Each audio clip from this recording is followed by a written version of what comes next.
Welcome everyone, welcome to the stream. Nice to have you here. Today we continue our journey of frustration. I want to say frustrationist journey, but I'm not sure if frustrationist is the actual word. So I always journey of frustration, that works too. So yeah, we already put in a few tries, to say the least, into this guy. We tried multiple builds, including this one here. I'm still very unsure what is better, this build or the other. I don't know. Here we do more damage, that's the advantage of this thing here. With the other we do a little bit less damage, that's the disadvantage of that build. It's pretty difficult to say what would be the wisest thing to do. So there's that. I hope we can beat him today. I'm not confident, to be honest. The problem is I have everything down. I think I need to beat the boss. The thing that I don't have down is my patience and my motivation. That is definitely not on a high. I think he's not a great boss. It's very boring for the most part to fight him. Also see we have upgraded. We have now 15 Estus and got some rings and so on. So there's that. But yeah, beyond that, was just so far a terrible grind to defeat him. Background looks kind of cool, I have to admit. And yeah, to see basically how the world is, how to say, like different fragments of the world are somehow cluttered together, if that makes any sense. I think the idea is pretty cool behind that. Like different parts or aspects of reality are just fused together like in a dream, and the world itself is fading in a way. We need to rekindle the fire. Kind of an expression of this, especially in the kiln of the first flame, which is this place which always feels like it's own thing, like its own dimension, if that makes sense. Can only reach from the Firelink Shrine. So yeah, something like this. So the problem with this build is we are one shot with a few more attacks, but usually it's not the attacks we struggle most with. So second phase we might try to Ember, not sure yet. First mistake of today, dead. Oh. This we can punish, also forgot to buff my weapon. Why are we at a wall again?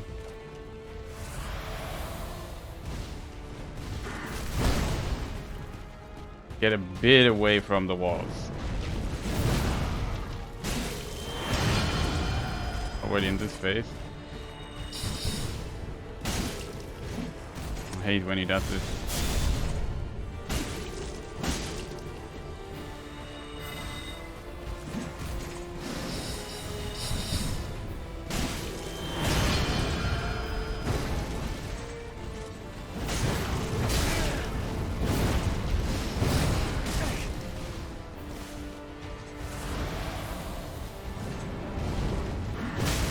How did we not hit him? Yeah, it's terrible. I don't know what was going on there. I hit him so many times there in this phase. It was really a bad luck phase. You know why this was a bad luck phase? Because he switched out of the mage stage so very fast and he did not collapse. Which is, I don't know.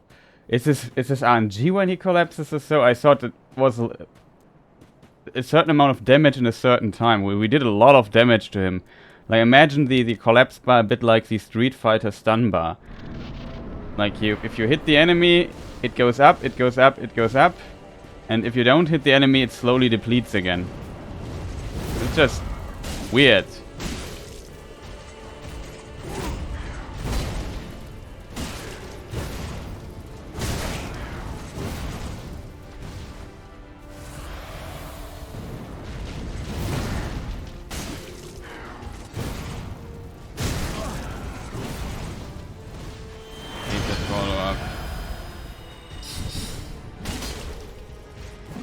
I hate that he doesn't do this. Like, it's one of the most annoying things.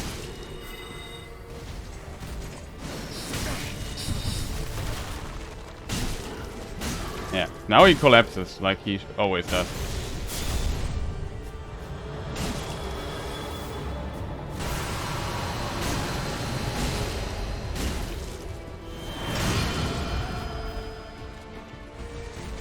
Okay, can't complain about that. See, now in this phase he doesn't have the homing missiles while running around. It's really dangerous. This is usually a phase I just wait for a moment till he's out of it. Dead.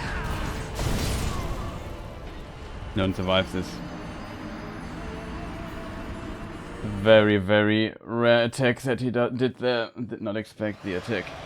Like I said, that's what I mean with why it's so frustrating. Like, you get far into the fight, you just make one mistake.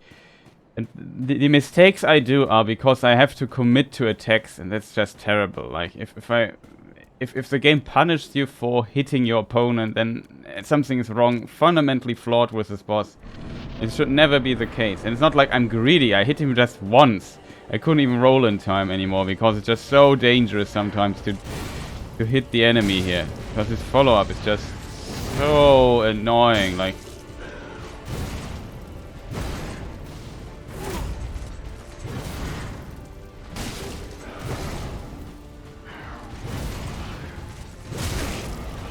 dude, how did I get hit by that? Just waited for such a long time. Hit him.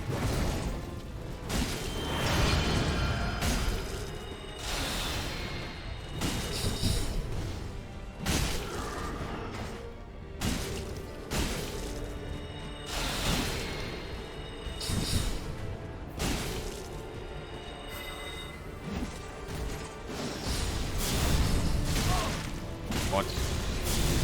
This sadly damage.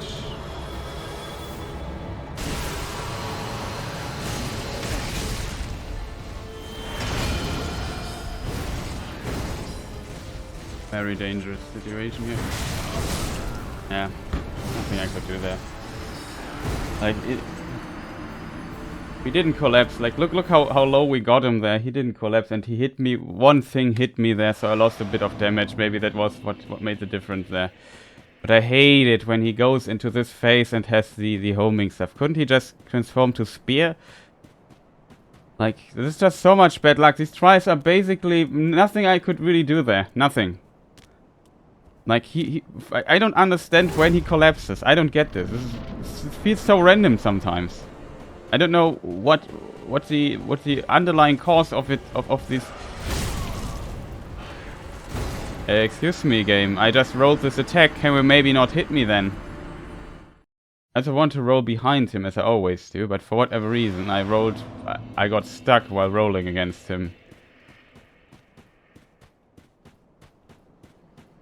It's just terrible. Like, it's so terrible, this fight. I don't know who designed this. I asked this yesterday too. I don't know what's wrong with FromSoft. Like, the second phase of Nameless King is such a great game, such a great fight. Even the Twin Princes are pretty decent. And I complained a lot about the Dragon Slayer armor, which is a very boring fight too. But at least the core mechanics of Dragon Slayer armor are not that interesting, but they're at least... Oh, dude! Man! It's consistent follow-up stuff.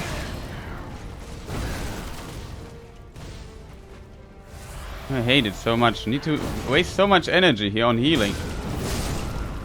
What is this? And this is what I mean, like, it's just too much stuff. Like, this weapon is not slow that I'm using there. It's a very fast weapon, but it's too slow for this guy, and it is just terribly annoying.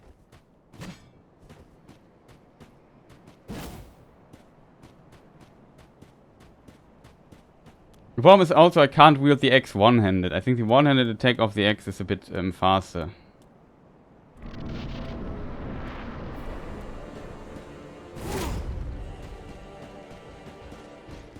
Sometimes he just is so relentless, like, pacing of this fight is just absolutely trash.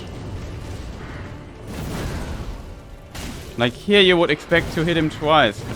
Did you see how fast his recovery is?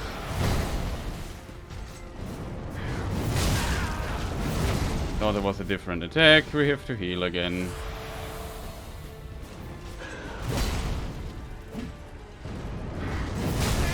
Thought again it was a different attack. We have to heal again.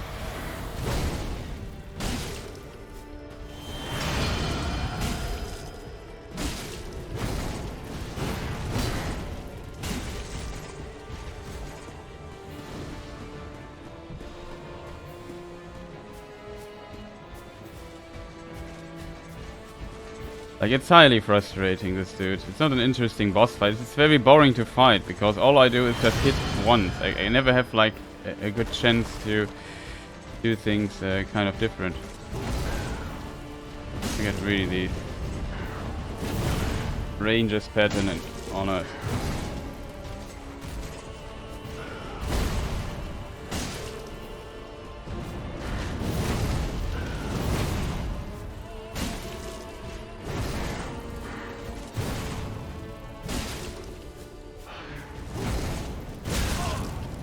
When this happens.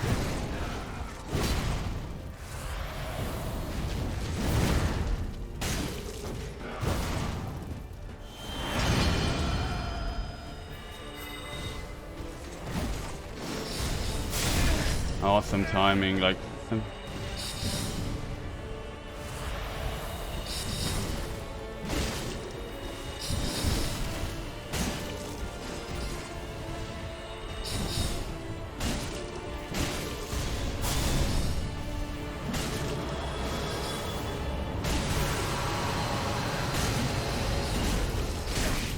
Of course he hits me one more time, like, what?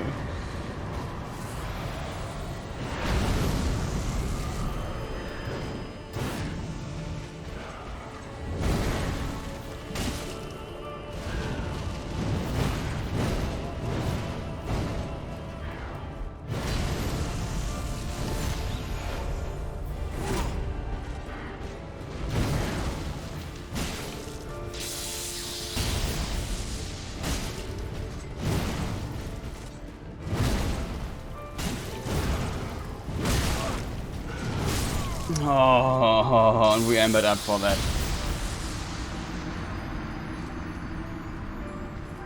We embered up for that and waste an ember. Hate wasting embers, because I can farm embers, but I don't want to farm embers, you know, it's just as simple. I don't want to do that. That would be a terrible idea. We tried to ember up there, but of course he does some weird swings. I don't have the second phase memorized enough still.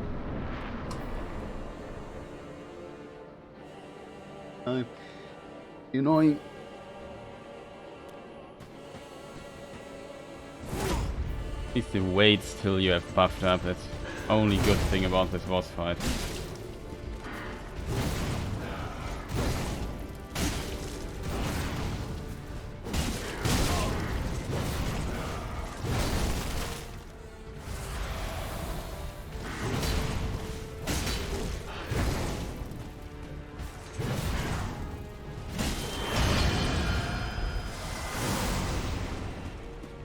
And punish that attack.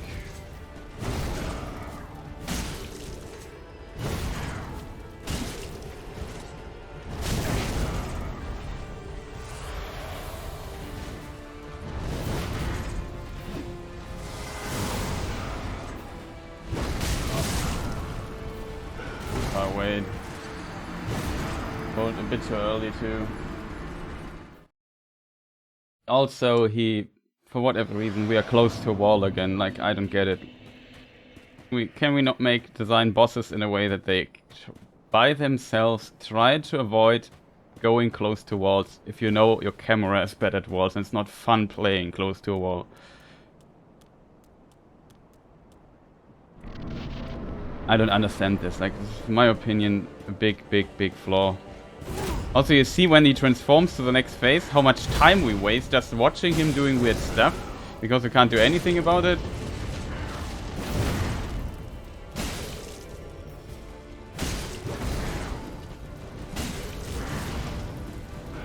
recover stamina for a moment. Hey! Like, this is what I mean, like, the relentlessness of this character. It's so fast. The pacing is just off of this fight. Like, he needs to slow down a little bit. The few milliseconds, like, let's say 200 milliseconds more on some of the stuff. Just give me a bit more time to react to it. Like, everything of this guy has to be insanely fast. Like, I don't know why. It makes no sense. Let's just slow down a moment. Slowest part of him is the magic stuff. And that is just normal magic stuff. Better designed. But the other stuff is just... ugh. Absolutely nonsensical.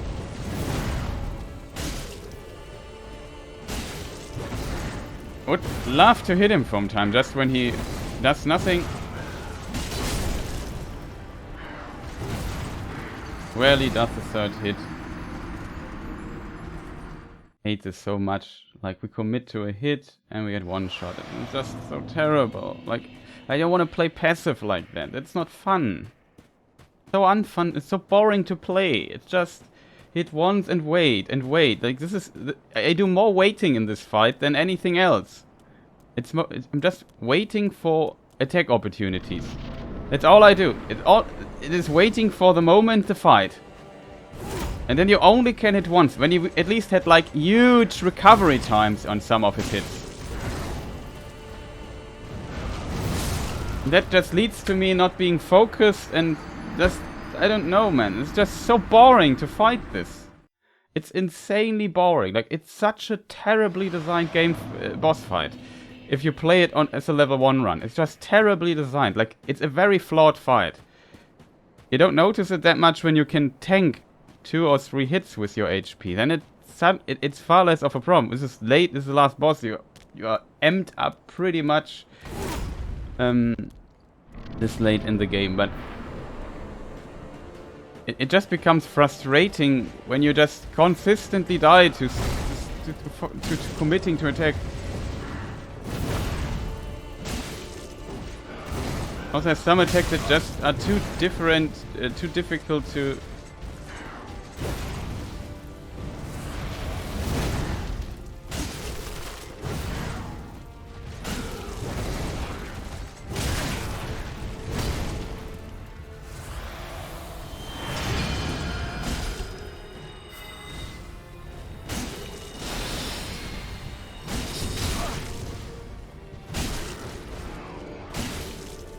Potentially good. Get the damage done. Heal really fast.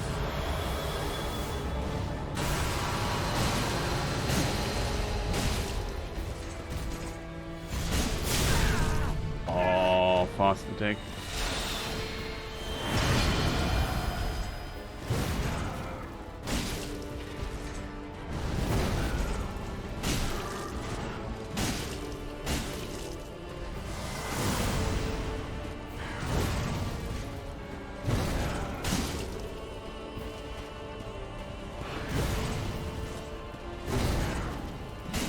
And rush him.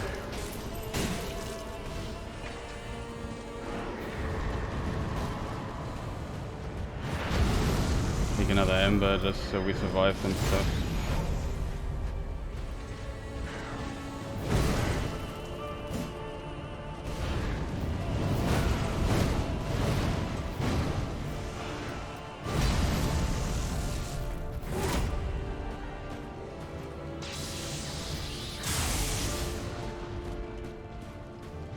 I like to bait out a jump attack. Would like to bait out the jump attack. He does this attack is also a tiny bit too fast in my opinion. Like, there's no need for this. Also, we wasted an ember again.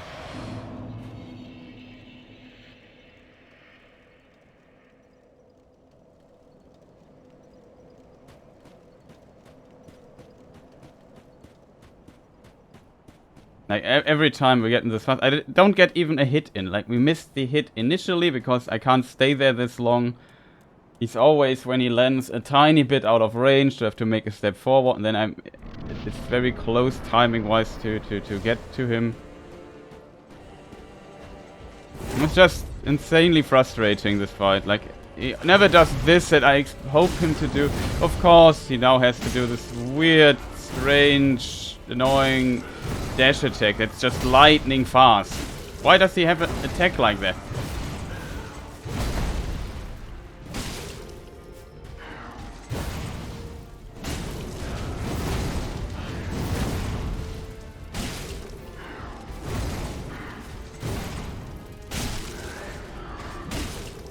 Not good.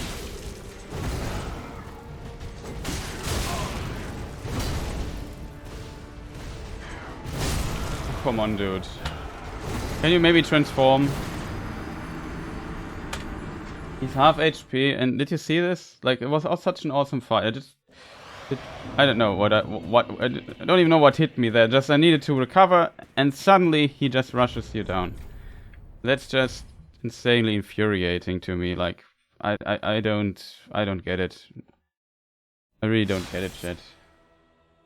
Sometimes he's just like, he needs to chill down, this dude. Like, it's so annoying that he rushes you. Sometimes I can stand in front of this guy and chuck like 50 Estus in a row.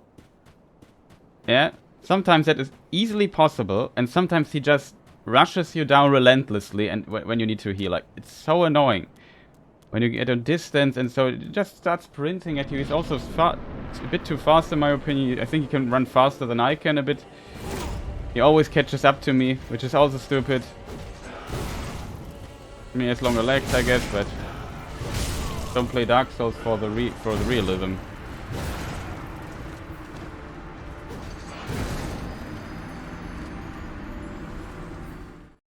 And just the fight starts, and it's just so boring, so dull. The complete fight. It's just hit once, dodge, hit once, dodge, hit once, dodge. It just continues the whole fight. There's not much variation. He has no cool recovery times where when you dodge it really well, you can get in multiple hits. It's just always dangerous to commit to an attack in a level 1 run. You can do this when you have a normal run with twice the amount of HP, but it's always risky to do this, and I don't like that. It makes it difficult to play him perfectly. Like this, for example. That could be a third hit, I think.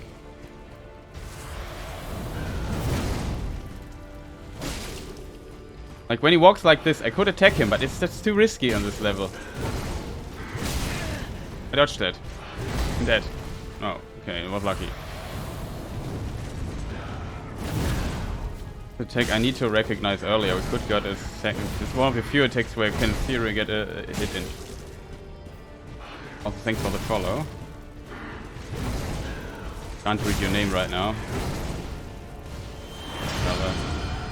Okay, Magic Phase is the best phase in my opinion, because I guess it uses normal spells. Oh. Perfectly timed. Like, if I get out of recovery, can't do stuff.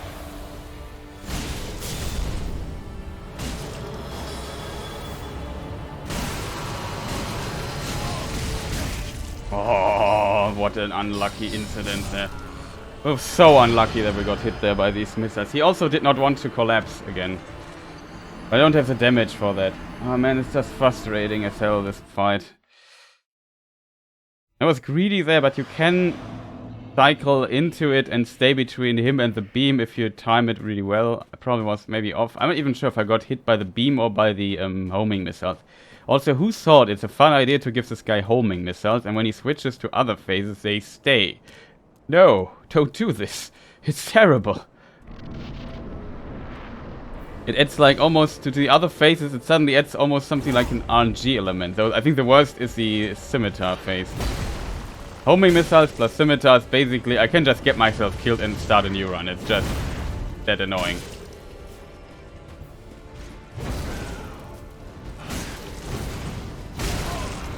I dodged it. I don't get this. Why I always get hit there. This attack also, it's not well designed because it just needs... Dude, can you do my input button, input please fast enough? That is really annoying. This, oh, I hate it so much. This time I press faster. Like, it was a terrible attempt already. The problem is I can't differentiate the delayed attack and the fast attack. For the fast attack, I have to press this button instantly, else, as you have seen, I get hit every single time. If I just hesitate a millisecond, I get hit by it. And my brain is too slow to notice if he does the delayed attack as a second hit or the fast attack as a second hit. And they look almost identical. I can't differentiate them. And I'm fighting this guy for hours now. I have not figured out a reliable way to distinguish them. I simply can't. I always get hit by it. I know it's possible. Other people have done this, but they're also better than I am, so it's not an argument. Of course, that's now the second hit, the third hit.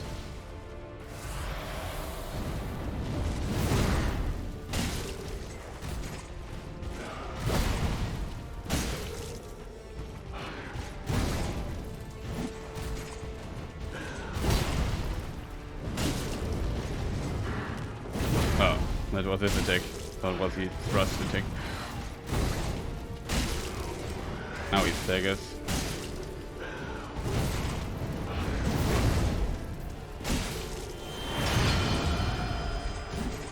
Hate that he has iframes.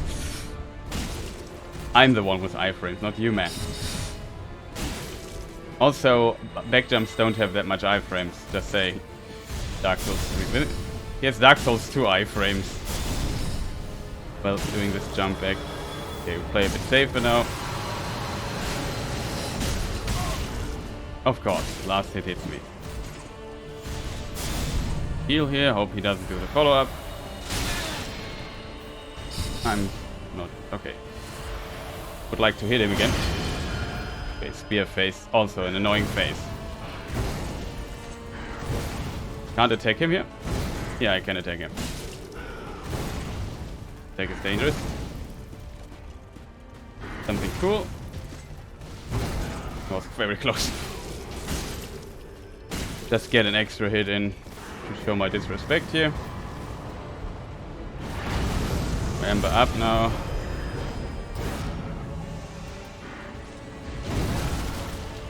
Hit him once. One. Away from that.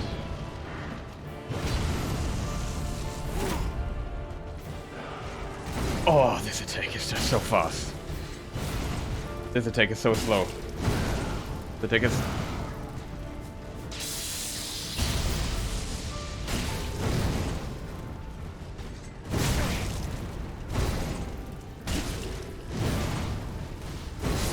what? I would argue this didn't hit me.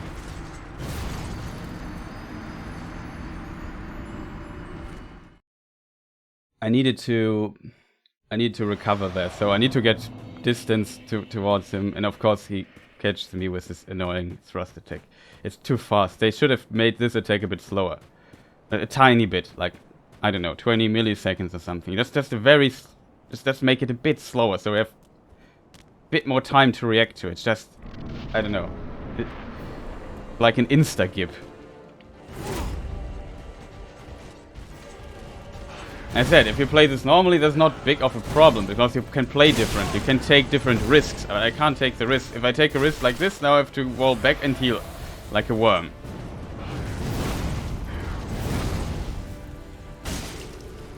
You can do this 3 times if you want, which is also range of this attack.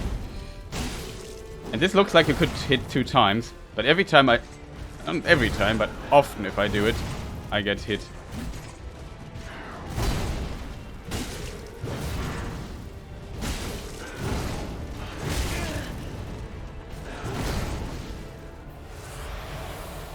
Almost.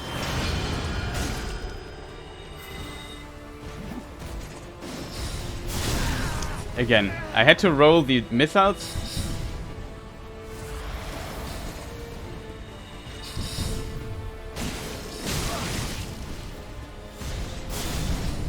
I have to heal again. This is a phase where I need to get damage in. I can't. Well, it's not. It's just a terrible phase. Just a terrible phase. Just I played it not well too, which is very unfortunate.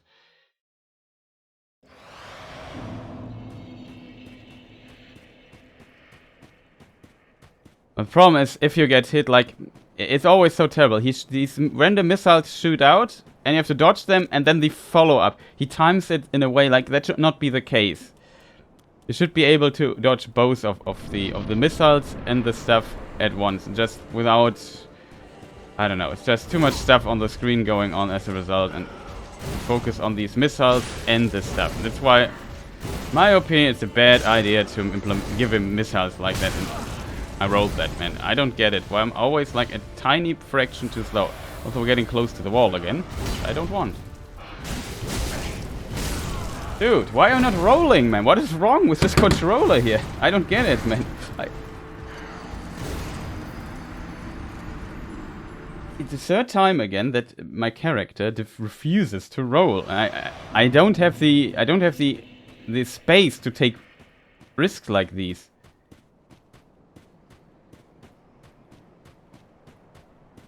Like, there's not the room for error in this, and I know I pressed the button, but it never comes out. Like, I can't be this slow every time. I know the attacks too well to be too slow. I don't get it. Every time I feel like, hey, I rolled. Why does he roll not come out?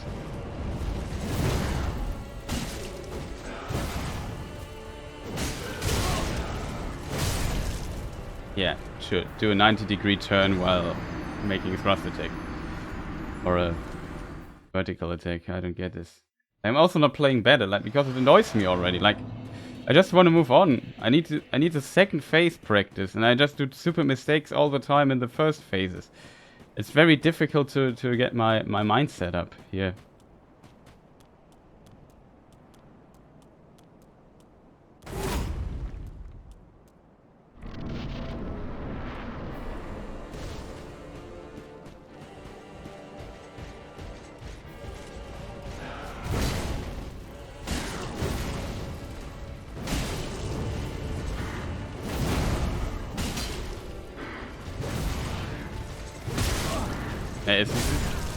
Dude, I rolled back, not forward. I don't know why character decided to roll forward. I'm not sure if it would have made a difference. Maybe it would have made a difference. I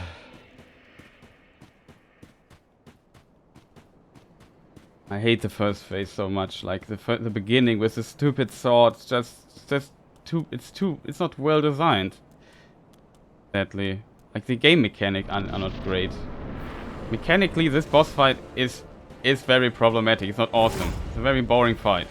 If a fight would at least be fun, then you could, like here, I could hit 2 times. But see what happens? This happens if I hit him 2 times. That's bad game design in a nutshell. I dodged the attack without rolling and attacked very early. I could have maybe attacked even a bit earlier. But for my skill level, this was almost as early as I could have attacked, and I get punished for it. I get punished for attacking the enemy when he does a mistake. It was his mistake. He did a stupid attack, I dodged it, now it's my turn. No, not in this game. And that leads to me holding back the whole fight. Like, holding back, taking risks. It's just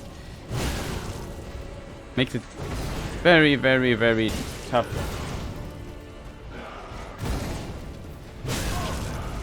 Dude, I wrote this attack 100%. Can you do the roll attack? The roll thing. This time I didn't roll. That was my mistake. Oh, he rushes me down again. At least with a slow attack.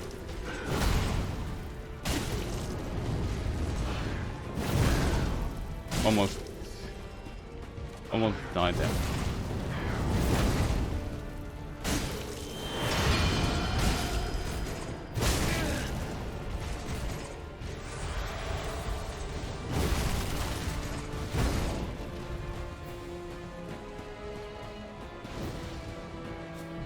Unfortunate that he now does this other thing there.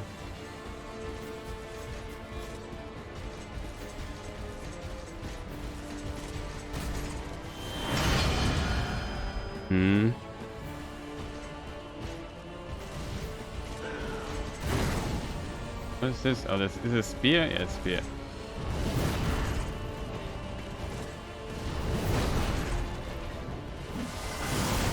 Like to hit him a few times, but I can't. He's always out of range.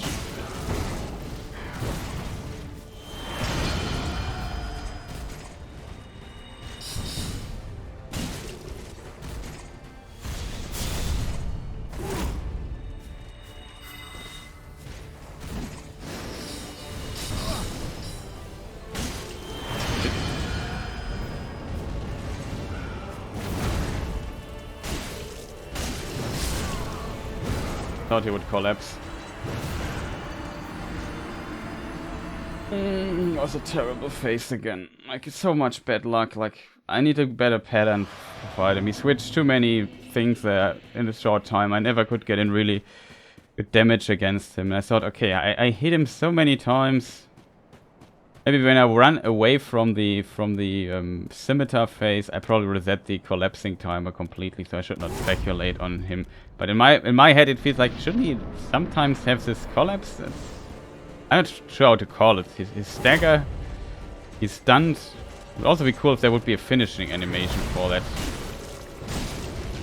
It's the only one of the few setups where I can hit him twice, which feels great.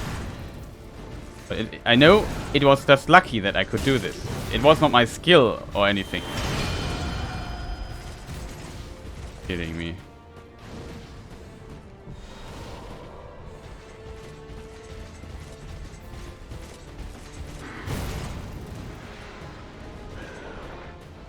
Look at how little HP he has. We are already running. It's just a very long fight still in front of me. Yeah, sure, he hit me there.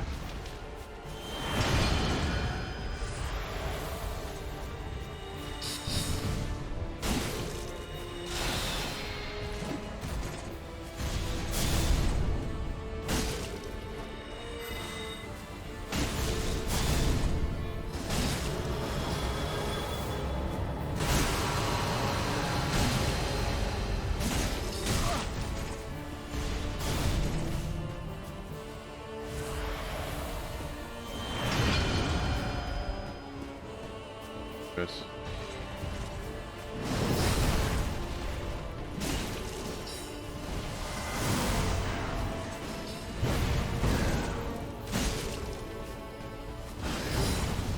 Was so well dodged, but even there, dead.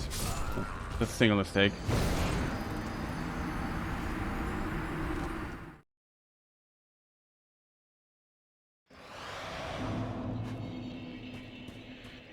Like, it has not the fight has not a good flow in this, if you play on level 1. It simply has not a good flow. Like, as that should not punish me, or I should be at least able to, like, it's not like I have the slowest weapon in the game or so. It's a decently fast weapon.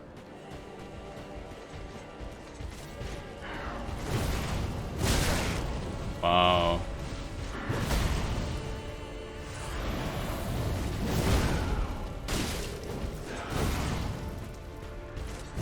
Yeah, don't dare to attack because he can do follow-ups on it.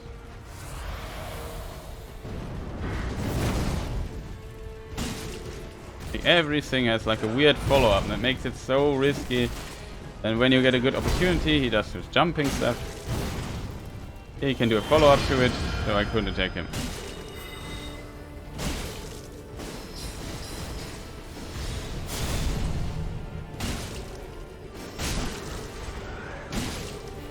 That was pretty decent. I thought he would do something else.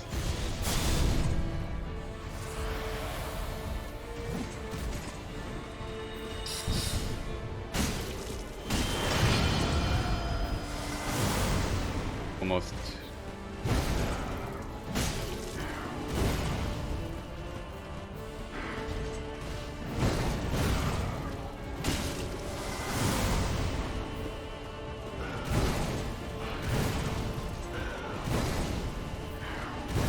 Can't do this.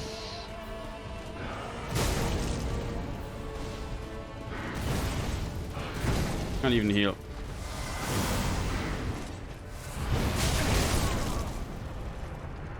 Like, this should also not be so fast. Like, there should be healing opportunity after this explosion. Like, man.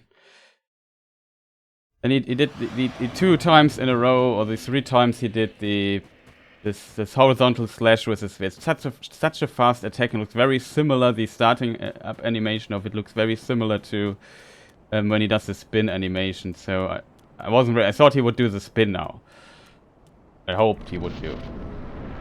Although I did decently. Now we failed again. We have to start anew. Like, and this is so frustrating. Like, you have no idea. Like, doing this over and over, and it simply don't make any progress due to like one mistake, and I instantly die. And just, why?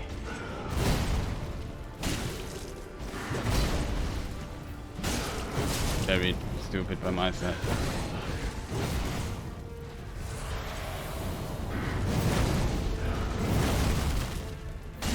You have to also wait. You have to hesitate with every attack.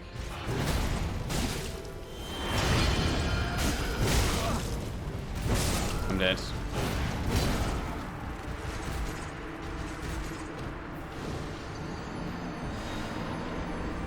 We're back.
Okay, I'm back. Sorry for the break. Need to take a bathroom break quick. Too much tea.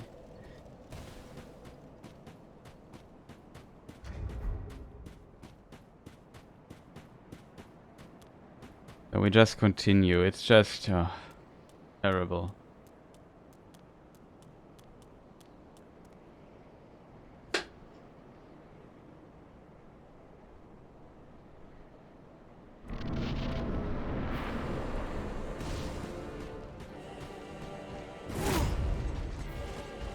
As you can see, it's always like a tiny mistake, and some of these mistakes are just always the punishing mistakes.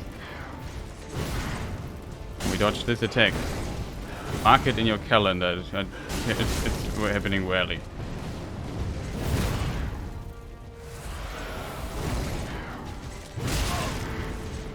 Damn, I didn't dodge it. I don't want to fight here, dude. Can you push me into this direction, for example? Why do we always fight here? Man, this is so bad.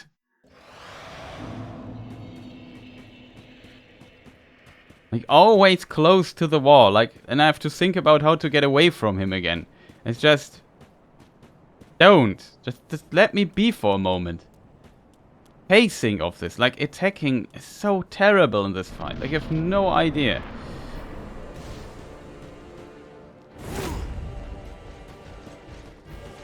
Such a terrible fight.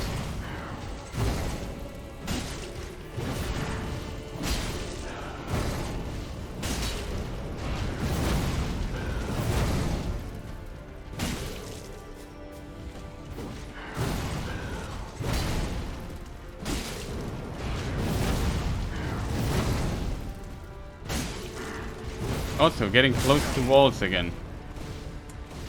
That's something. I have to wait what he does.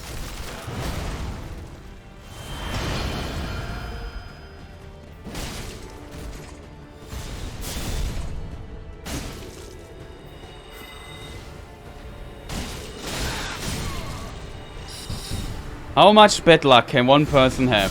How much bad luck can one person have? Of course, the missiles also shoot in that moment, and they sometimes, if you duck, they don't hit you, and if you're this close. And of course, they hit me too.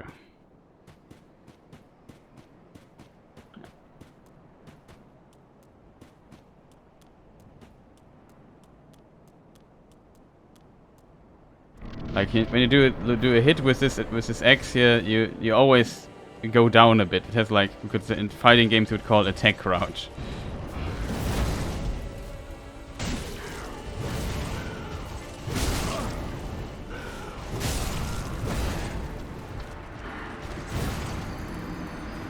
Also, a very terrible thing in this game is the input buffer. In my opinion, the input buffer, if I get hit out of an input, the input should not get out. But the game buffers the input and executes it when you get out of stagger. That is annoying, as you can imagine. Often kills me, and it's not fun at all, because there's nothing you can do except for, I don't know, maybe switch weapons or so.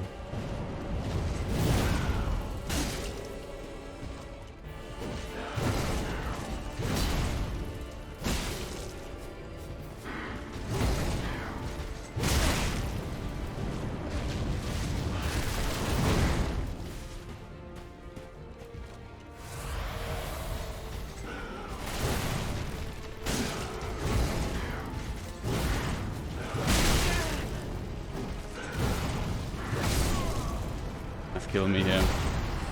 Hit this annoying attack again. Also, who placed these tree remains there? It's just...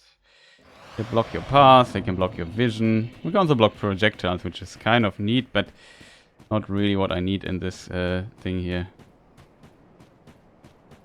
I'm playing worse again, chat. I'm frustrated already. We play an hour and I'm really frustrated already with this. I don't want to continue, to be honest. Like, I pumped in too much time to stop here, but man, the first few attempts, then he does some bullshit stuff again. It's just, oh man, in the second phase. Thank you for your delayed hit stuff. Thought this would be the delayed hit.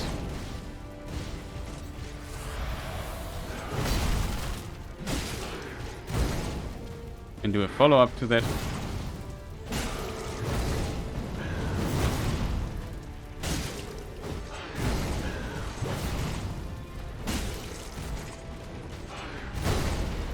A lot of this fight is basically just about what could happen if I now hit.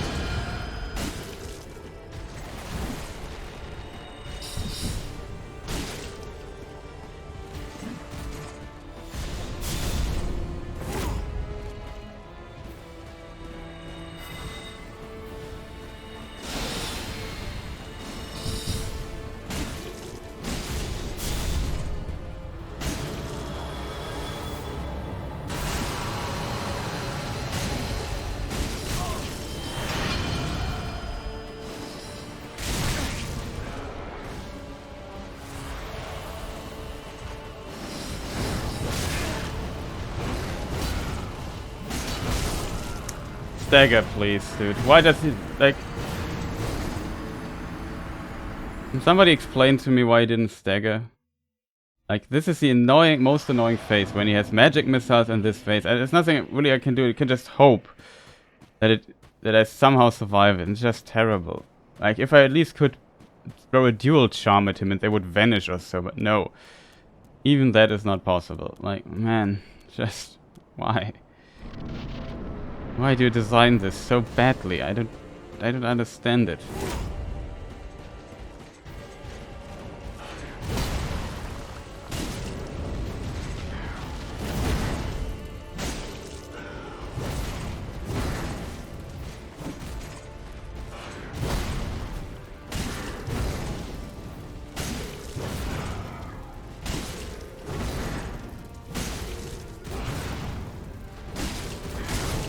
me.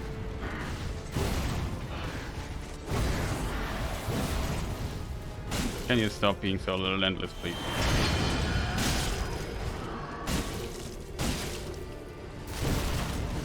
Go out of our way. Take this transformation.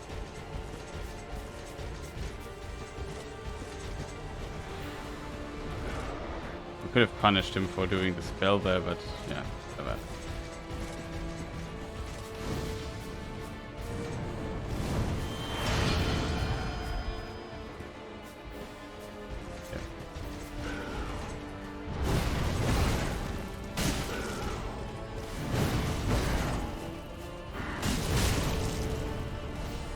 Almost dead again.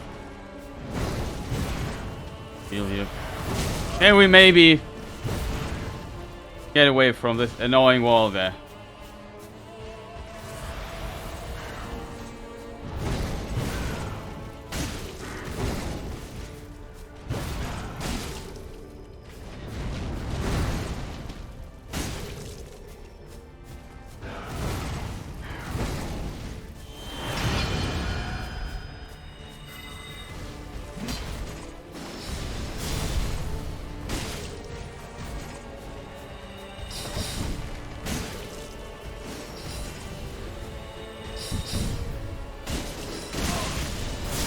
No, so much bad luck.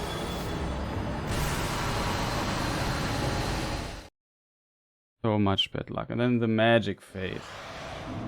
Like, he had too much jump back. Chris needs to approach stuff going on there. And the magic missiles came out too early. And what just happened is they hit me. I had to roll because the others would have hit me too. And as a result, the thing. Maybe I should try to outrun them, and I don't know, chat. It's just very, very sad dying in a phase that I am actually very confident in. Just due to RNG bad luck. Like, as he does this attack there.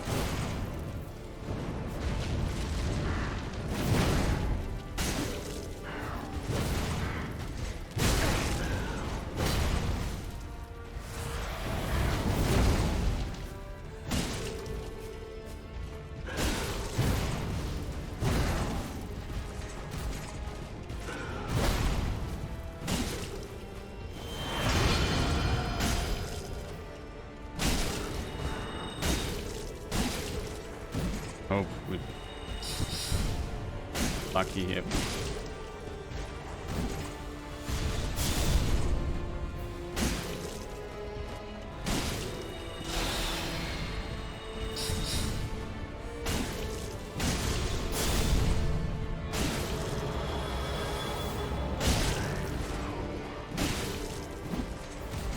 What?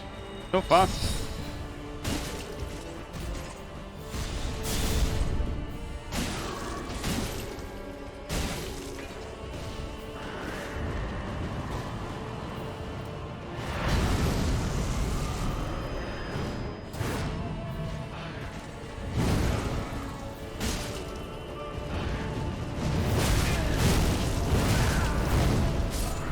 I want to try something. He does turn around with you on the spot to swim. I thought maybe you can run behind him and then safely run out, but you have to see the attack and just blitz out of it. Like you need to get out there ASAP. I always wanted to try that. I never dared. So I really tried to run behind him and hope that the attacks would miss, but they seem to. He turns around with you too much.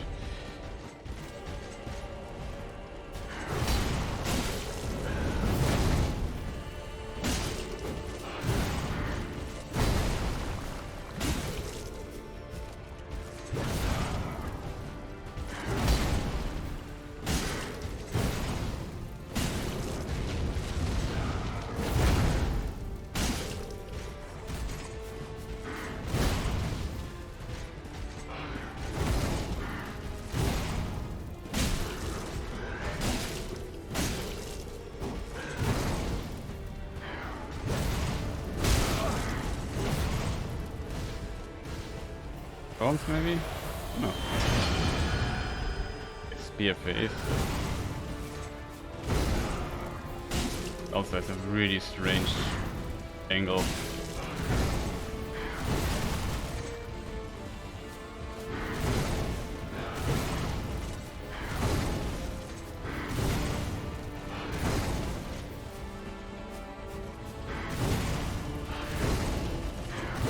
Can't attack him in this face, it's just too dangerous.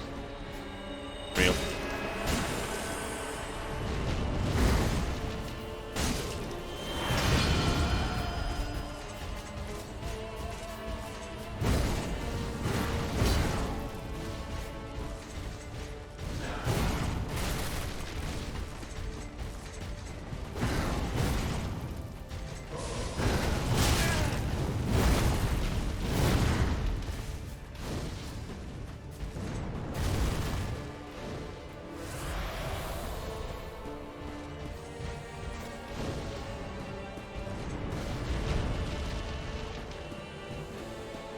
Transform.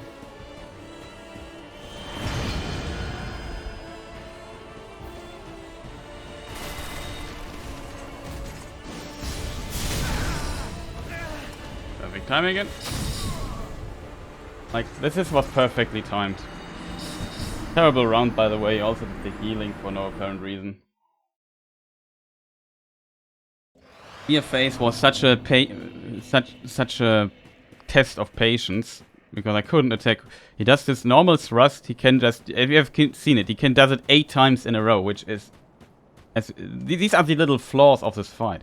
Like, you never feel like he has like also a stamina bar he has to worry about. He just relentlessly attacks, and there's like not really counterplay to it except waiting it out. And if you do, you just take, if you hit him, it can work, but you take always a risk that it's hard to take in if you have this little HP here.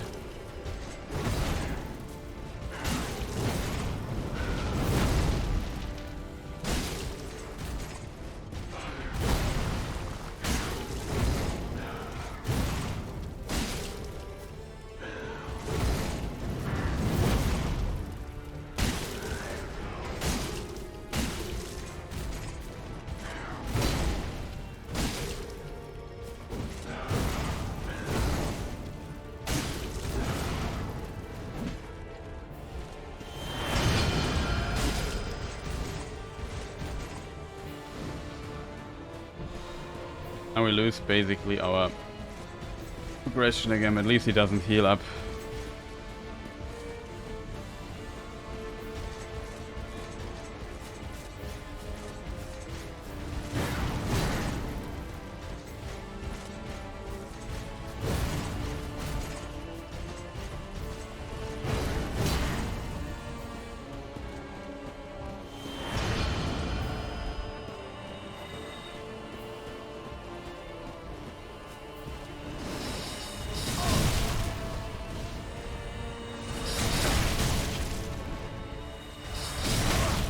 And you stop that, please. Just for a moment. Just let me recover and get close.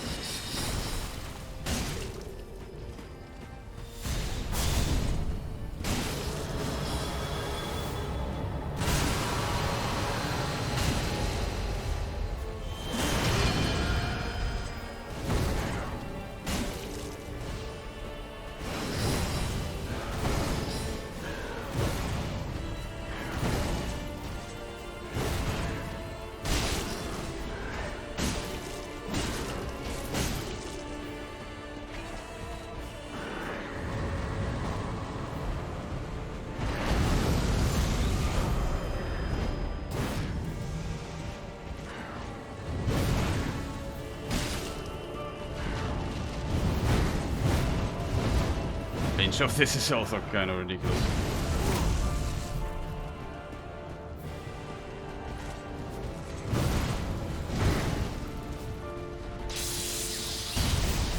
Okay, I can attack.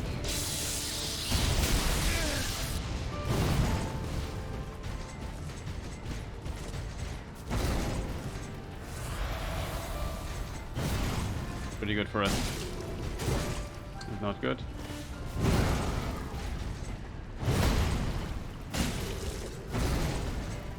Yep.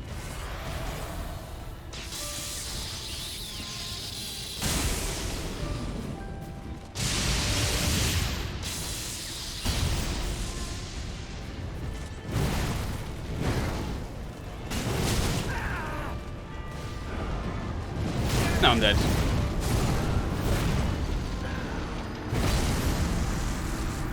I should have... The problem is his chase. If he chases down in this phase, that is pretty strong. Like, really strong.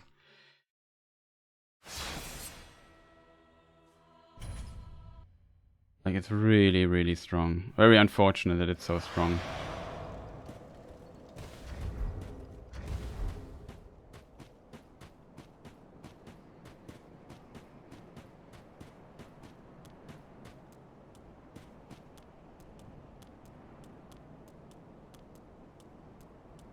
Like, the embering up helps in the second phase, but here I need to look at his HP bar. I think that is a huge indicator for us to know what's going to happen. Was again the we heal up. Yeah, then sorry, but can we maybe just let me heal, dude? Maybe just let me heal. The fight just started. The fight just started. It's literally just started. You just don't let me even heal at the beginning. Like, there's no need to rush me down in minute 1. Like, just do it. This is a long boss fight.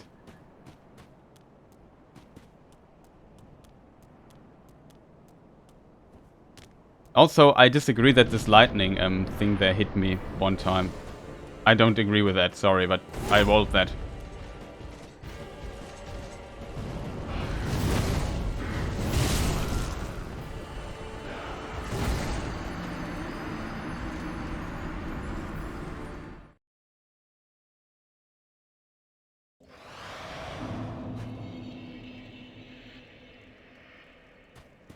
Of course he does the second spin around.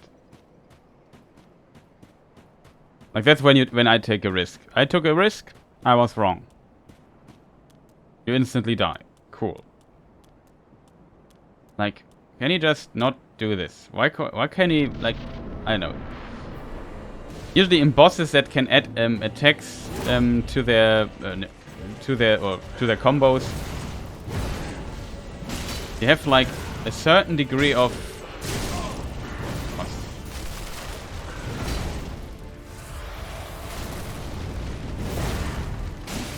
usually they have like some anchor points where I know, okay, now it's safe to attack. But this guy, due to relentless nature, going on here so early. Hey, dude, it is just the worst.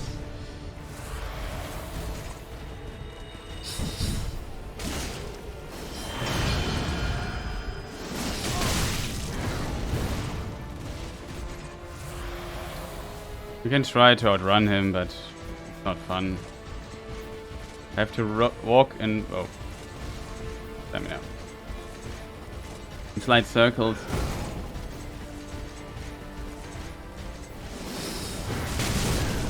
And that's what I mean. I could run away from him while facing him. The problem is when I do this, and I try to face him there. You know what then happens? I run against these weird tree things in the level. And that is why it's not a well-designed boss. Also, like, why do you place him there? I could run like this, but then I don't see what is in front of me. You know what I mean? I don't see these things. Then I run against it and I'm blocked by it. And it's just terrible. Who designed stuff like this? If you want to have this little decoration element, make it just that it's not an obstacle. Make that it breaks when you run against it.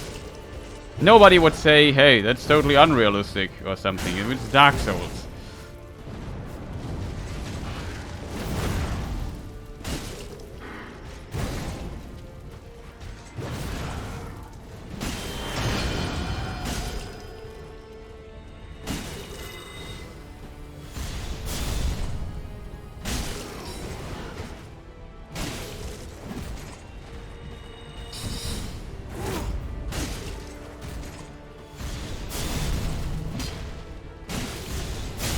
Man, dude, you did the attack you should not do. Now lose damage again.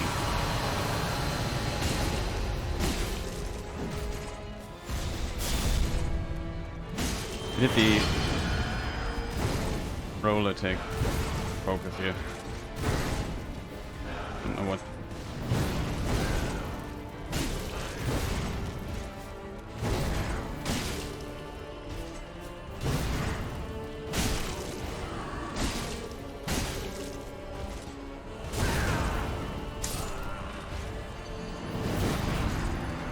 I just want to point out, I disagree with this hit. Can we agree on that? That was just a nonsensical hit, very close to his end? You see, I need to stop attacking him while he was staggered there on the ground. Because his follow-up is just so fast. And dangerous. Like other enemies... Some enemies, for example, have to stagger back off. If you get too much damage in a short moment, they just jump back, for example. And take a bit of speed out of the fight. Not this guy. He just stands up and punches you right in the face when he can again. Which is okay. And it makes this also feel a little less rewarding. I rolled that. Like, not only did the roll I inputted not input buffer this time, I also pressed roll again and it also did not register. It's like I hit the roll button multiple times there, it did not come out. I don't get it. And it's just constantly little things like this that kill me and it's just robbing the fun out of this fight, especially if the boss fight is already over almost. Like he was dead there.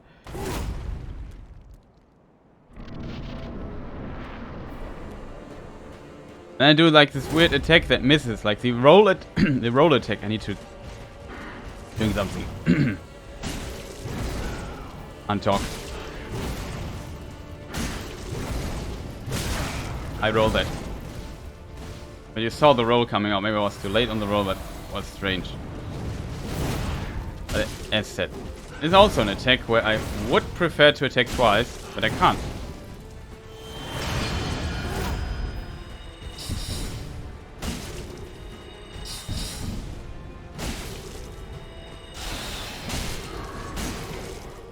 Not ideal, to be honest.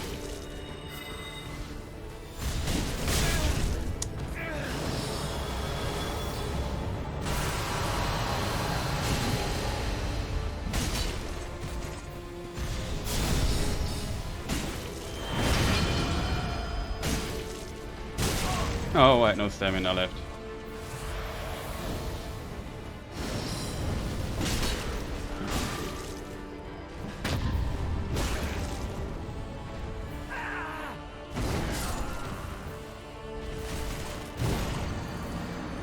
I forgot that he can also parry in this phase. I thought I could nuke him down there, took the risk. You get punished for taking the risk in this game. If he does his backflip, I think in the backflip he can do a parry or the parry frames in that or whatever. I need another tea, be right back.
Okay, I'm back. Let's continue. Not looking forward to it, but it has to be done. We've wasted too much lifetime on this already. Now I have to complete it.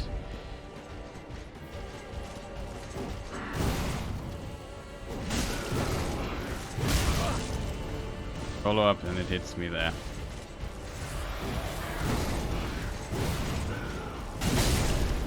Of course he does a third attack.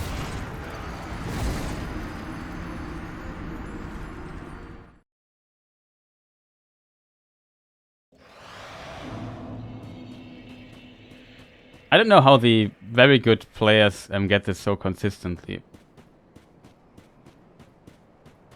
I don't fully understand the problem with getting the consistency with this boss. I don't understand it at all. The problem is, every time you attack you hesitate. Maybe they just use a faster weapon and this gives them the little edge for it. But I also tried another weapon.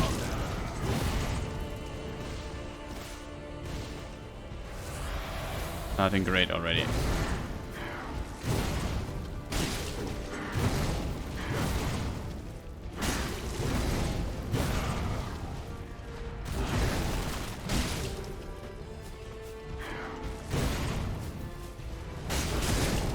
That's where I took the risk.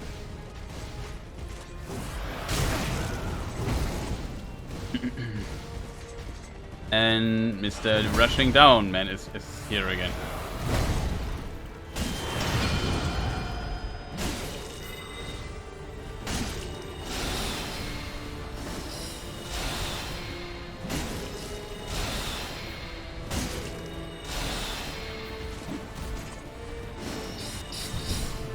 Maybe not jump. Dude, I don't know what's going... Oh, we'll be close.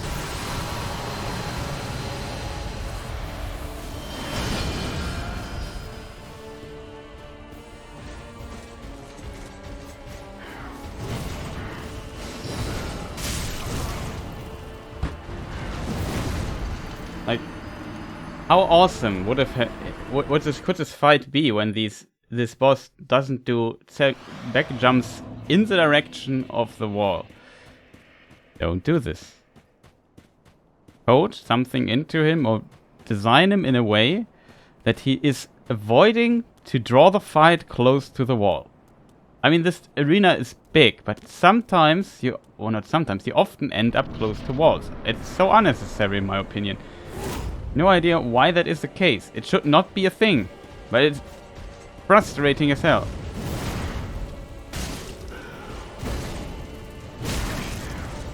Rolled that again, but okay, game did not roll it, okay. Get that.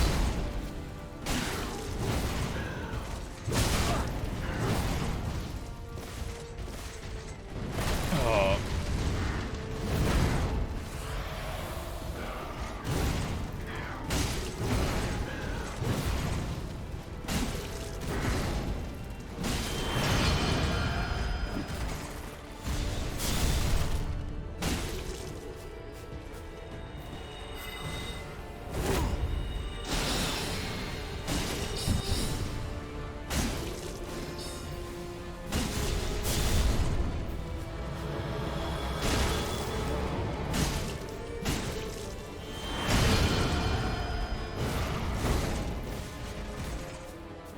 Lucky we staggered him and got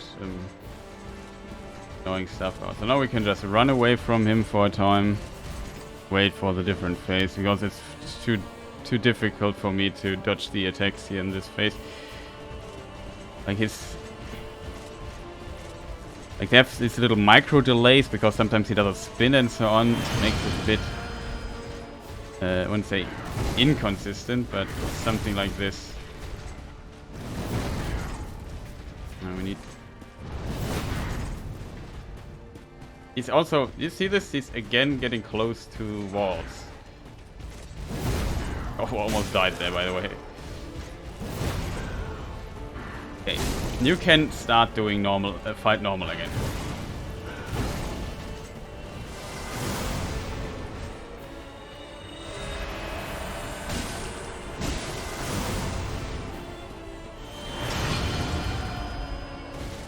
No, he doesn't disinfect.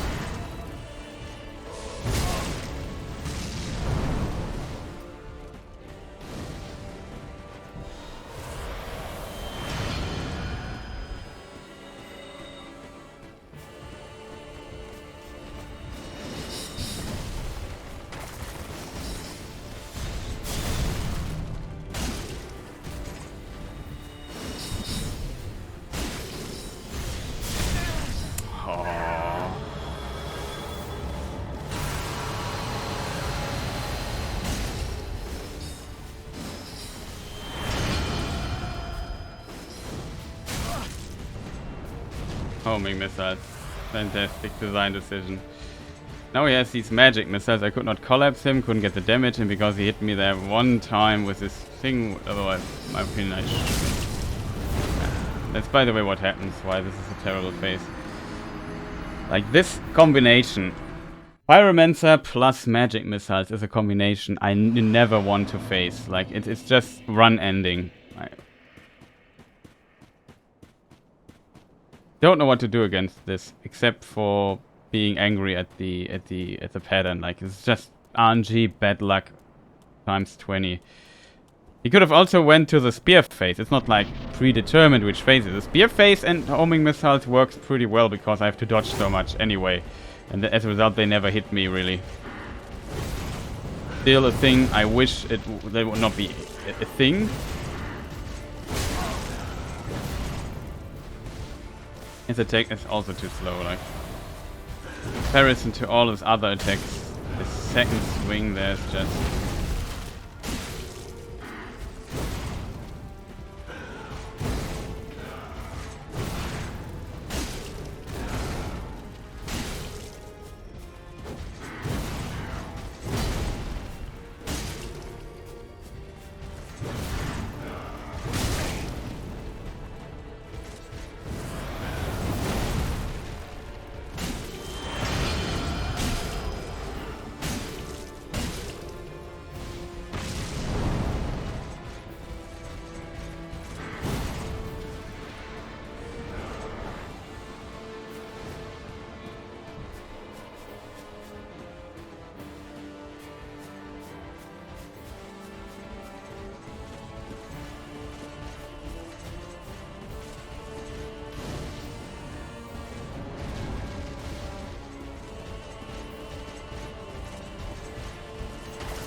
Spear.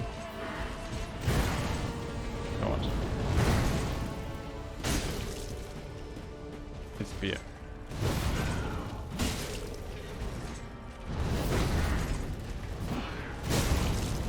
Oh, fastest attack he has, I think.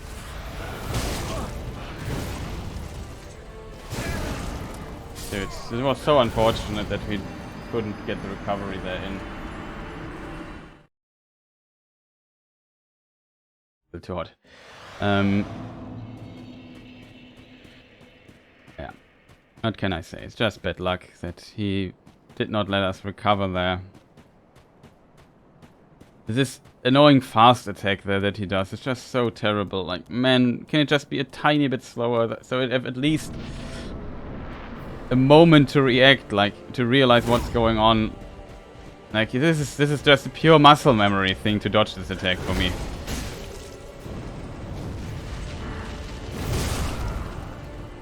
Okay, that was weird. I don't know what to do, chat. I'm so frustrated already. We just play, I don't know, an hour or so. A bit more. It's just... Well, what can I say? I don't have much to even talk about this. Like... Kind of difficult to focus on something else. Like, I need to focus, really. Nothing is happening in chat, which is also unfortunate. I would love someone to write something.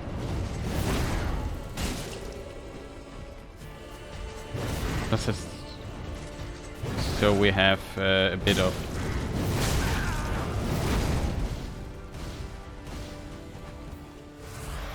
of distraction from all the frustration. Maybe get a different perspective on things.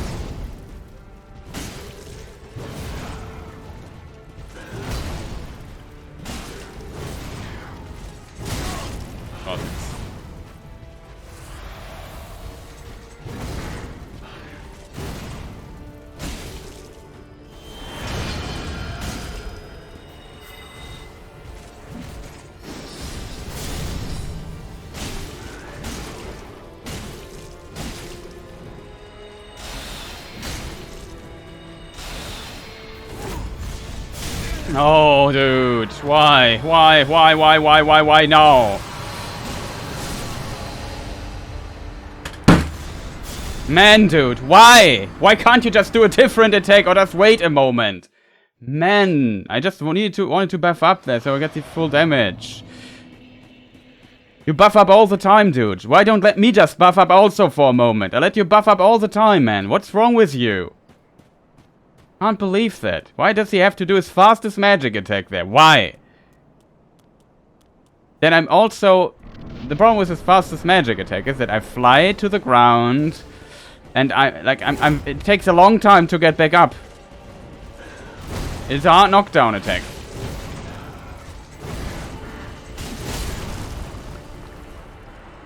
Oh, he does his third attack again. I never see it coming. I don't know why. I was so happy I dodged that. This annoying dude is just going on my nerves all the time.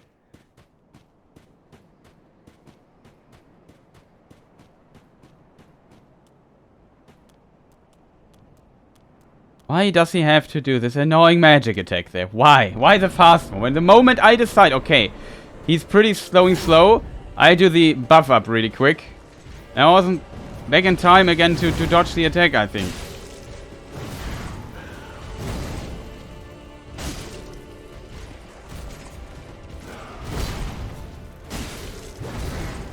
Do the stuff again. It was such an awesome attack there.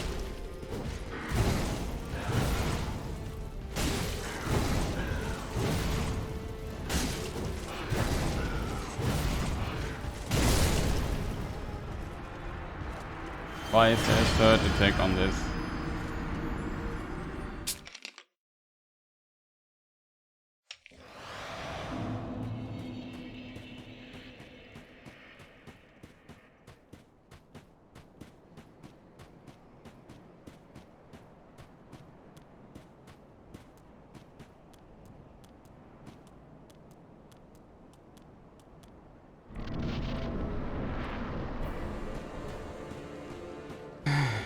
I'm so sad, man. It's just sad. If this boss would at least make fun to play, not be so boring to restrict yourself consistently. Again, like I hit him a time and I punished for even doing basic stuff like hitting the enemy.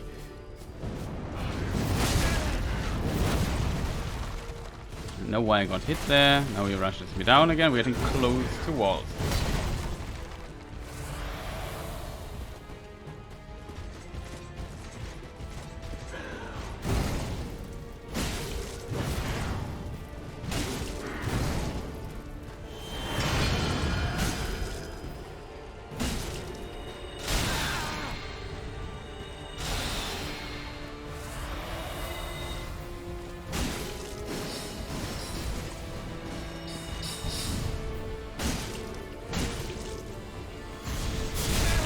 What? Why did this hit me? Oh, come on, game. That's just unfair.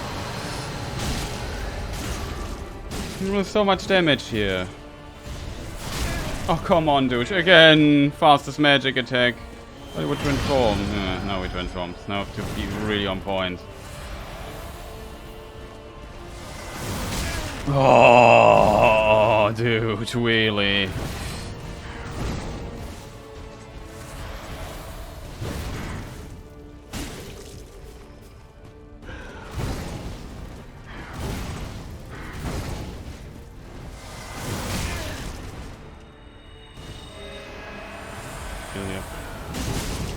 Fastest attack again.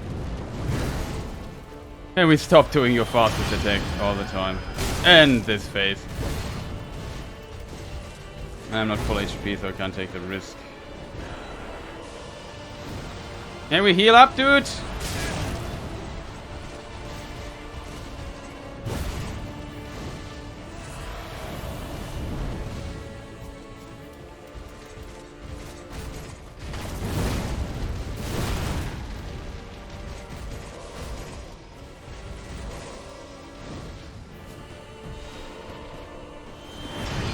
Also, did you see how much he healed there?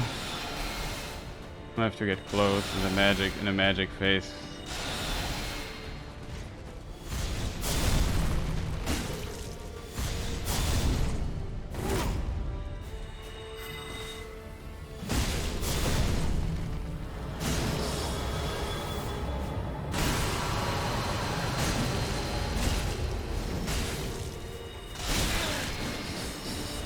Oh man, why?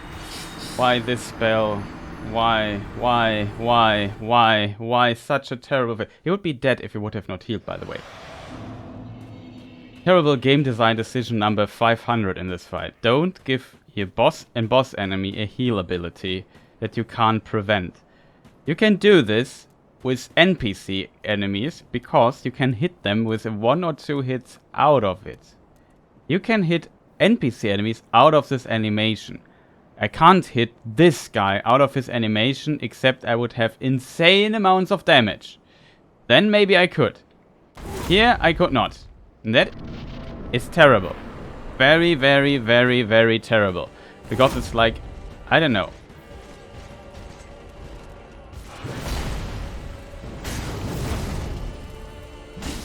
I have to do all what we just did again.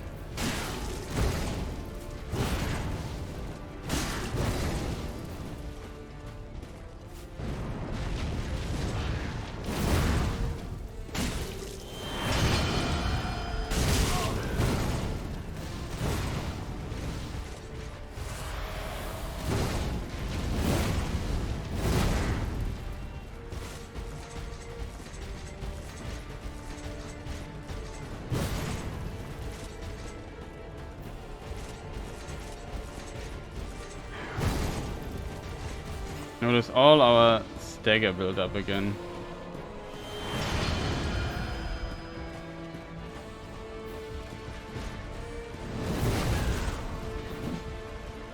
Of course, we don't hit it.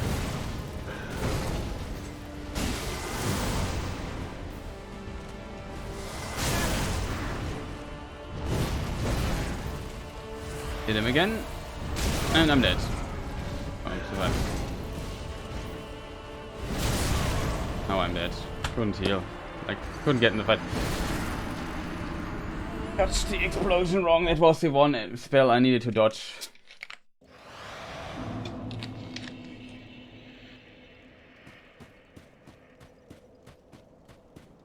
What a terrible round. And it's so wasted time. Like, man. It's just absolute wasted lifetime. I will never get back. I will never... I don't know. Like, the biggest problem is it's not fun playing this. It is so unfun. It's the absolute opposite of fun. It's just only challenge and pure will. It's not fun, it's not... But now invested too much time into this. To stop here. I can't stop. That's my problem.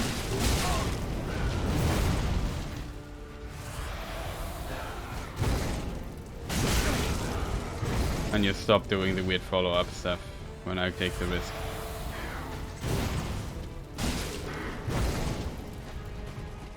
Oh shit, there was the...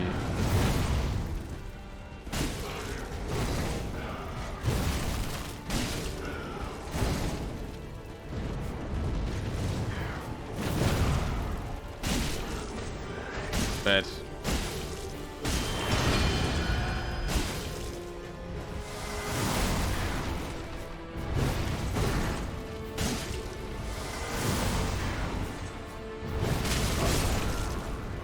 RNG nonsense. Cool. Of course he has to do the spin attack a second time. Like, yeah. I also hoped he would transform into the mage stage. Didn't. Took a huge risk attacking there. Got rewarded for it, but then he just did this weird spin attack 3 times. And this time, first time it didn't hit me. Second time, I even don't know if I was too late on the roll or whatever. Why it hit me there. I felt like there was a pretty solid roll there. Should not have hit me, but what do I know? Would have been cool if it just hit me once and not twice, so... I have not fully understood why I got hit. Like, if you only get hit once by the spin... not a problem, because it's...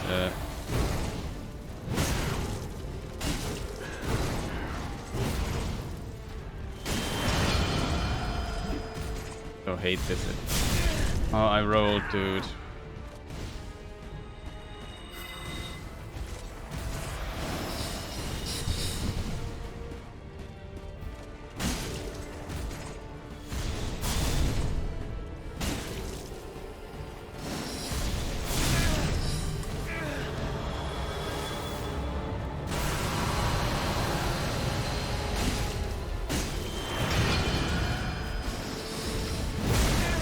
I'm dead. Need to hit him.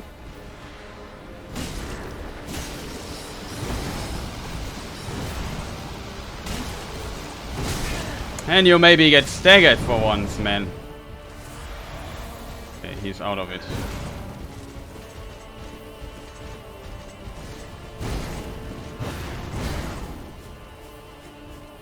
Promise I don't have like a moss clump, I have only one of those.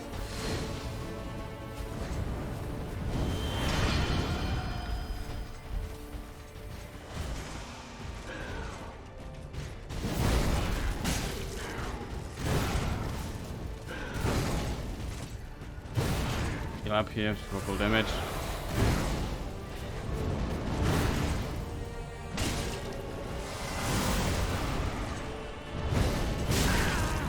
That's one hit.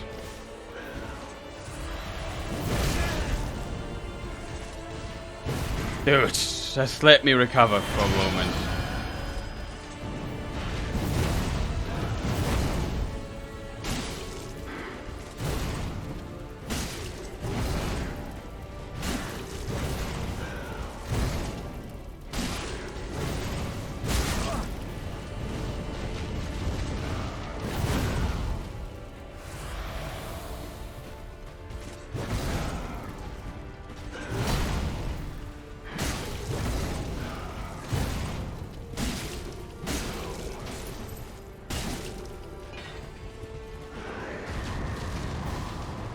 Finally. That is a lot of resources for that. Oh.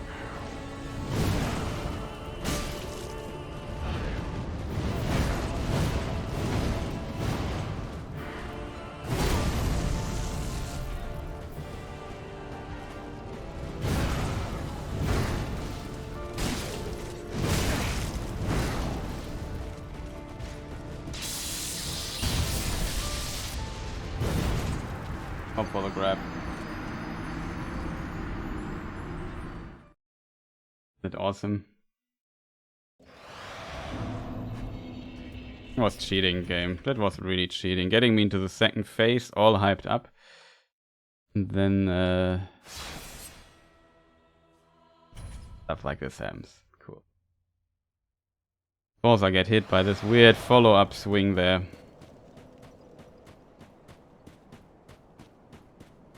I feel like it's completely unnecessary that we get a hit like that.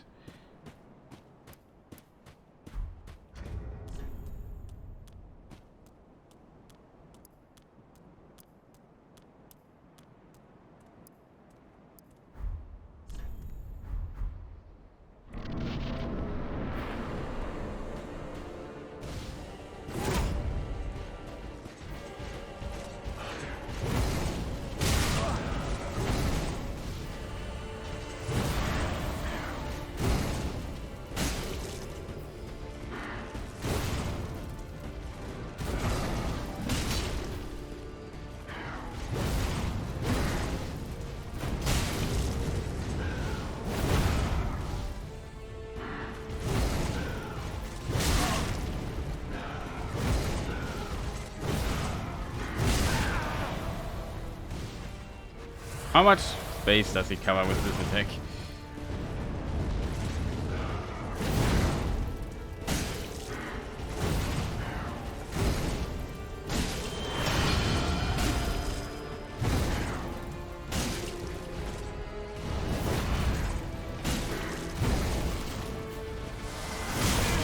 Oh, this attack's just the worst.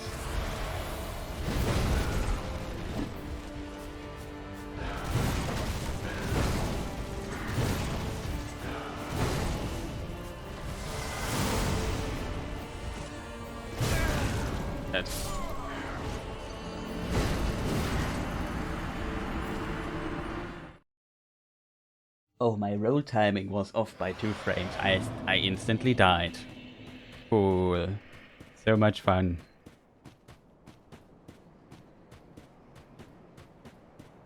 I don't fully get it.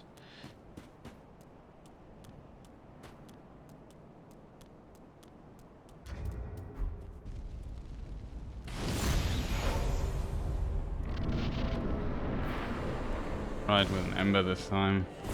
Let's start.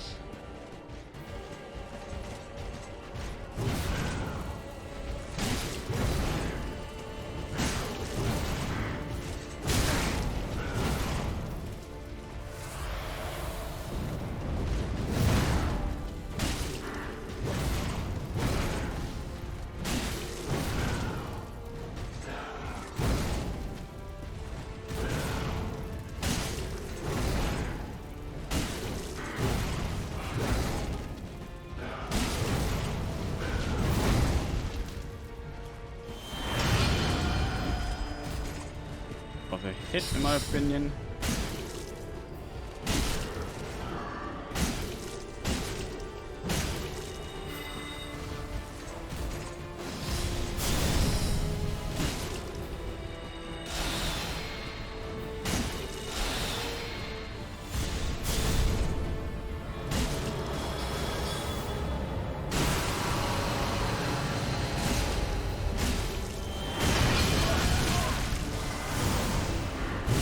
Oh man, this transformation with an instant thing, and he would not collapse. It's just so unlucky that he...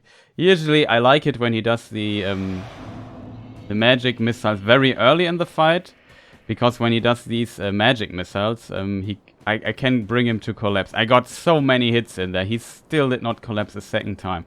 So unfortunate. Then of course he starts with an explosion, so I have to get away and can't position myself probably. Then I was just surprised by the spear and the missiles. It was just a very tough spot I was in there. Oh, also we just... Sorry, I have to do something really quick. Like, no. That was just robbed. You robbed me. That was... The game basically robbed me of this Ember. I want that back. That's just cheating, in my opinion. It's cheating. It's literally cheating too. Like, he transforms into all kind of things, and nothing he does has kind of cooldown or, like, recovery frames. He doesn't know what recovery frames are. That is not cool. Like, it's never my turn. And I hate this.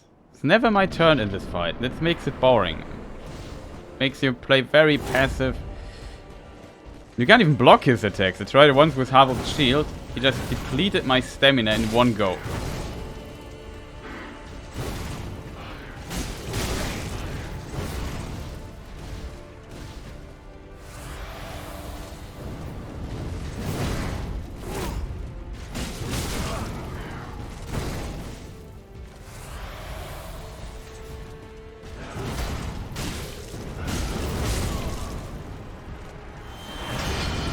Was also wants the slower attacks. That said, as soon as you do stuff like this and take the risk, he just cheats like this. It's just insanely infuriating that he cheats so much. Like, why punish me for attacking? Like, I don't get this the game design decision behind that. I don't understand it. Like, it makes no sense. Why punish the player for playing offensively so much?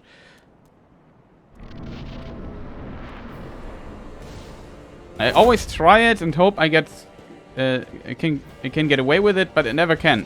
Like, his follow-up is just far too fast. Like,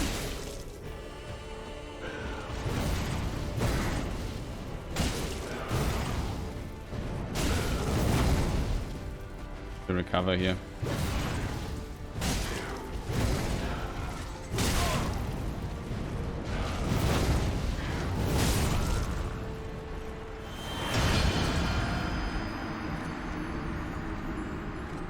Of course he does a follow-up 2 times. Terrible designed game fight, boss fight that is. It's just really terrible. I have no words for it. How can the people who designed this design some of the other greatest bosses? They designed Manus in Dark Souls 1. What a fantastic boss fight. They designed Artorias in Dark Souls 1. What a fantastic boss fight. They designed Fume Knight. What a fantastic boss fight. They designed, let me think, what is also a fantastic boss fight. Nameless King Phase 2, also a fantastic boss fight. Twin Princess, also pretty decent boss fight. I would say even 4 Kings are an interesting boss fight. Probably not the favorite of a lot of people, but I think they're kind of neat. Dark Lurker. Except for the way to him, also a pretty cool boss fight.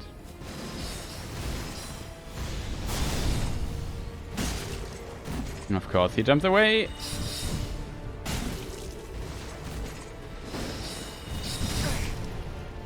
Oh, we lose damage.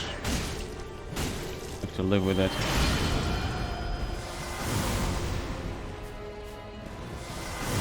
And stop there, please. Have to recover here.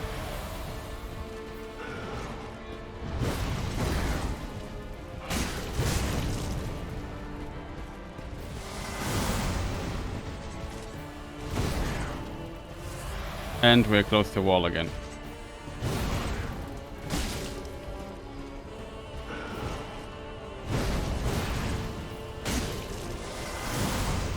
And we stop that annoying thing there.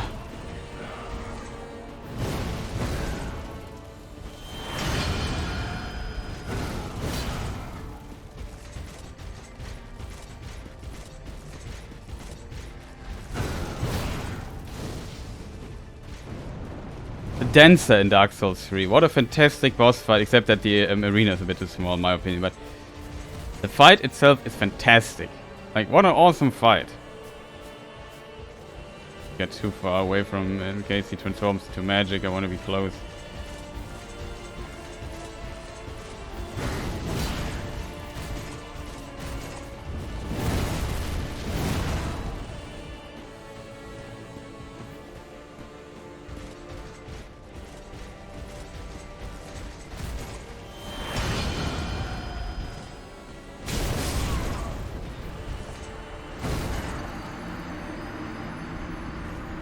Awesome. Running away from this guy for half an hour and then getting one-shotted. Pretty fun.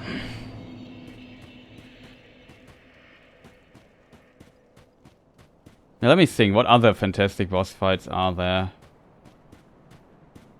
I think Udix Gundyr is also a pretty good boss fight. Even Champion Gundyr is a pretty good boss fight.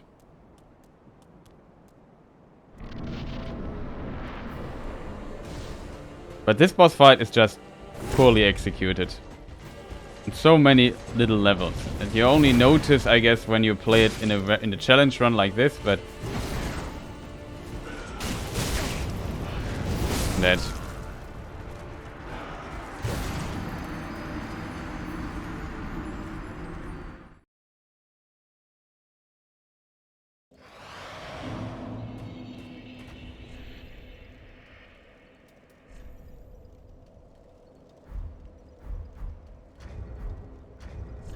We could try our other build again. I'm not sure what to do.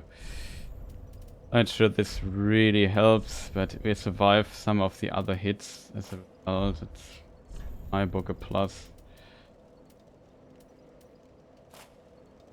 We could also see if we find something that he still can carry.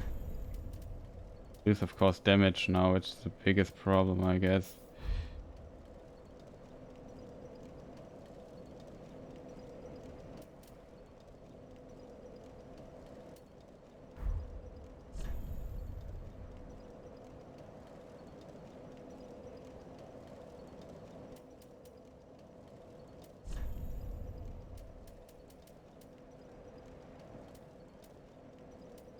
Far too heavy.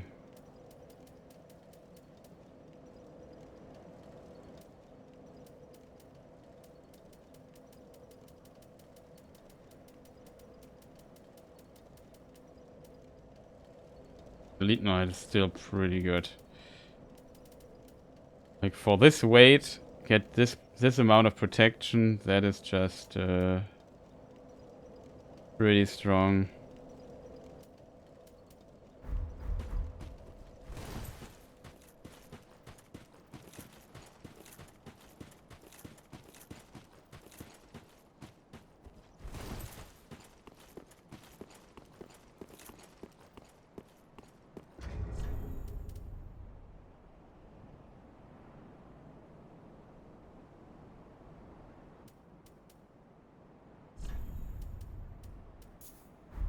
Maybe just in case we get an opportunity again, we can get poison faster.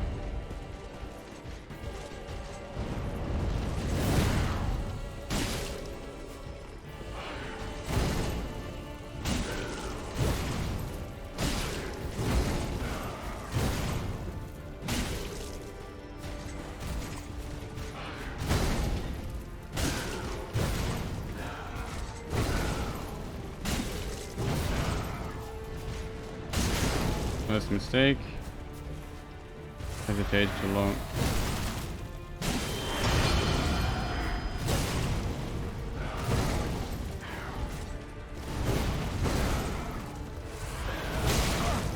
Can we stop that, please? Don't get into the second phase there. Was just always not a bit too slow on the dodge button. Like, always surprised. You always think, hey, he turns now slowly around and then we continue fighting. No, he just attacks while turning around. Turns one. The attack's already there. It's just so strange. He didn't even face into my direction, but still could hit me pretty hard.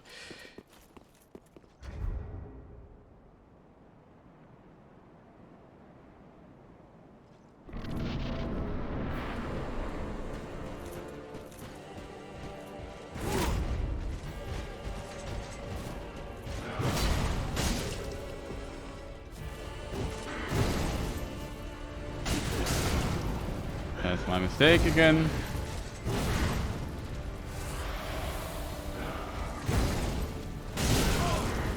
Another mistake again.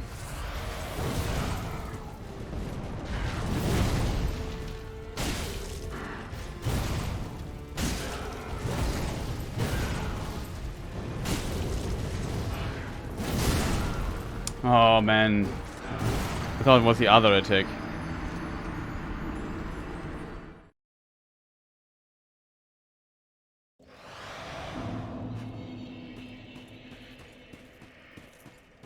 It's not running, it's not going too well, to be honest.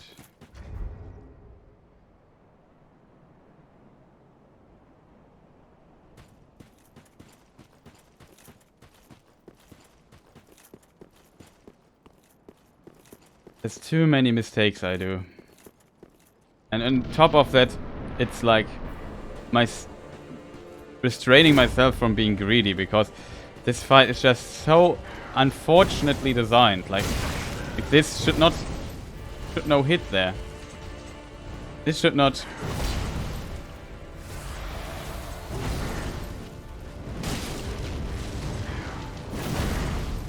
Also, we fight again close to the wall. Like, why? Why? This arena is massive. Why do we fight there? Come on, dude. What's wrong with you?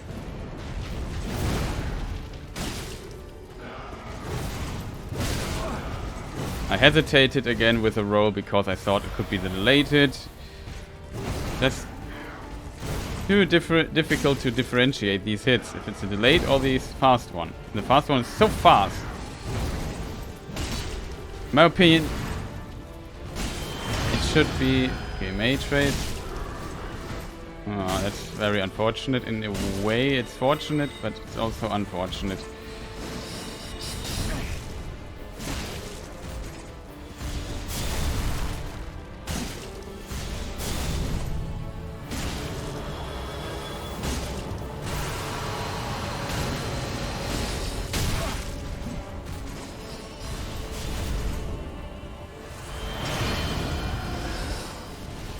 Oh, that was... I almost died there. Okay, that's really good for us. Stop that.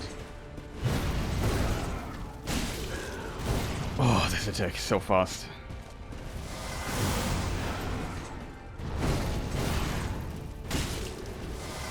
Stop that explosion. I knew I would get hit at some point. Dead. Like, man, can he maybe not do the swing attack all the time? The spin attack. And we get so close to the end of this phase. And it's always stupid stuff like this, because he decides to start spamming his attacks all the time. And it's relatively tight, the timing to dodge the spin attack. And I just needed to heal there, and he did not give me like a good opportunity to heal. Like, he can attack so relentlessly, he has no stamina bar, which is... defeats a bit the point of Dark Souls, to be honest. Like, he can... This normal thrust attack he does with his spear, he can do it 8 times in a row. I think even more often if he wants to. Yeah, let's just start anew. It's just... terrible. Problem is... the fight forces you to play so passively in this mode, and this basically reveals the flaw in its design.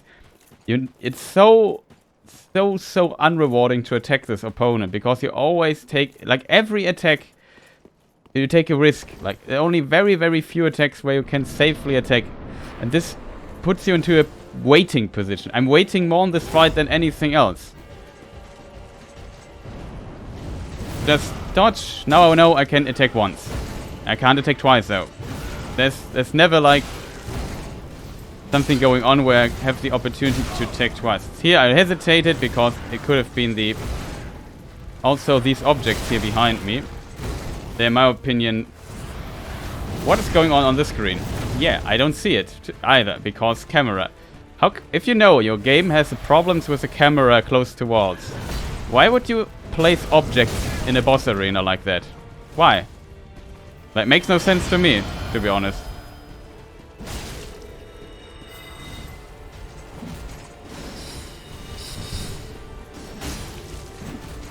Can you stop that?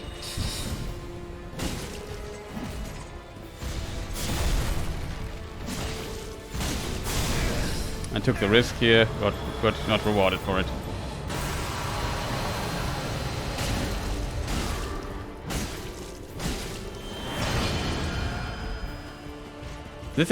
This phase is so terrible. I can't even fight it. Like, it's too risky in level 1.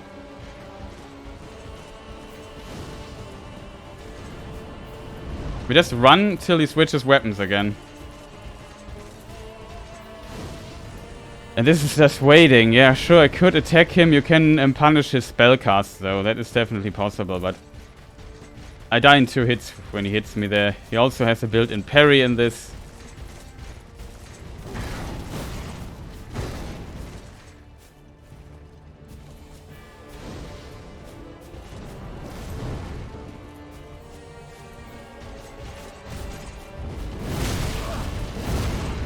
See what I mean? This you can punish though, but I had to recover. Okay, now we switched up. Now we are one shot though by stuff. Is this a spear? It is spear. Such a dangerous attack. Almost died there again, I think.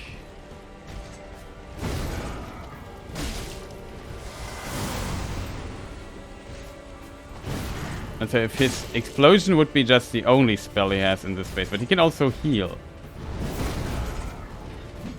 Far away, but I need to attack early. We can attack though. Almost close. And here, stop that. I can't attack here, it's too dangerous. Okay, with time, we think we got him. And if you think the boss fight is over, no. There's a second phase, which is kind of annoying.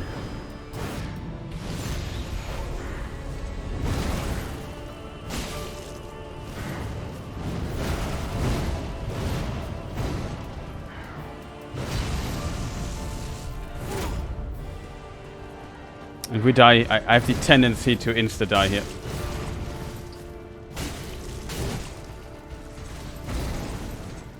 To a field.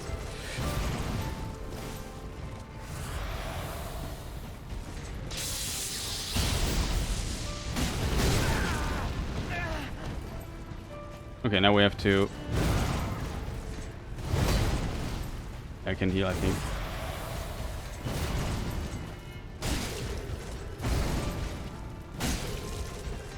That's pretty good. Not sure what he does when he wakes up. I think he could do his weird super... Yeah, that's a super move. We buff up.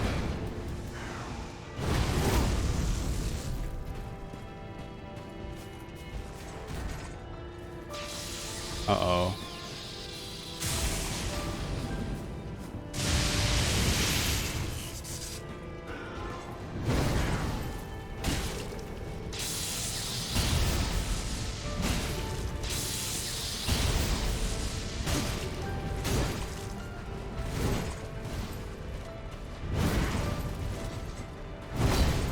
Here we can hit.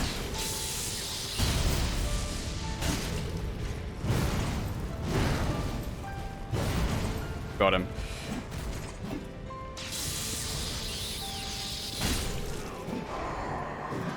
GG, finally. And with this, we beat terrible game design. Thank you, ladies and gentlemen.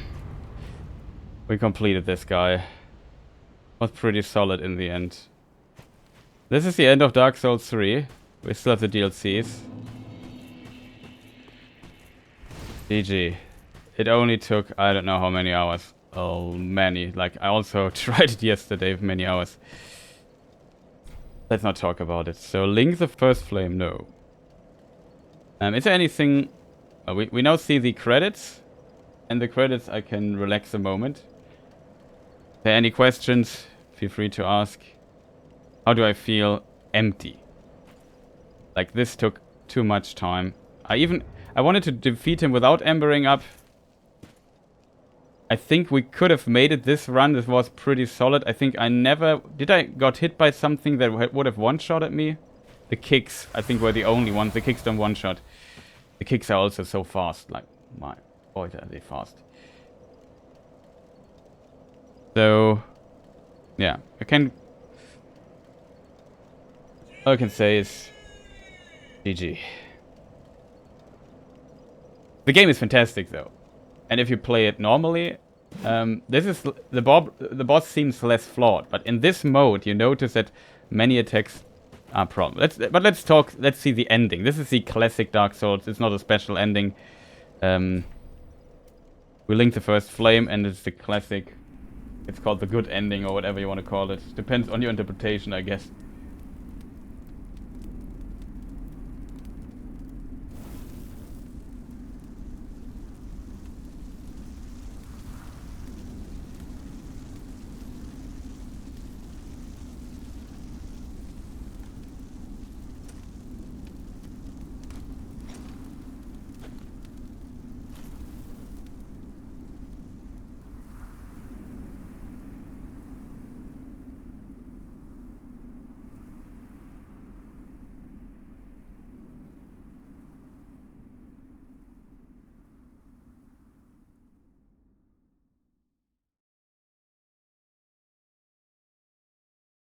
So the cycle starts anew.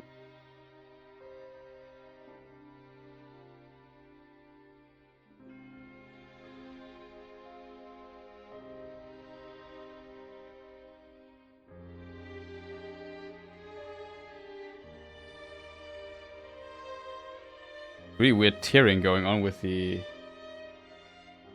credits. I don't know why that is.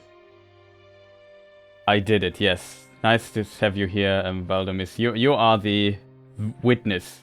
You have seen it. I defeated Soul of Cinder after countless hours of grinding him. I had to use an Ember. We did not use Prisoner Chain, though, which gives you more HP. And I did the first phase without using an Ember. I only Embered up second phase, because I feel like this guy was dead already and he comes back again? Come on, dude. Give me a break.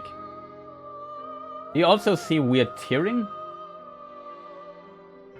Not in the stream, but on my screen I have weird tearings while these characters go up. I don't know what that is.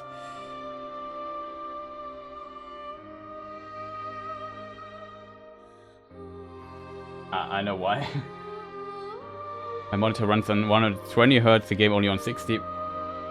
Maybe this has to do with it.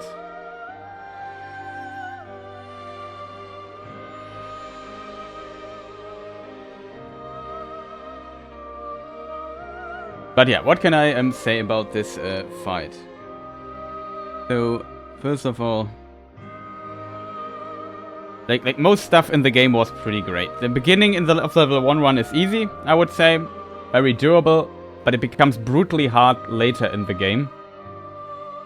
As soon as you have to face certain enemies. And it's often... Are you not entertained? Well, kind of. Can I tap out without muting?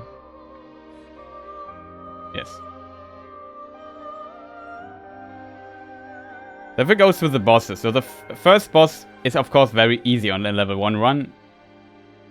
I guess you would never start a level 1 run anyway, but on paper you do this first boss level 1 if you start as deprived anyway, so it's basically a good entry. Not too difficult. Ward of the Boreal Valley. So your first boss is Udix Gundir. Ward of the Boreal Valley. Pretty easy too, in my opinion. You just have to dodge. This second phase is charge attacks where it runs at you. You have to dodge that, else stay just close to him. Pretty easy. Cursed Rotted Greatwood was not that difficult either, but you have to know what to do against him. Like you need a plan to kill him fast, but it's not that difficult to be honest. Crystal Sage, that was more difficult than I anticipated it would be, because the magic does so much damage to you. Some stuff one-shots you if you're not ambered up. Maybe it one-shots you even if you're ambered up, I'm not sure. You don't have the damage to nuke him down as fast, so the fight is longer than it needs to be. Deacons of the Deep. That was the first annoying boss. In a casual playthrough, no problem with this boss. It's a very easy boss. On level 1 run, without embering up and having a lot of HP, this boss is very RNG heavy. Like, there's always something, a fireball or something that can hit you, because it's a group of people and you have to hit a certain one. And sometimes if you are unlucky, the person you need to hit is in the middle of everyone else. And just getting to him and hitting him is just insanely difficult then. Very, very annoying boss on level 1. Like, this is a really annoying boss on level 1 run. I guess if you amber up a bit and have very good defense and so on, or do them a bit later, it's okay, but yeah, I don't know. I felt like that was a very, very annoying boss. Abyss Watchers, we beat them pretty fast. I think they're a decent boss, because what makes Abyss Watchers better than Soul of Cinder, if you hit Soul of Cinder, he doesn't stagger. He doesn't even flinch. You have to hit him like 20 times, then with my damage output, I should add, to make him collapse or stagger, so that he's on the ground for a moment and you can hit him a few times. Abyss Watchers hit stagger on almost every hit. They have some hyper armor moves, you have to know them. Then their second phase is can be a bit difficult, but you can also backstab them, it helps a lot. So I think overall, this boss gives you a ton of tools to beat them. There's a ton of counterplay that you can do there. As first phase, you have to check out the three Abyss Watchers versus you alone. And one is on your side, 2 are not. You have to wait for this guy that helps you out a bit. And then, yeah, they're not that difficult. Damage-wise, we also did a lot of damage. High Lord Volnir. Ads can be really annoying in this fight, but if you can nuke him fast, I would recommend killing his left arm first, or his right arm from his perspective. So, from my perspective, left. I beat him first try, so there's that. Old Demon King I thought would be more difficult, but he's also pretty easy, but your roll timings have to be spot on. Shouldn't give you too much trouble, but of course it can be your kryptonite. Like, you can take a few tries for this guy, but it's not too difficult in my opinion. Old Demon King is pretty solid. Just maybe see that his stuff doesn't one-shot you. That is very helpful, like his AoE stuff, but I found him very easy. Like second, third try or something. First really difficult boss besides Deacons of the Deep, which were just annoying, they're not difficult. But he's really difficult, Pontiff Sullivan. That boss was something else, I have to admit. You can parry him though, helps a lot, but you have to... I would recommend a small shield. The parrying with a normal shield is very unreliable. It's too little parry frames, so the small shields have more. His first attack can be easily and very consistently parried. And then you have to hit some follow-ups and so on. He's very consistent in many ways, so some of his attacks are so fast that you get a parry and he hits you at the same time, which is annoying. Boss arena is too small in this fight, in my opinion. It's weirdly shaped. It's very huge, but where you usually fight him, or I fight him, I always feel like, it's not that great.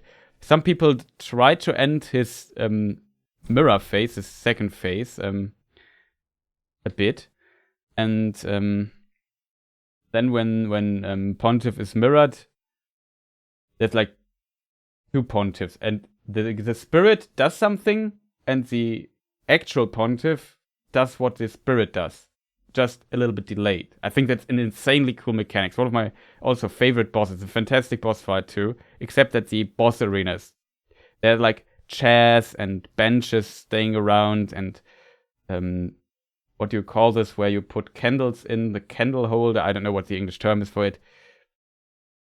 If you walk back, you can get stuck. Like, you have to roll through them to destroy them.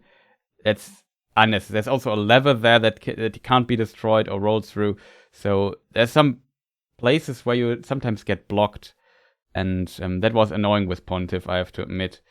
And as I said, the problem is a bit, you don't want to be against Pontiff facing a wall, being close to the wall. Like, that's annoying.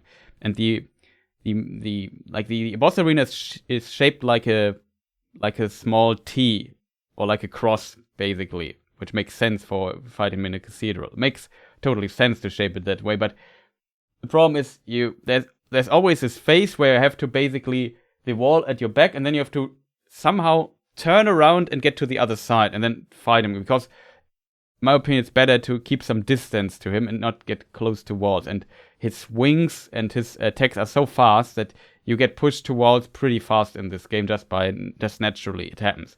So in my opinion, the boss arena could have been differently shaped or a bit bigger still. I don't know. I felt like I don't like the boss arena. That makes the fight more complicated than it needs to be. I like the second phase with the spirit thing more. Some people, if you can kill the spirit very fast, you can nuke it, and then it returns basically to how the fight was before. I personally prefer the spirit phase that before the other. I don't know. You can bait out certain attacks and attack him, can play it really safe. It worked. But it was a fun boss fight, I have to say.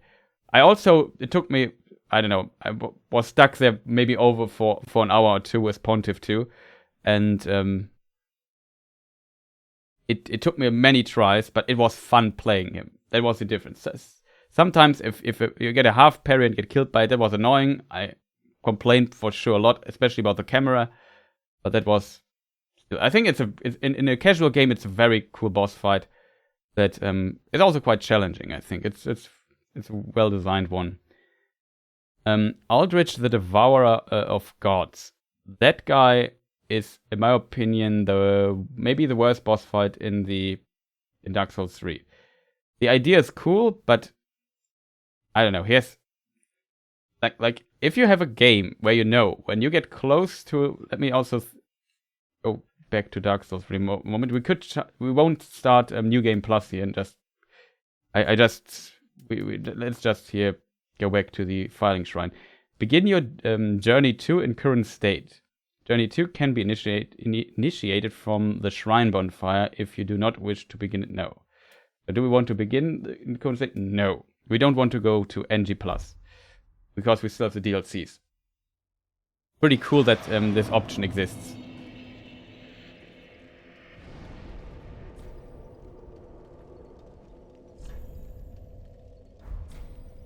But yeah, you can go to NG+ from this bonfire.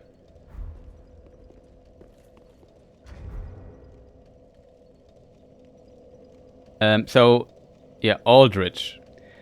I said, the problem is, let me demonstrate it to you. It's very easy to demonstrate. Let's say the camera is like this. Then your character and your shield on your back occupies a big part of the screen. And now imagine a boss is in front of you. You don't see 100% what he's doing.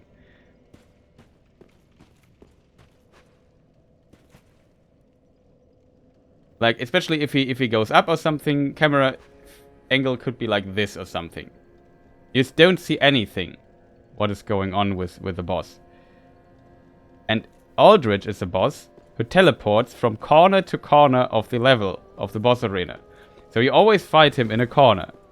That is annoying as hell, as you probably can imagine. Like, it really is annoying. And yeah, well, what can I say? It's simply not great. Here also the camera is not locked in, so the camera even does more strange stuff when you get close to walls. Like, camera can be like this.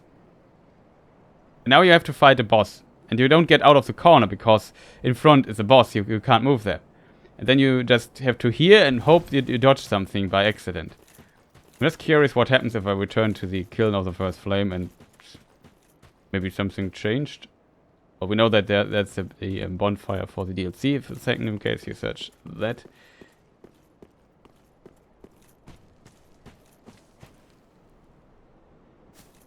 Not much going on here, huh? And yeah, objects like... oh, it doesn't work. Interesting.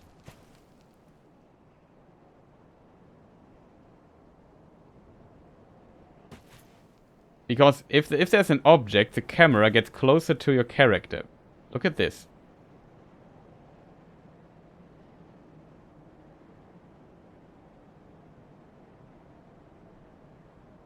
There's even a sweet spot where it just teleports back and forth, which can also happen when the boss wiggles around.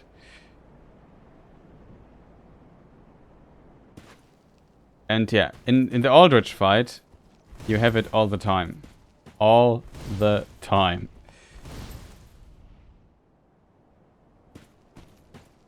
Because the Aldrich bonfire is just terribly placed. Like, I can demonstrate you, I can show you the boss arena and you see the problem with it. Very fast. No. I hit one time. Yeah, it's just... It was a very annoying boss fight. The boss fight is, in my opinion, not that difficult, though. It's a relatively easy boss fight, if you... But he also one-shots you with many attacks, so that's a problem. But he also has problem hit. First phase is pretty easy, but annoying. Because you hit him a few times, then he gets scared and teleports into a corner. So this is the boss arena, by the way. This path here is blocked, you can't go there. And he teleports here. And he can teleport here. And then you have this boss here in front of you. And have to fight with him. And then arrows are flying at you. And in the second phase he also has, what's it called? He leaves a fire trail on the ground. So yeah, you see, you're pretty close and this can happen often and you don't see. And you're also standing inside the boss a lot. So you really have to navigate through this blindly. I would not recommend locking the boss in any way. And just use the camera manually. And yeah, it's a really terrible boss fight. And he just teleports from this corner to this corner, from this corner to this corner. I don't know how the order is, but it's pretty annoying. Not gonna lie.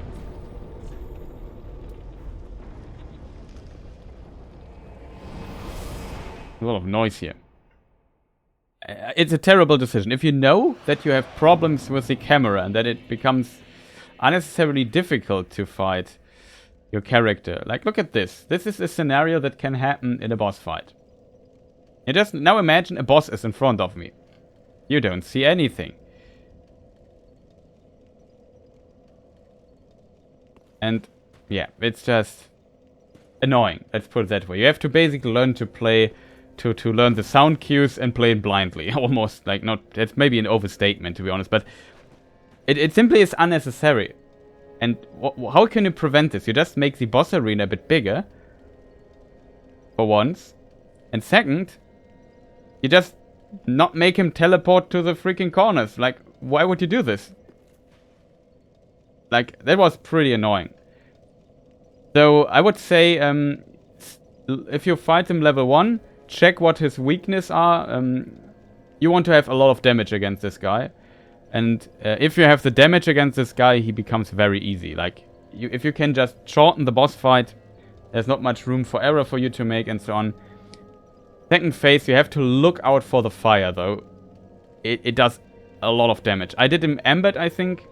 The Ambed up helps a lot. Being Ambed up helps a lot against this fight. So, it took a few tries for sure. We were also stuck there for a moment. It was very annoying and frustrating. But, I I think it's not that difficult. Yhorm the Giant, yeah, it's a gimmick boss fight, except you play him unintended, so normally just hit him until he's dead with your weapon. That takes quite some time then. It's pretty difficult, I guess. It's more about consistency and keeping your concentration up, but not a very difficult fight in of itself. We also did the Onion Knight quest, so he helped us defeating him. Let's not talk about that. Keep in mind, if you fight this guy, you have to take up a weapon and use that weapon to fight Yhorm, then it can shoot like a thing. Keep in mind that it weights, I think, 8. It has 8 weight. So with 8 weight, you have to keep in mind that you still want to have your fast roll, so stay below 70%. In level 1 run, your equip load is very important, so keep in mind that you have room for picking up this item and switching it out in the fight. Dancer of the Boreal Valley. Fantastic fight, boss arena too small again, camera problems here and there, but overall, the most difficult part about Dancer is she has like 40 moves, and you can learn them and of course react to them. Overall, it's a very well designed boss, and it's pretty cool. What's annoying a bit is really that there are some benches in the back and so on where you can get stuck. So you have to, I don't know, the boss arena, make it twice as big or 1.5 times as big, and then things would be, in my opinion, more better for the camera and so on. Still pretty well designed boss fight. Osiris. With Aldrich, Osiris is also a terrible design boss. Especially in a level 1 run, this guy is really a gatekeeper. If he really if he really hates you, this guy has like a charge attack, and there's no wind up animation. So he starts running forward, and he does a lot of damage doing this. If you amber up though, you survive this stuff more or less. I think you can even survive this attack. Then he becomes less scary. As soon as you can survive stuff of him, not that big of a problem. But he can stand with the back around you, turn around, and just starts walking forward. And there's no indication or indicator for him doing this. Like it's almost you have literally 1 frame time to realize that he's walking past you. It's infuriating, and without ambering up, you are one-shot kill. So there's that. And as you can imagine, our Osiris friend is as a result very annoying. So what you do is, to fight him, in my opinion, first phase is pretty straightforward. You just hit him. Then in the second phase, he crawls on all his 4 arms or legs or whatever you want to call it. It's called dragon form, and just stay below him. Always. You have to only take... The only attack you really have to be you have to be careful with your positioning. And he has a spin attacks where he spins around with his tail. This can also hit you while you stand down there. You have to dodge that. Though if you stand below him, it usually doesn't one-shot kill you. But it can one-shot kill you. It does a lot of damage if you stand outside of it.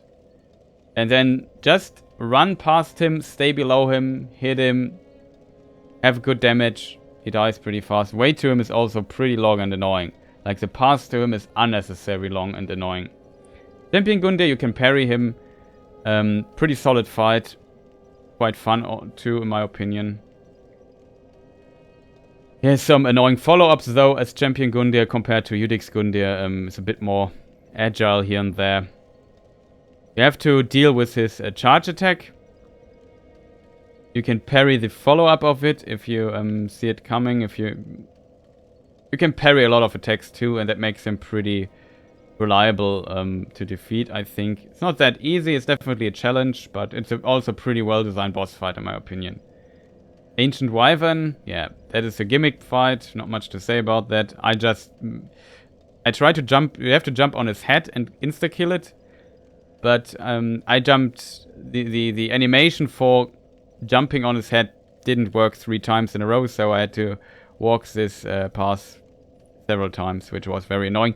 The path to get to this point is on level 1 run very, very dangerous, because a lot of stuff on the way can kill you and you don't have the time. You can run through completely, but there's one particular passage that is very annoying with this guy who has this axe on a chain that he can throw very far. That is, oh, that's so annoying to dodge.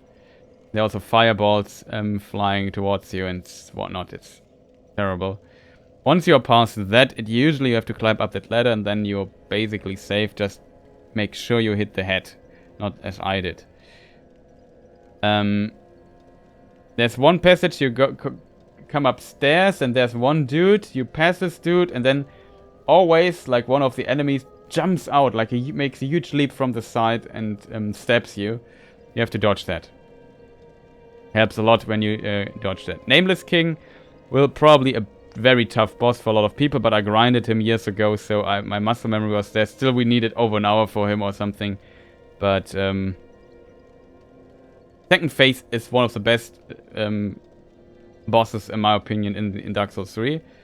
First phase, you have to hit a dragon and his head, and it wobbles back and forth, and you never see what's going on. So camera problem galore again. It's a bit unfortunate, the first phase. It's a cool phase in of itself, but you basically, when you learn the boss, you have to learn to deal with the camera and deal with hitting the head and so on. It's kind of annoying. Next Gatekeeper, which I did not expect, was Dragon Slayer armor. It's a very boring fight too. It's not as boring as Soul of Cinder, and it's way there's more to a bit more to it, but often it's only just hit once, dodge, wait for the follow up. He always does the same few swings. He has not that many attacks either. You have to learn the timings. It works. It's not a terrible fight. It's also not the best fight. What makes this fight annoying is at some point weird things outside of the arena that fly in the air, like let's call them unformed or mutated weird looking undead dragons or whatever they are, and they shoot fireballs in the boss arena and laser beams.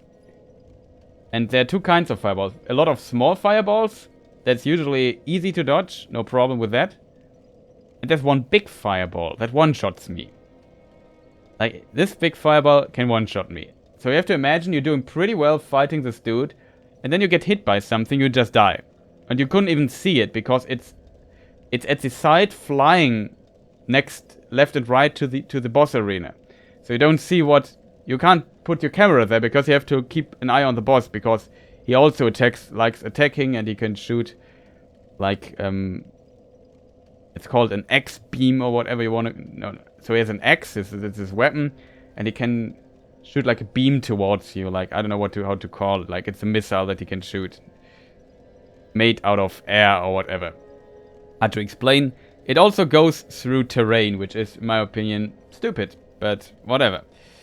Why make a well in the middle, like a massive object, and then you can just shoot through that with this thing? He can even shoot through the stairs. So there's, like, in the middle of the arena, there's a stair that leads up, then there's a well on top of, and then there's stairs on the other side going down again. He can shoot through both stairs and hit you on the other side. It's kind of ridiculous. If you're not embedded up, it also one-shots, so it's fairly easy to dodge, though. But it's annoying. But what killed me a lot there was just making one mistake, getting one shot. He does a lot of damage, and getting randomly killed by some missile that just hit me from out of nowhere, which I couldn't see. I think the standard sentence I repeated a lot in this boss fight was, who thought that it's a good idea to place enemies outside of my viewing field that shoot fireballs inside the arena to make this boss fight more fun? I think nobody ever said this in the world, so there's that. Twin Princess is also... Some people say it's a difficult fight. I think it is not. If you play it normally, it's not that difficult, but of course your dodging and so on needs to be on point. It's a fun fight for the most part. Like, the first phase is pretty fun, except for the teleport. When you die after the first try and you have a fog gate, the guy, the first dude, teleports behind you all the time. That's, in my opinion, unnecessary and annoying. Like, you run through the boss fog gate and always look back so we can dodge the attack. And yeah, I often got hit by it. It's annoying. If it's not one shot though, it works. The First phase is pretty cool in of itself. However, there's a second phase, and that is annoying as hell, because somebody thought, hey, wouldn't it be awesome?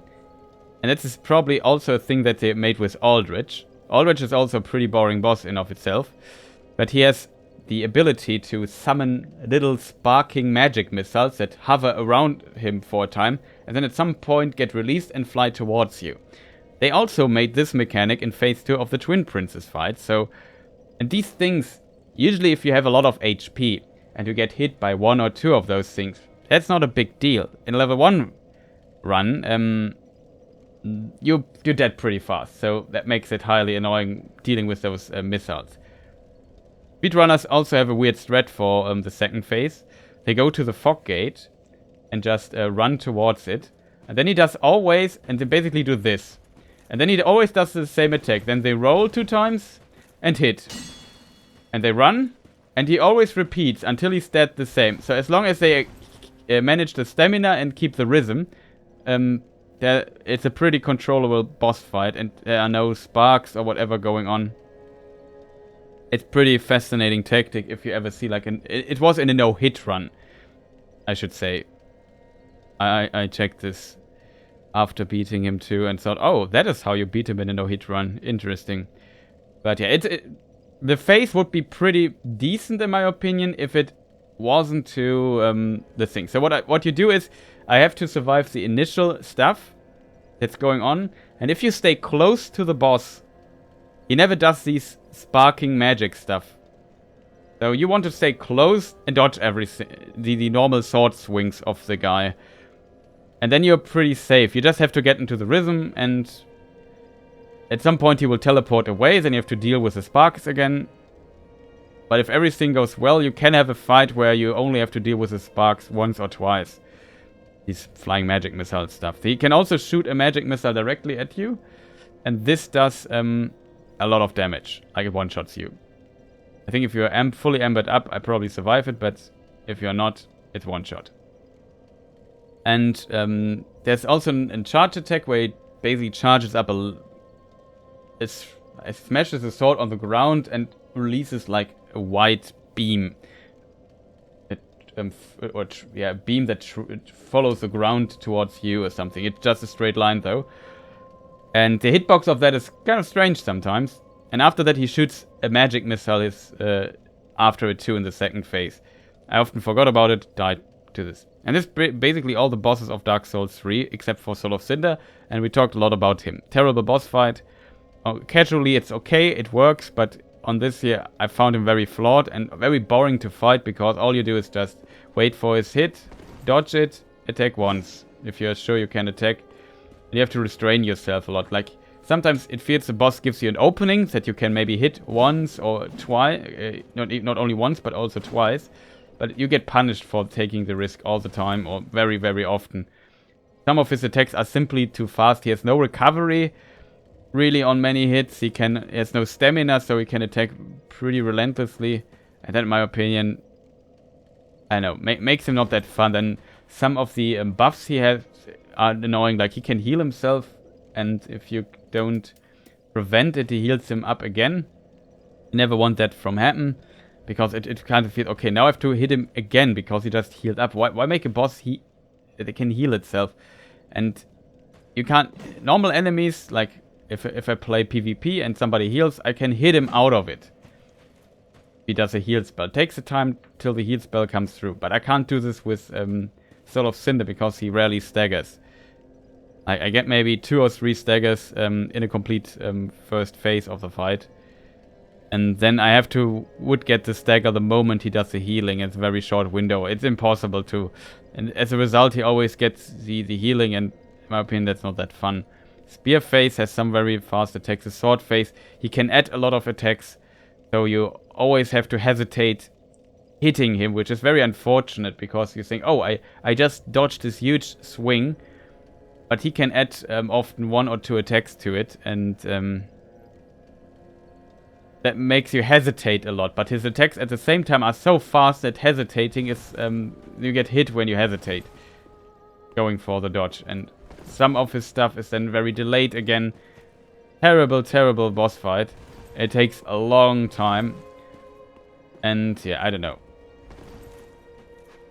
Second phase is relatively easy, but it has a lot of damage, so you die pretty fast if you do a few mistakes. I got a pretty good hit on my final try where I did a lot of grab attacks. That's usually the attack where you can heal in the second phase. Or get a hit in. But also never hit him more than once. Yeah, like, I think you rarely have seen me hitting him, Soul of Cinder, more than one time. Except for the mage phase.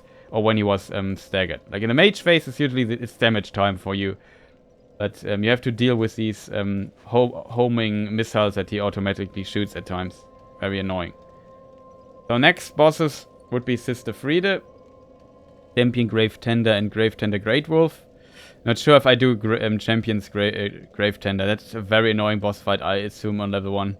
Sister Friede is also highly difficult, one of the most difficult bosses in Dark Souls 3 at all.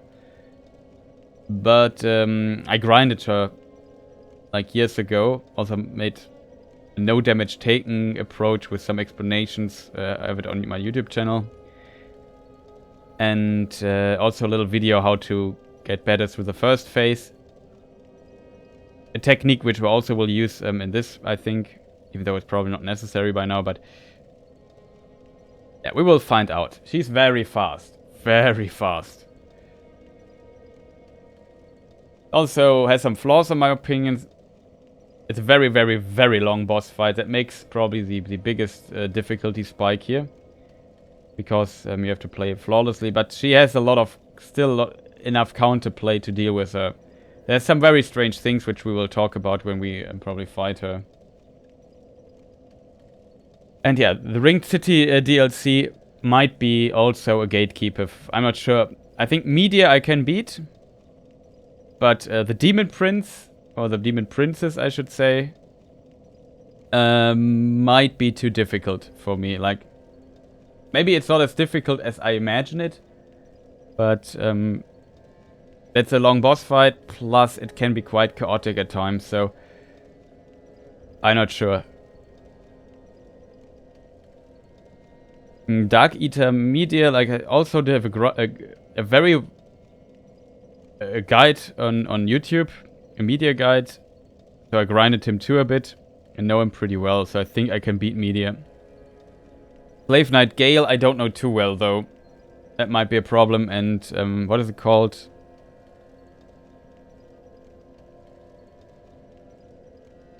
What is his name? Half-Light? Fear of the Church or something? Yeah, Half-Light. Half-Light, Spear of the Church. Could also be a problem, to be honest.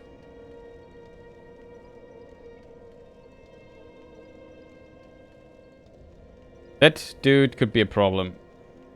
But we will find out. That are the... so we have... boss-wise, with DLCs... we have 6 bosses left. And some mini-bosses. But probably I ignore a lot of stuff from the DLCs. We maybe just go for the bosses. Don't want to drag this out here too much. Because we basically cleared the game completely.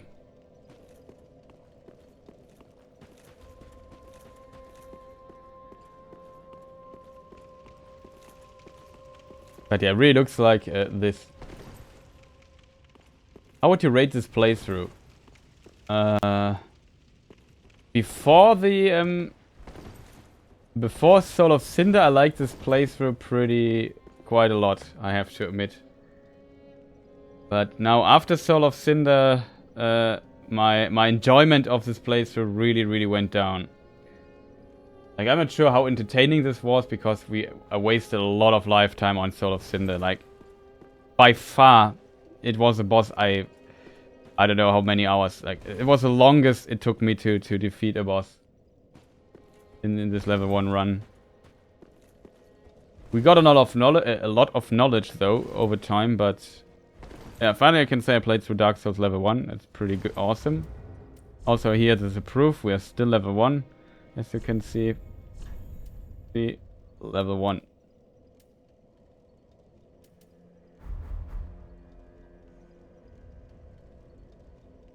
And overall, I have to say, the beginning was really fun. Like, Dark Souls 3 is a great game. So there's maybe a lot of negativity from my side towards Soul of Cinder and some of the other bosses. But overall, it's a pretty fantastic game that I fully recommend to people if they want to.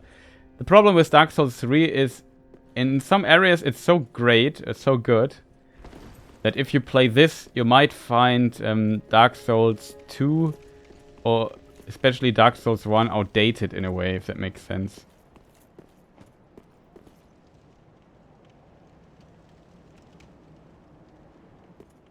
Like, especially Dark Souls 2. Dark Souls 2 is a strange Dark Souls game. I like it a lot, but it has definitely a lot of flaws. And Dark Souls 1 is still pretty fantastic. It does some stuff better than Dark Souls 3 even, especially how the levels are connected and how it's not linear. Dark Souls 2 also does this a bit better, in my opinion. Not the level design per definition though, but how many options you have at certain points in the game is just far bigger in Dark Souls 1 and 2. Like, if you defeated the tutorial boss in Dark Souls 1, I think there are 8 bosses you could fight next. As your first boss, or as your second boss if you want. In Dark Souls 2, if you defeat one boss, in theory it's like something like ridiculous, like 12 or 14 bosses that you can fight next. Which some are very unrealistic though, that you would, it would require some grind and so on. But it's very fascinating how many options Dark Souls 2 has. It's a game with a lot of strange stuff in it. But I like it a lot. And yeah, this game though, it controls much better. In Dark Souls 1, for example, if you lock in an enemy, you can only roll back, left, right. You can't roll diagonal. In Dark Souls 2, you can roll diagonal, but you have no nuances in this in your roll. This game is a bit more nuanced when it comes to these controls in which direction you roll. Of course, you can undo this by simply not locking in, even in Dark Souls 1, but what can I say? It's just, it feels clunky. Also, this game has like very high, very low stamina consumption. Like, look at this. Like, I'm level 1. I don't have a stamina. Let's put this thing out. Like, this is my stamina bar on a level 1 character. Yeah, and I can roll 1, 2, 3, 4, 5, 6, 7 times in a row. If I delay the roll slightly, I can probably get to 10. 1, 2, 3, 4, 5, 6, 7, 8, 9, 10, 11, 12, 13, 14, 15. I can roll 15 times in a row with slight delays, so that your stamina refills for a moment.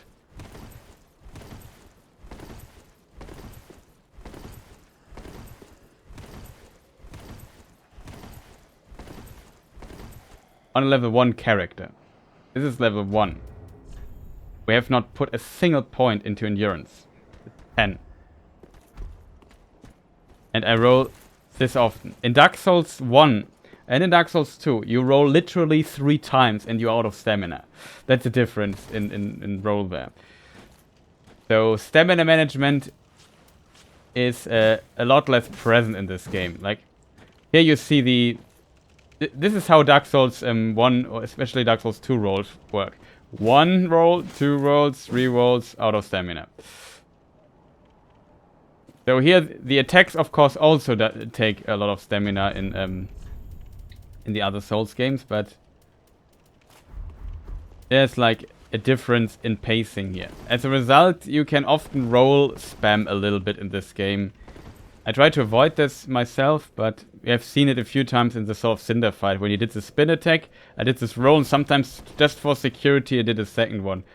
And I never really had to bother with my stamina bar too much. And I didn't even use in this fight the Clorency ring. Like, it's that's a ring of stamina regeneration. So I don't know. I have to say still, until Abyss Watchers, it was a lot of fun. For me personally. Even Deacons of the Deep were a bit frustrating, I have to admit. But if you get lucky, you can also defeat them pretty fast. Like, it's not like it's impossible, but Deacons of the Deep was really an annoying boss fight, to be honest. The level also, there was a lot of stuff in it. You can explore a lot. The level was kind of fun, though, I have to admit, but still not ideal, I would phrase it that way. Still, I had fun overall, I would say, with this section. Then we did High Lord Volnir, which also was kind of fun, and Pontiff Sullivan to that point was also fun still. Devourer of Gods was the first, so Aldrich was the first boss where I thought, oh boy, that's terrible, absolutely terrible. Yhorm the Giant section, we had to cheese a bit the enemies to clear it completely. Overall, so the Profaned Capital, the level called, I think. Overall was also still fun, so yeah. Then we got to Dancer, I think. And Dancer was really, really challenging after Yhorm. Like, really challenging. That was a huge challenge. Still not bad though, because overall the boss fight was fun. It was just challenging due to a lot of different moves and so on. So like that. And let me see, when was the point the fun was reduced? So with Dancer, I did Osiris next. And this was the part where it went a bit downhill. Though Champion Gundyr and Nameless King, though the area for Nameless King is also on level 1 pretty annoying because we have very tough enemies and a lot of them. Oh boy, I was also very frustrated in this. But the boss fight was great. But as said, there was always something that reduced my fun a little bit. Also, Champion Gundyr, the Untainted Graves, also kind of annoying. But you can get through pretty decently. With some tricks, but there are some parts that were like really annoying for me, I have to admit. And let me just check something really quick.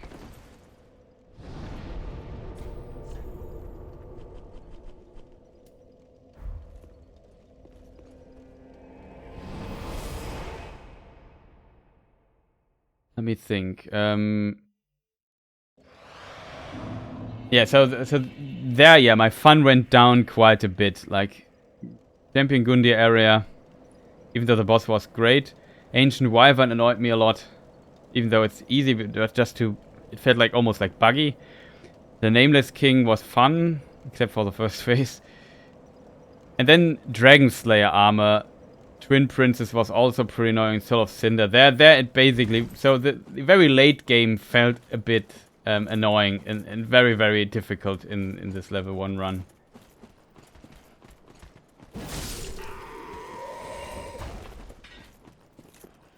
I have to admit.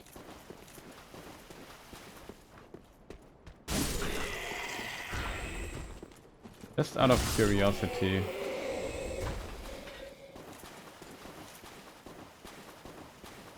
Overlook something here?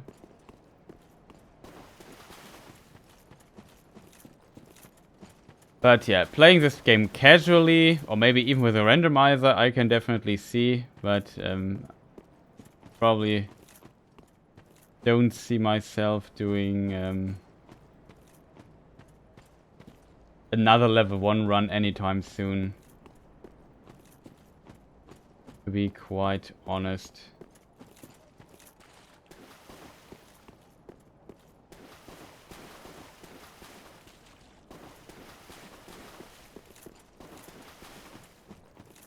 But I don't know, how did people... It's hard to say for me how people enjoyed it, because it was... I streamed a lot at very unusual times. And had very little viewers usually, so... Not sure how entertaining this one was. Last episode was probably the most unentertaining episode. It was just me complaining and cursing and being very salty for like several hours.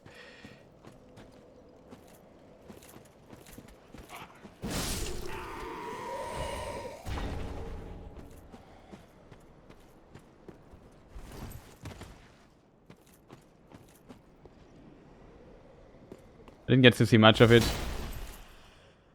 Pretty unfortunate now that we are through with vanilla. But yeah, the beginning was probably the most fun part. The problem was also I streamed like now my sleep schedule seems to be back in order. So I go to sleep in the evening and get up early in the morning so I can get stuff done. But it was a bit messed up when I started. I played a lot. It was like middle in the night when I played this because I woke up like at, I don't know, at very weird early times. And so a lot of people probably usually watch me when we're already in bed or something. What better things to do, of course.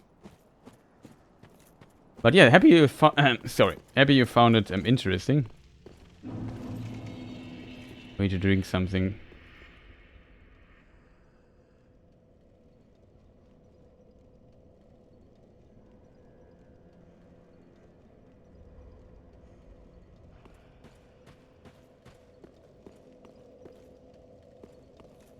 But yeah, that was this fun. Yes. Now we have to spend our souls a little bit. Ah, well. Oh, we are down by quite a bit, but we have 100,000 souls.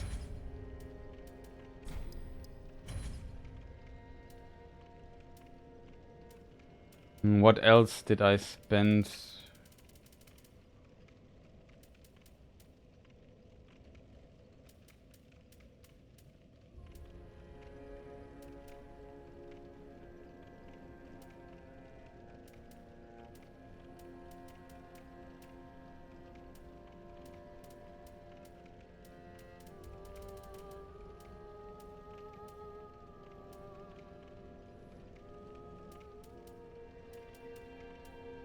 And sadly, we can't buy more embers. Ashen one. Oh, and Did we spend stuff? goodbye.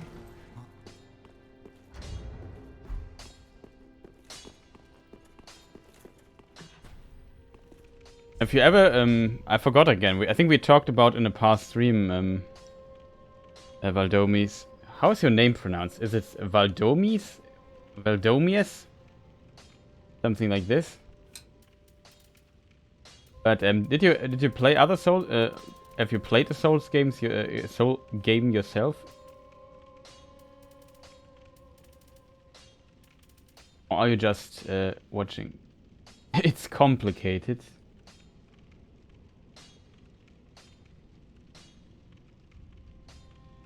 Okay, just call you Valdo then.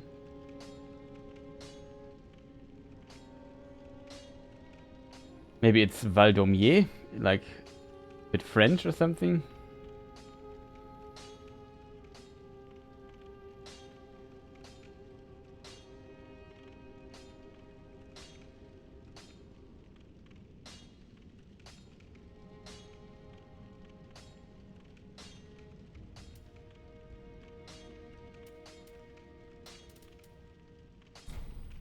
So what do we need most?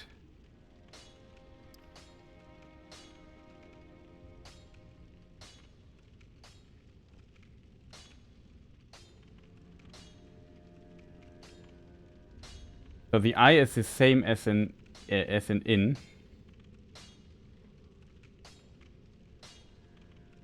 So Valdomi. And then the E and S is the same as an excellent. Domies. So it's Valdomies? Something like this.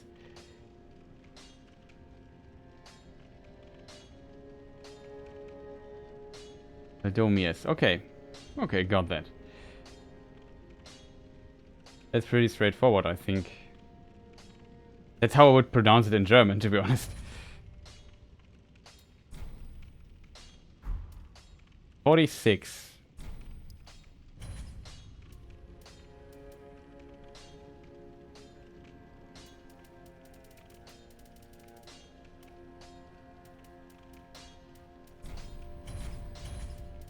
Never use those, but the problem with those flying daggers, they do a lot of damage, but they don't fly as far. Maybe I can show the difference for people wondering. Oh, Hunter's Charms. Yeah, whatever. We still have some left. Dual Charms. So there are 2 daggers, and they all behave tiny bit different.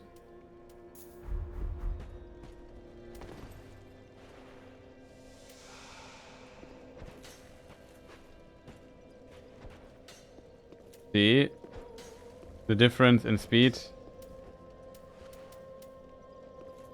Slow, fast. You can also hit several of those very fast in succession.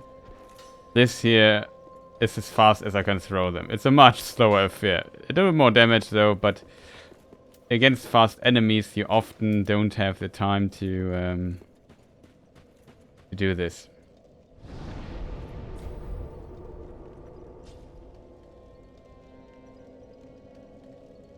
Yes. Oh.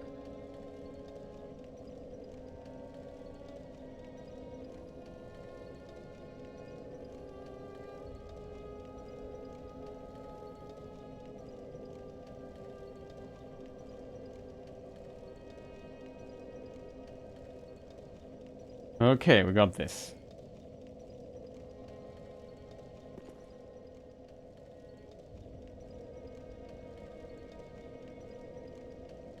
But I'm happy that we managed to defeat Soul of Cinder today. I had the feeling I would sit here for 6 hours or 7 or 10 again. And would not be able to defeat him, but we really got it. We can see what items we can get from Soul of Cinder. Here, this is the Prisoner's Chain. It's a very powerful ring for level 1 run. So you get it by defeating Champion Gundyr. So it's really worth defeating him in level 1 run. And this thing, like this ring, doubles your HP. Let me just... You have 403 HP if you're not embedded. If I put in this ring here, I go to 700 for... Look at my HP bar. It almost looks like it's a normal playthrough with like, I don't know, 17 vigor or something. It gives us plus 5 vigor, plus 5 endurance, so we also get extra... And we also get a bit more stamina. And also 5 more vitality, which also increases our equip load. So the downside is you take more damage. But if you check how much you take more damage, how much more damage do we take? It's just very minimal. Like, you have to consider, if you get 10% more damage, and the boss does, like, let's say, 500 or 400 damage, it's like 40 extra damage. And I'm not sure what the exact number is, which I currently try to find out in the background. Yeah. You know what the extra damage is? 4%. Like... That's hardly noticeable, considering what you get for it. Like, with this ring, we get to 715 HP. If we would put in the other give us more health ring that we have, this one, the life ring, we go to 765 HP. Like, look at this.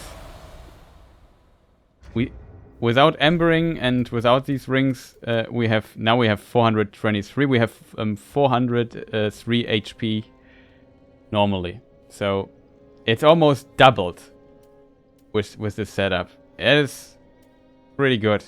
And I think this is needed for the DLC stuff that we might do later. We also have all these powerful rings, so now we have a lot of weapon options. I have to, what's also great about the about Dark Souls 3 compared to the level 1 run of Dark Souls 1 and 2. I did both of them too, but not on stream. What's awesome about it is you have a lot of options in Dark Souls 3. In Dark Souls 1, I can check it really fast if you are interested. In Dark Souls 1, the level 1 class is the Pyromancer. And not the Deprived. Deprived is level 6 in Dark Souls 1. And we start with 10 Vitality, 12 Attunement. So we have a spell slot. That's 2 actually, I think. 11 Endurance, 12 Strength, 9 Dex, 12 Resistance, 10 Intelligence. That's pretty... I think 8 Phase. So stat-wise... we might even get a bit more for in Dark Souls 1. But there are lesser stats, fewer stats in Dark Souls 1. In Dark Souls 2, let me just see what there the classes are. In Dark Souls 1 is also the Deprived, and he starts with 6 in every attribute.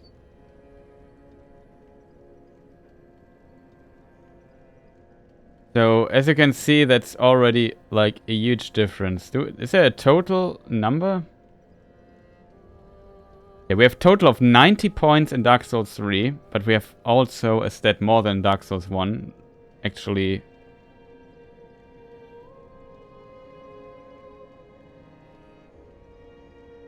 yeah, one stat... no, we don't have a stat more because resistance is not there anymore.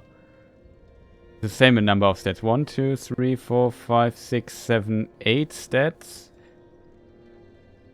1, 2, 3, 4, 5, 6, 7, 8, 9 in Dark Souls 2. And in Dark Souls 3 we have 1, 2, 3, 4, 5, 6, 7, 8, 9. Also 9. Okay, we have luck. I forgot about luck. Yeah. But that's an interesting number. Considering that we have 90 points in total in Dark Souls, on level 1 run in Dark Souls 3. In Dark Souls 1 we have only 8, no. Where is it? Pyromancer... yeah. 84 points in Dark Souls 1. With 1 stat less. In Dark Souls 2 has the same amount of stats, but different stats. It's only 54. Already by these numbers. So in Dark Souls 2 you only have as a level 1 character as a Deprived 6 in every stat. That is 54 total points. And Dark Souls 2 has, I think, the most difficult level 1 run. I would say. Because in Dark Souls 2 you have fewer iframes with this setup. Like half of the... just imagine we would have to fight Soul of Cinder and you have half the iframes in a row. It's like impossible, I guess. Or at least for me. But at least the bosses in Dark Souls 2 are usually considerably more easy. Or easier than in the other games. But yeah... Dark Souls 1 is pretty rough. Dark Souls 2 is pretty rough with the level 1 run. Dark Souls 1 is okay, though. It might be. It might be impossible, yeah. I think there might be very good players out there that can do this even on 8 iframes. Or... let me see. What adaptability is 6? What is 6 adaptability in iframes?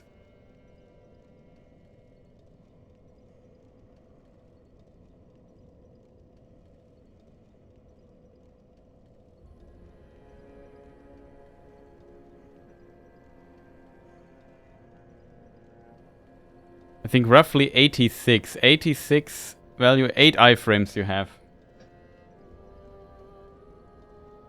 Yeah, the same players who get do all the games in a row without getting hit. Exactly, those.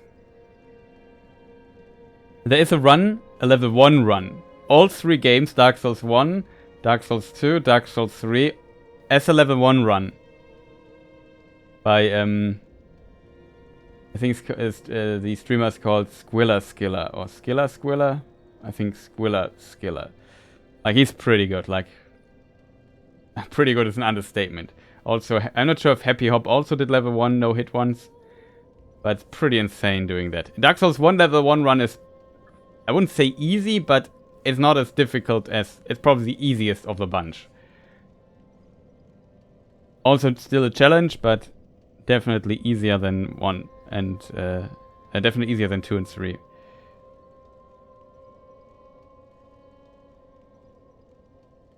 But in Dark Souls 2 the levels are more deadly and not the bosses.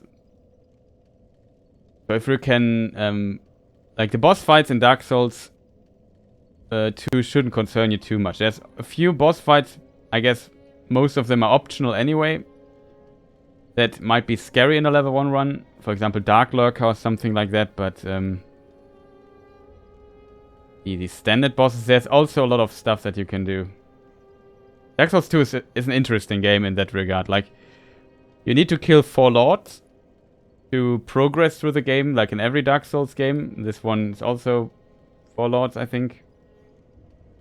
And there's a way you don't need to kill 4 lords. You can basically, by design, circumvent this.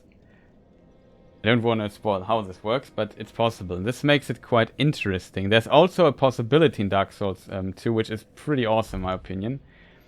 You can use an item, like a consumable item, and if you do so, you set the area, you can use it at a bonfire, you burn it there.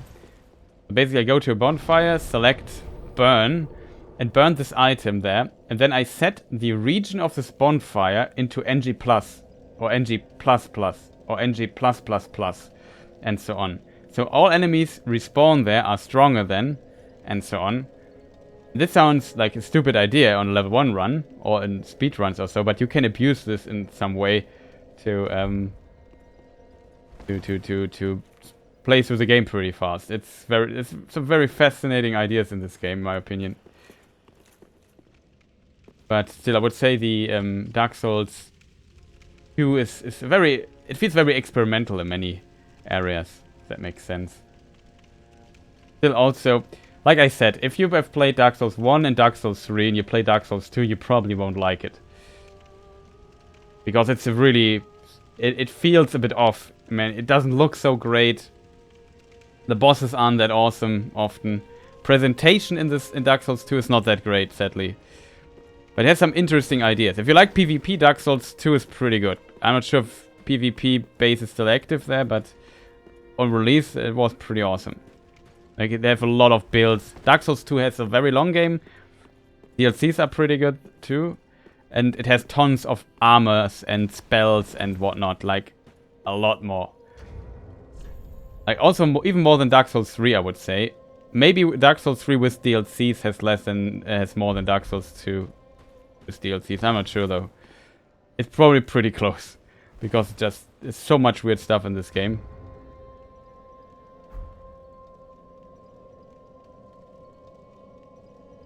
So, I probably take a short break. Get something to eat really quick. Because I'm hungry now. And drink something. Maybe give me a few minutes. Like 5 or so. I'm not sure if people stay this long here in chat. And then we might check the first DLC a bit. I probably try to rush to the boss. We won't... Like, I played the other vanilla Dark Souls, I played very thoroughly. I think it's not 100%, but I probably got almost all the items there are. I probably reduced this a bit in the DLC because the enemies are just often so tough that it's probably not the best idea to do it like this, but yeah, we will find out. Be right back in a moment. Maybe I can also set up the timer again so people know I'm back soon or something. But timers and I are not compatible, so if it says 5 minutes left, then it might be a bit more. My time estimations are always off. Maybe I just set it to 15 minutes and hope I make it in time. With like eating and stuff, should work. So enough talking already. Give me just a bit time. Maybe I'm back earlier, I'm not sure. And maybe we set to 10 minutes. That should be enough. So I can eat maybe here a little bit. We stay in Firelink. Just relax a bit after all this stressful stuff. Yeah, be right back.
Okay, I'm partially back. Sorry for the long break. I almost made it in 10 minutes.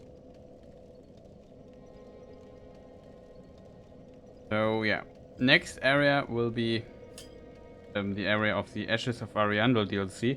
I already ran through it in a past section already a bit. And so we have several of the bonfires already. I have to piece my memory together where the exact path is. I have to say the Ashes of Ariandel DLC close. It's not my I think it's Dark Souls DLCs were always great. Like from Dark Souls 1 DLC is fantastic. Still one of my favorite DLCs of the complete series.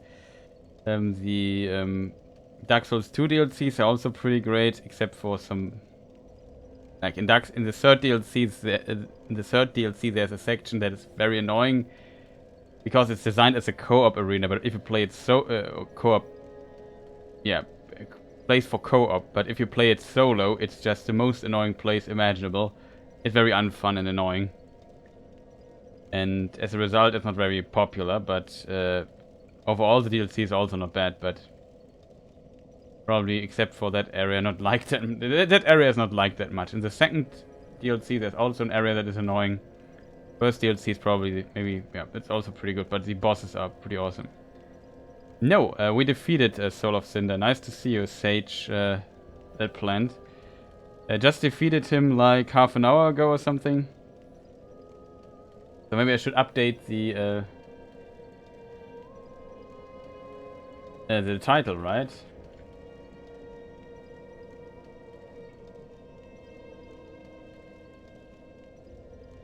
If I can spell it right.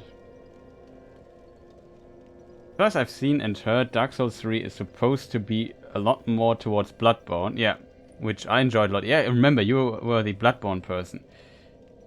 In its style and compared to its predecessors, and I'm getting exhausted playing that. So I'm thinking that unless I get super into Dark Souls 3, the other ones might not be for me. What do you think?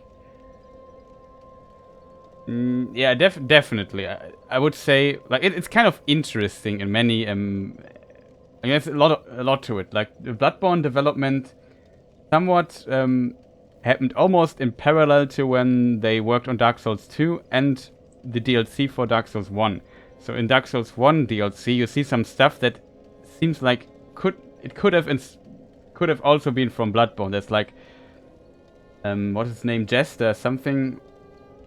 For example, he invades you and is like an NPC. He looks somewhat like he could out of Bloodborne, if that makes sense.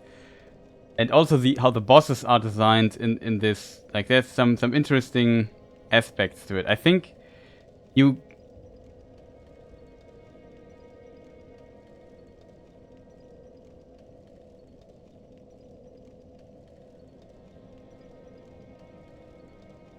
like how to express it. Like here, as in Bloodborne, you also have very little roll. Like I showed you how many times you can roll in Dark Souls with a level 1 character. Like with a little bit of recovery in between, you can easily make it to 10 rolls without running out of stamina. In Bloodborne, it's pretty similar, if I remember correctly. You can also like dash a lot back and forth, and also that. This character also does not roll, it dashes also around like in Bloodborne. It's really fascinating that I just mentioned it. And so that, but you as a player can't do this, but there's definitely some elements of it in it. Basically used on rolling, yeah, exactly. If you lock in the enemy, you do the dash around, and if you have not locked in, you do the roll in Bloodborne. And it's pretty fascinating that it works like this. But it makes the combat more fast-paced, especially the gun that you have. Like here you have the shield and the parry, and in Bloodborne you shoot and get a parry. You can't block in Bloodborne, exactly. But I haven't blocked in the whole Soul of Cinder fight either, and there are other fights also in Dark Souls 1 and 2 where I don't block, which I can fight without blocking. So it's not like you have to block. Like It is just an option that the game gives you, that you use a shield and play a bit slower. But the problem is, it's a really good option. So as a result, you get how to say it. As a result, you used to. For example, you circle. The classic Dark Souls move is you lock in an enemy. Wait, let me see if I can find an enemy really quick. And you just circle around him and hold up your shield and see what he's doing. And as a result, there's that. But you can also play in Dark Souls 1 and 2 with like low equip load builds and very basic armor. Yeah, the high mobility. Let me see. You usually do this here around. You just circle around and wait till he gets an attack out. And he doesn't hit. Oh, he missed, and then you hit him. Like that's the classic Souls move that you see a lot. But I think, but if you play, you can I mean, you have to force yourself a bit, if that makes sense. So you can play, for example, with very low equipment load, and maybe even play. You don't have to use a shield. You can also play without it. And then you can't dash, sadly, like in Bloodborne, but you can also roll pretty fast. Like these rolls come out pretty fast if you're this light, and you could play it Bloodborne-esque, the game, and it works. Like it really works. You can play it like this. The only difference though is you have to like stamina management for Dark Souls 1 and 2. Because, yeah, in Dark Souls 1 and 2, you roll 3 times, you're out of stamina. I also see my stamina consumption is, now that my equipment load is lower. So, I guess, in a way, probably Dark Souls 3 you would probably like more than the other games.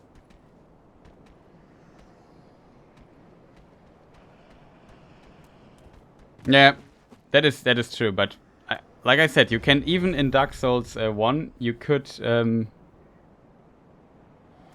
try playing. You can also play fast in these games, if that makes sense. Like what you have to do then is play lighter weapons. Of course, if you play Dark Souls with like an ultra great sword, it takes like an hour to hit, and eats a lot of stamina. Then sure, the game suddenly becomes a lot slower. Like if you play, I don't know, your classic Havel's build, like with a very big shield, and now you roll. Oh, my back, it hurts. And you can play like this. You have the options to do this, but you could also play like with, I don't know, what is a very fast weapon that it also exists in Dark Souls 1? Probably a straight sword of sunlight sword. Do we also? Yeah, for example, katana is pretty fast.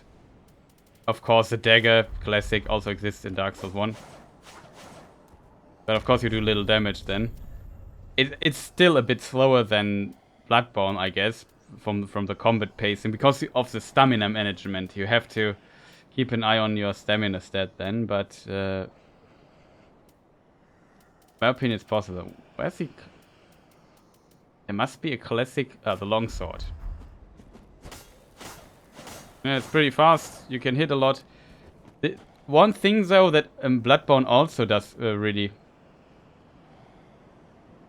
I've been using Farron's sword using a light armor as well to really imitate Bloodborne. Yeah, I can see that. Another thing that this game adds is that you have like this special art that does not exist in Dark Souls 1 and Dark Souls 2. The furthest thing that comes close to it would be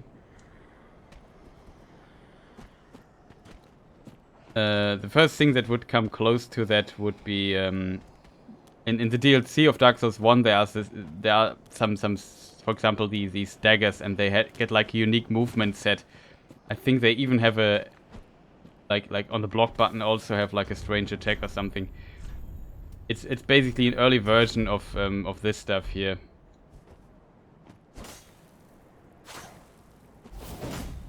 And Dark Souls 2 has power stancing, which also does this. So in Dark Souls 2 you can basically combine, not every combination, but you could, for example, say I want to play with 2 katanas.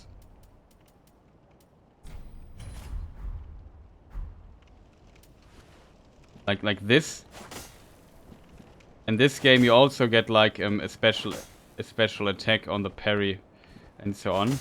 In Dark Souls 2 you could hold the dual wielding button. In this game you just switch between. That's also a feature from Dark Souls 2, by the way. But if your stats, the requirement stats are 1.5, I think as high as the requirement stats of the weapon, you can power stance them, and then you get unlock basically new attacks with it. So it's basically like having these twin blades equipped. Then you get like also new stuff like this here. It's really fascinating.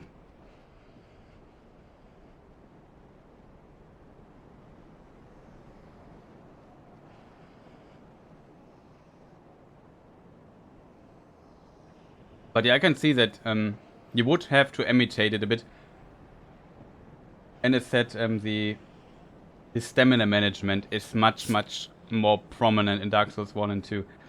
At least as long as you don't have enough endurance.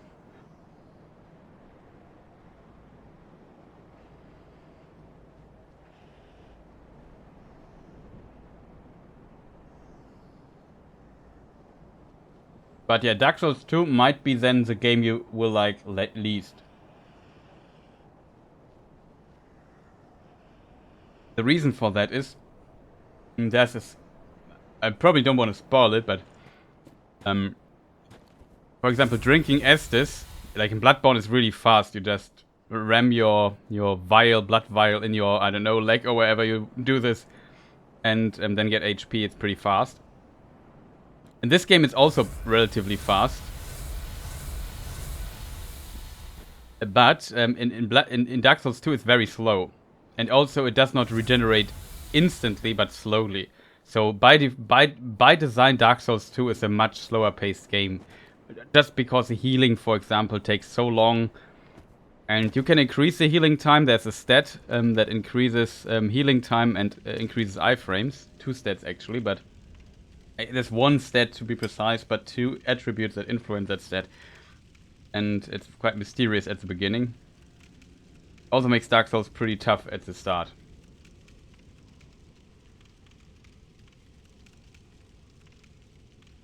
I could see you maybe liking Dark Souls 1 more than 2, if you would ever try those.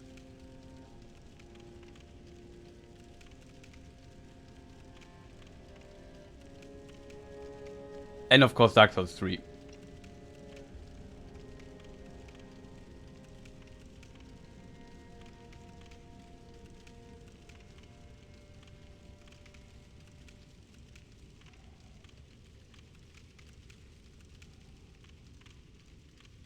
By the way, did not upgrade the stream title?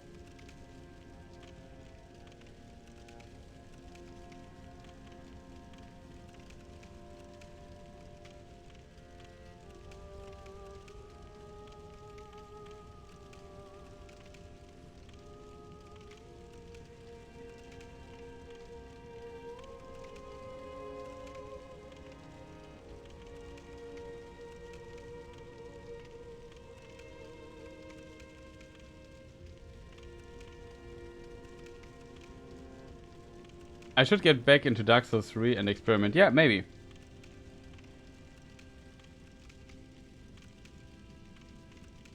I mean, if you like exploration and so on, Dark Souls 3 is pretty solid.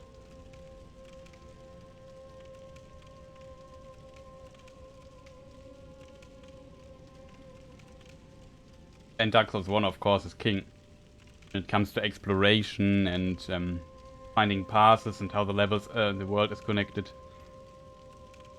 That one's also pretty good in that.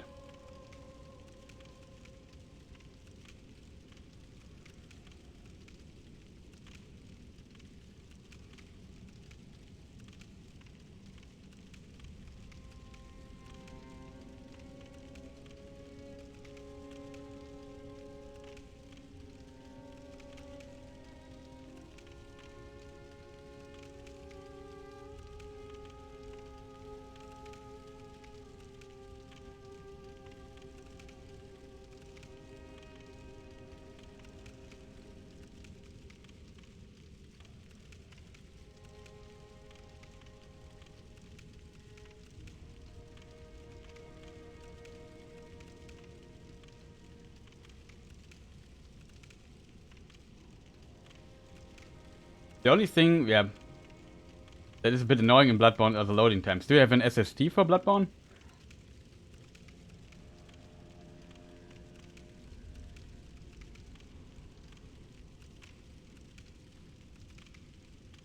Oh. I also don't have an SSD. Yeah, they are long. Really, really long.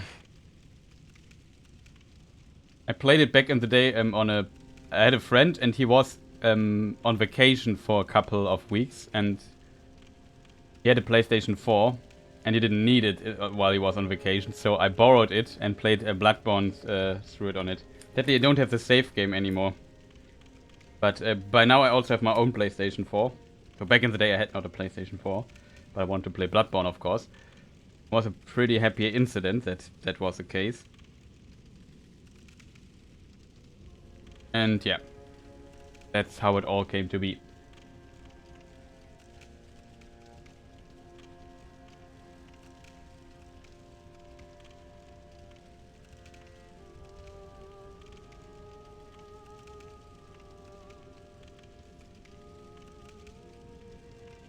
But I would really love that they would release a PC version of Bloodborne.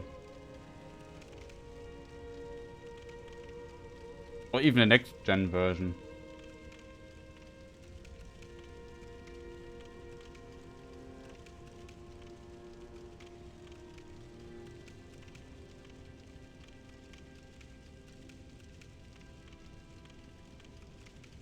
Yeah, I guess a lot of people would definitely buy it. So my hopes for a Bloodborne 2 or something like that are not that high. I have to admit though, I also think that Bloodborne is kind of finished in of itself. So maybe I would even prefer they do maybe keep the style. I mean, of course, Dark Souls 2 is also called Dark Souls 2 and it's a very different game from Dark Souls 1, even though the core is the same. So I guess they could keep the style and just make a different iteration of it in some weird way.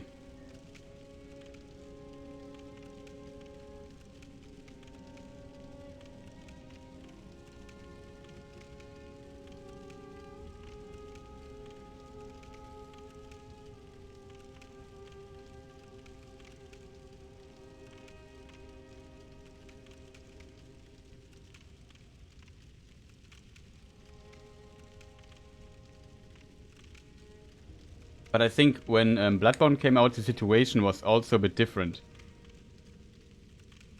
Like, Bloodborne, like the PlayStation 4 came out, and there were very little games on the PlayStation 4 yet.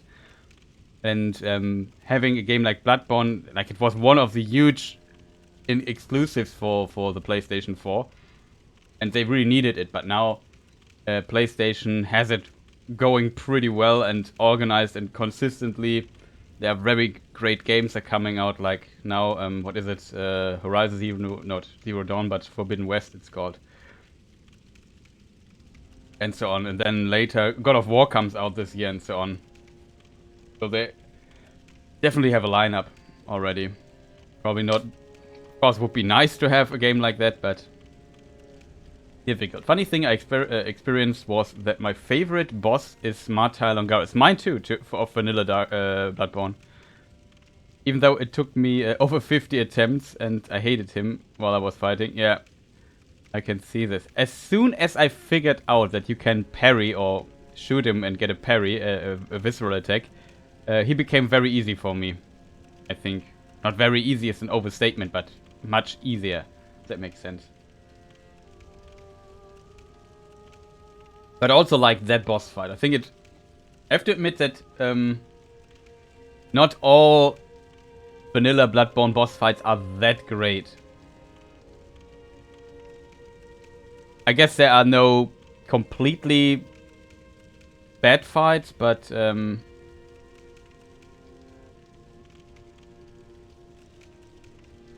yeah, you have to be up his face. That's exactly it. But also, that's also one of my favorite vanilla Bloodborne bosses. And then the DLC with Orphan of course and so on. How did you can you dodge reliably? What was the name? Ebriatas? Ebriatatis? I can never memorize the name, even though I had Latin in school. Like, the charge attack that is so difficult to dodge. Ebrietas, however it's pronounced. This big slug in the cave, yeah. Like that. I got this boss pretty down, but out of 10 charges, I dodged maybe 1. Like, the hitbox of that has the size of the Empire State Building. And it has this one charge attack. And I even tried to find advice online. Other people also struggled with this particular dodging this attack. You can't just dodge it once, but you have to dodge twice in a very weird angle or so, and then you could avoid getting hit by it. That was that fight I found really I struggled quite a bit with, due to not being able to dodge it. Even though if you stay close, that was my I had the hugest success with that. So this charge attack doesn't appear that often.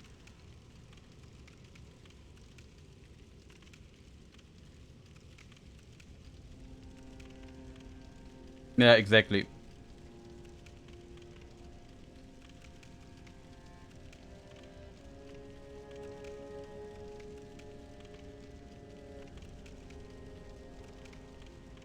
But I remember struggling against this boss a lot. Even though once you get close, she became easier if you just, as you say, stuck behind her. Even though some of the hitboxes are really weird with this boss. I remember that. But yeah, she had this weird charge attack. And it looked like totally easy to dodge, because it is quite predictable. But the hitbox is so huge that it always I can't get out of the active frames that deal damage, if that makes sense. Because it's just such a massive hitbox.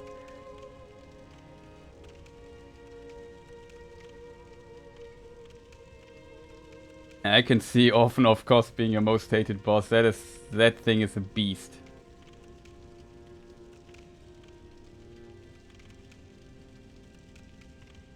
That thing is really a beast. I have to admit, I kind of like Orphan, of course, though.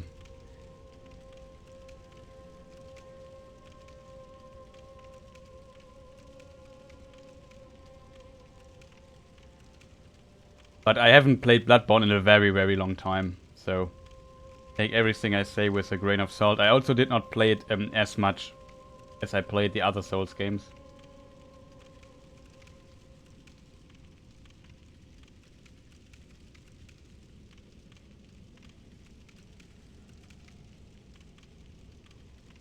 What was his name? Ludwig? And then there's also like the spiced up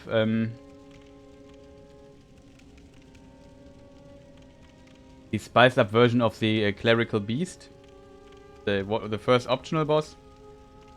Forgot the name. Or is that Ludwig and the other one? Forgot the names. Yeah, Ludwig is pretty good.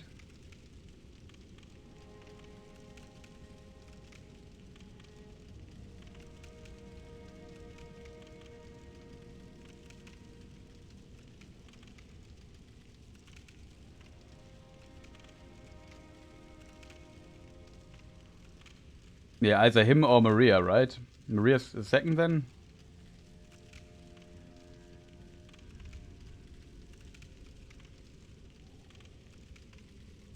Then comes Orphan, or the third. Yeah, there is this... Wait, which boss am I forgetting? Living Failures, yeah, those are also on the DLC, I forgot about them.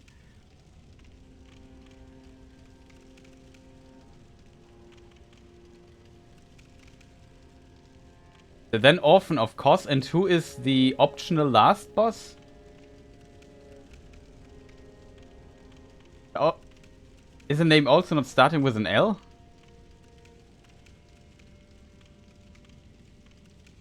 Lawrence. That's... Everyone hates Lawrence, but I beat him first or second try. That's pretty awesome. I also struggled with that guy a bit.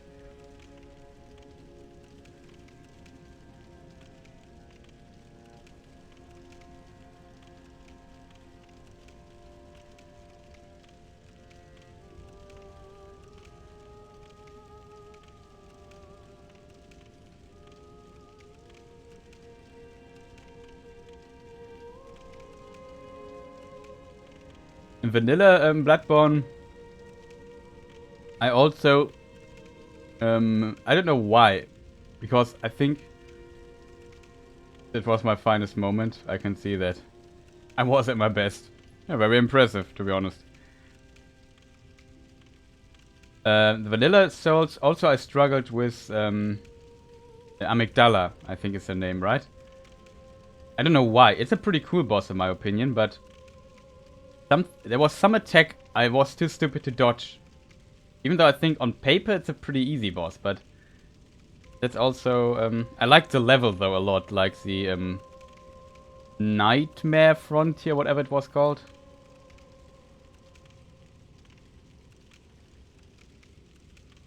I thought it was a pretty awesome boss. And the level I kind of liked, even though the, what was it, frenzy stuff was annoying, but... It's really a pretty cool level too.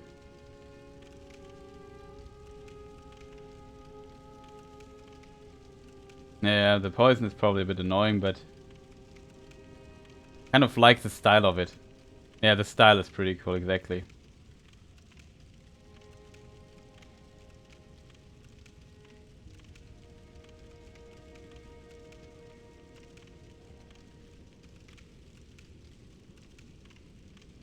Also, the final or second final boss, Gammon is also fantastic boss. Bit annoying here and there, but also so, like, the style is just next level. 10 out of 10.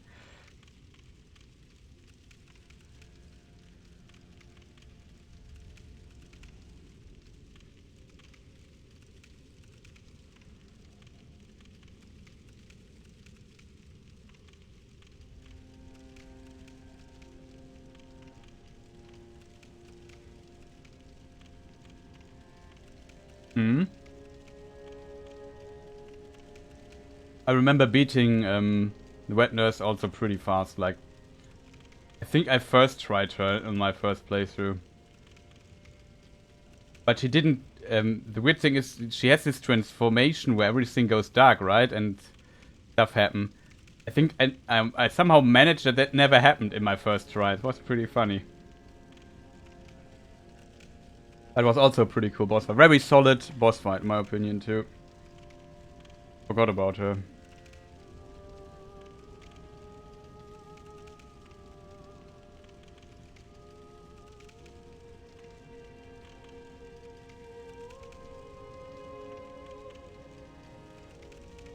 Yeah, well designed. Yeah, it's really well designed fight. I agree. I guess I got lucky there with the with his face not happening.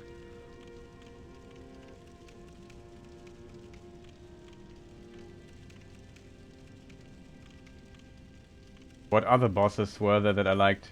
Bloodstaffed Beast. Once I found out you can parry that one, it was also very easy. Usually my parries are pretty good, except in Dark Souls, in Dark Souls 3. Dark Souls 2 parries are also very difficult. In Dark Souls 1 my parries are usually pretty good, I would say.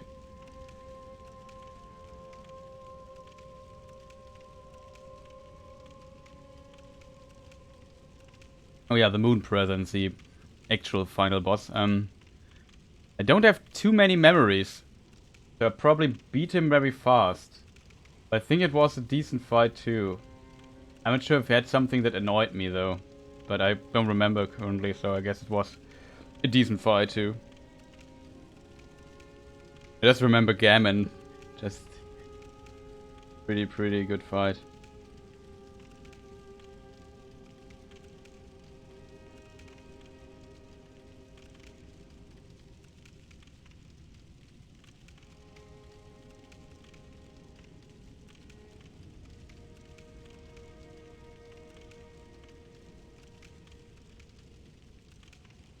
What were the Blue Man group? What were they called?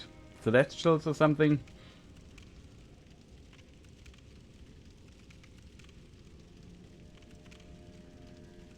That was a... That was also a weird fight. They trolled me so much. I think I also got them first or second try, but wasn't like a fight I really enjoyed. Like I found it. It was okay, I guess. Every FromSoft game needs its gimmick boss. I guess it's this boss here in Bloodborne.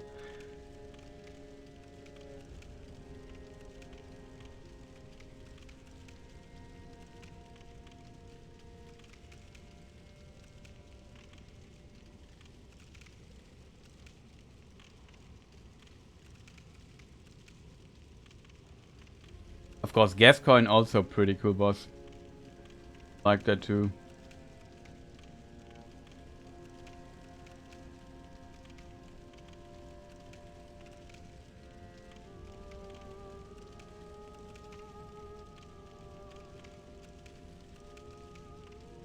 What other bosses have we not talked about? What was the name? Vicar Amalia? Also pretty decent boss in my opinion. So overall I would say Bloodborne, Vanilla Bloodborne has maybe the one of the best the widest or the most decent bosses, I would say. I can't think of many bosses where I said, okay, that was terrible.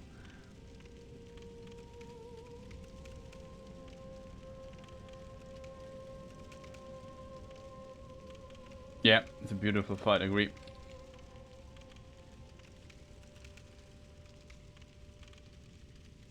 Oh, what was that? The spider, Rom. Wasn't too terrible too, but I didn't like it too much either. Yeah, Living Failures and Celestials are pretty filler bosses, that's true. Agreed. They were not that great, but Dark Souls 1, for example, has like the same boss like multiple times. Like Stray Demon, Asylum Demon is a lower version of the Stray Demon, and then there's also the Demon Fire Sage, which is Stray Demon again, just named differently, looks the same. Yes, the setting is pretty beautiful of the Rom fight, that's true. And also like what makes this fight, I guess, special is that the world changes after that a little bit. And that makes it like a huge, not a breaking point, but a very special point in the story and in the game.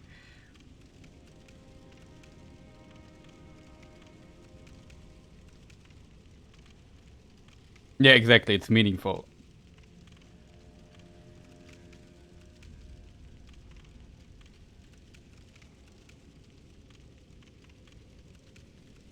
Oh, Dark Beast Pal. I forgot about that.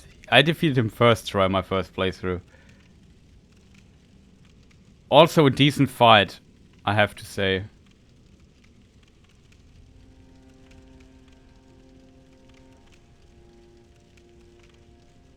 Oh, the Shadow of Yharnam. That is one fight I didn't like too much. And one Reborn, I also wasn't huge into that fight.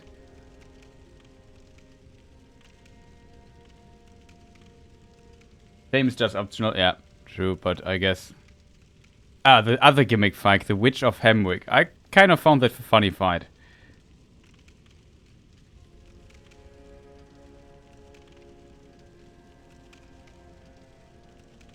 Okay, the boss list here is pretty strange.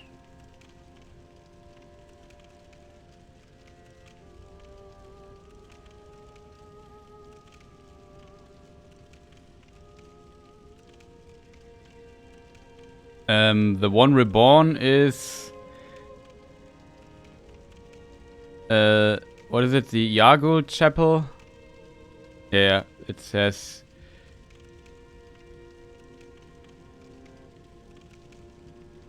Also, Mikolash Cage. Yeah, that's the one. Yeah, exactly. It's a hidden thing, right? I find the memes very funny. But I didn't... I find this fine... On the first playthrough, it's okay, but after that, yeah, I can imagine that this fight gets hard in New Game Plus.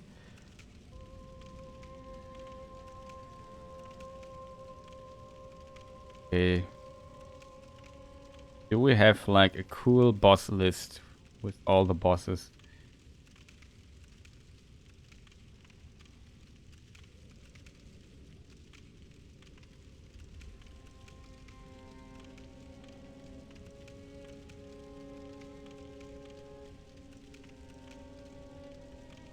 Hugest fan of the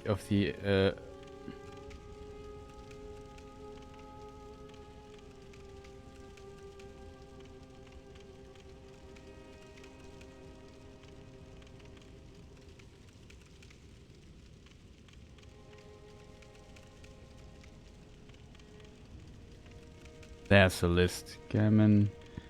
I go Mikolash. That's his name. Every says Nicolas Cage. It's kind of funny. I really like the memes. But if, after the first time, I found this boss became a bit annoying. Like, it takes too much time. It's not that interesting. I don't know.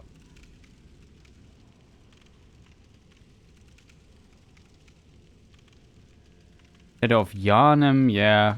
Also not too bad, but it was a somewhat annoying boss fight, I have to admit.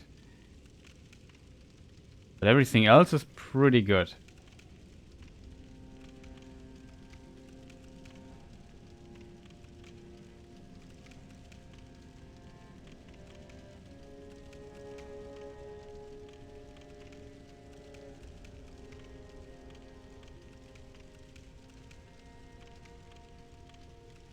Yeah.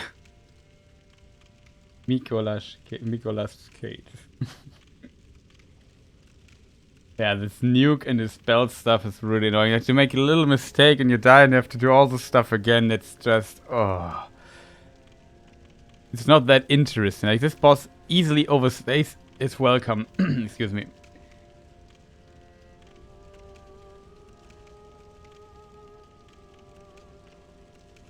But I like that. I like the stuff that he's saying, kind of. Oh, there's a cheese thread for him. That's interesting. Yeah, you can get lost there. It's kind of a riddle and so on. On the first playthrough, I have to admit, it's a cool boss fight. But after that, you have found out what you need to do. It becomes, at least for me, it became annoying. And now I forgot again, so... How it works exactly, I only know you have to go... How was that? Do I have to... You have to go like... yeah, it's a chore. Exactly. That's a good word to describe it. It's a chore. Especially if you get... Then... You play greedy or stupid or something and just get killed and oh, you have to do all the stuff again. It's just running and doing other stuff. It's just unnecessary. I like when he says, when he laughs and says, magnificent, a hunter is a hunter even in a dream. It's kind of pretty cool sentence in my opinion. He's very quotable. Okay, so enough eating now. I'm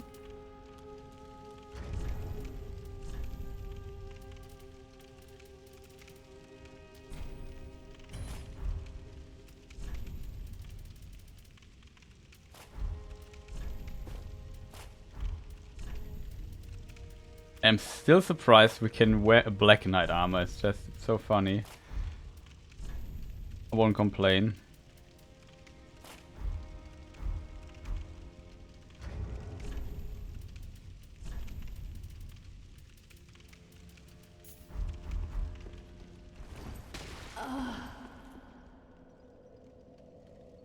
Sorry.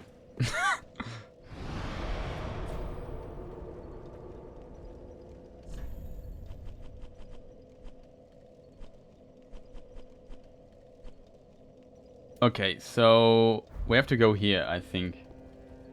I just landed on her head. I hope she's not angry. We can't talk to her, else she dies, I think.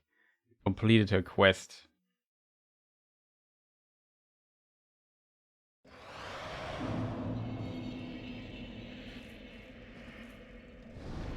I want to check if she's now sitting again.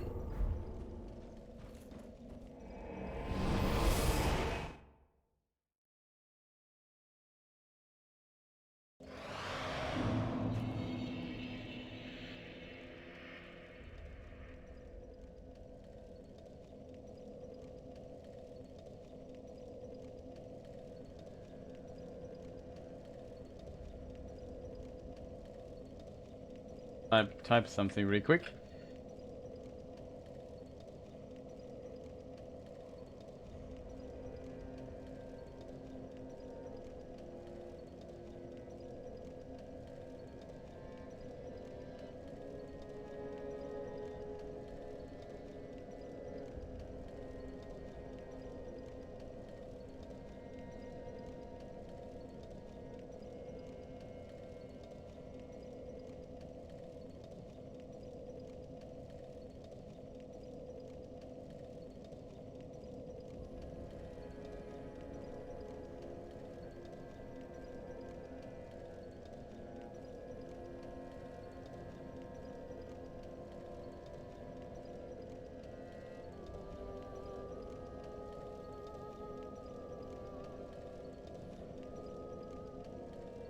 It's been nice, but my time has come. I have to go. Oh, unfortunate. But yeah, thank you for staying so long, being a bit active in chat.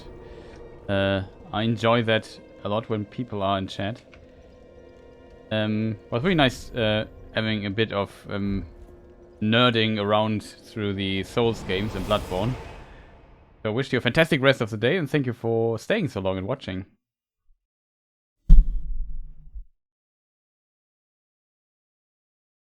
Maybe you should have played a bit more.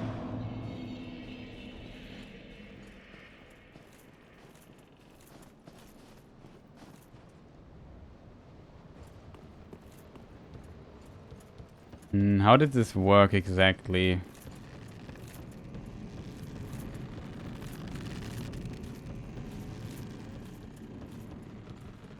Yeah, thank you, much appreciated. See you another stream.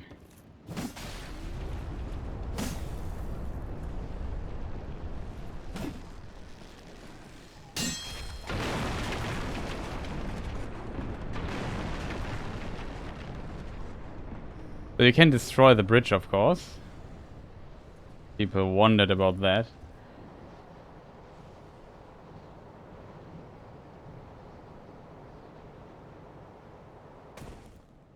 And you can get down here.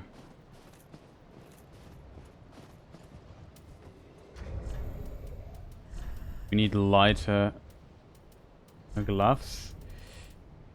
This area is annoying if you run through. I think we have to run through. Also, here's an item hidden in the darkest of corners.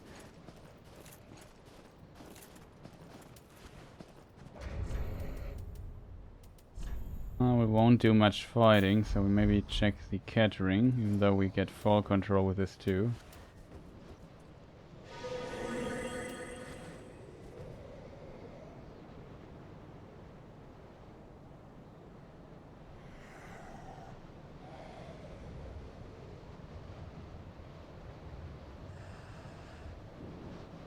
Uh-oh. Ouch. I missed the thing. Now we have to kill the destroy the ladder again. You will see why this is annoying, by the way, in a moment, I think.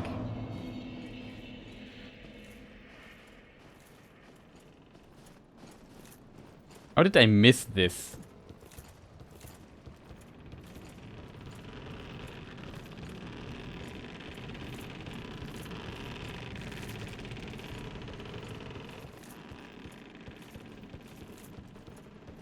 This bridge here.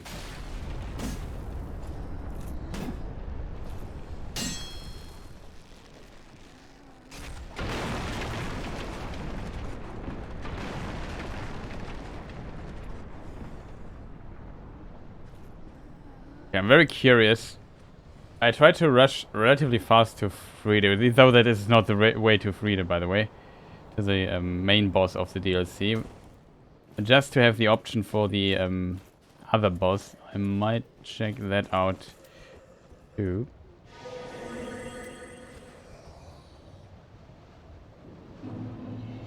So spoiler, this here is a terrible idea. I'm not even sure if I can survive the fall down there. This aligned properly? I would say yes, but I'm not sure if I can survive this. We can. There's a crystal lizard.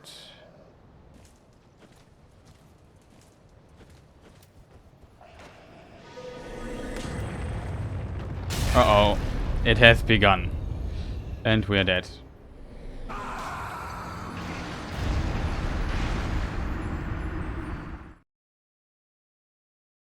So yeah, I probably demonstrated why this section is annoying, I guess. With, impressively, this was an impressive demonstration. Of course, there is some weird dude who shoots gigantic arrows at you and they explode, I think, after they hit you. Oh, that is not good.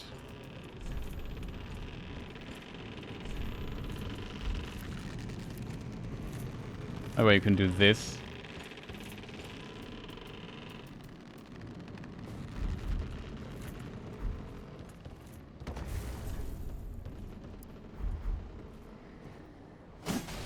Which is a very nice feature of Dark Souls 3.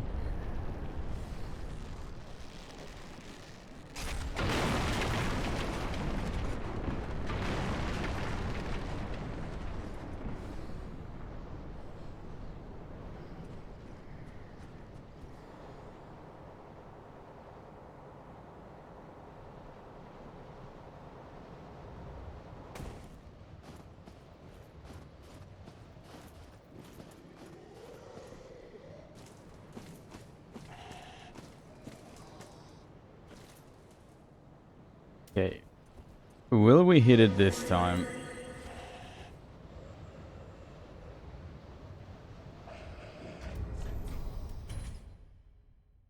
Saved. I managed to quit out fast enough.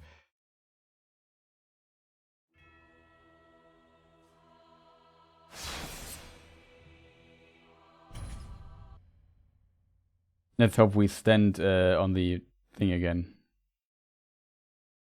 We're unlucky we are now falling again. Nope, we managed it. Maybe I should just do the roll here. Probably more distant. Uh-oh.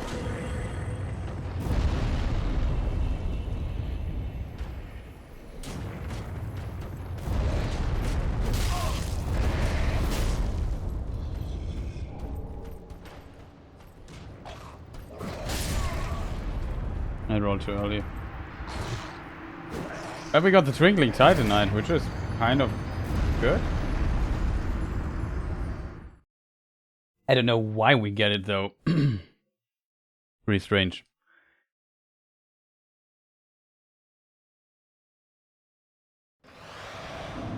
But maybe we don't have to bother with the lizard now, so we can focus on other things. I forgot that there was an enemy behind me. And with this little HP, this section is, as you can see, kind of... it kills you pretty fast. Also, I forgot the problem is also, I forgot where we have to go next. That's an item I want to try to get.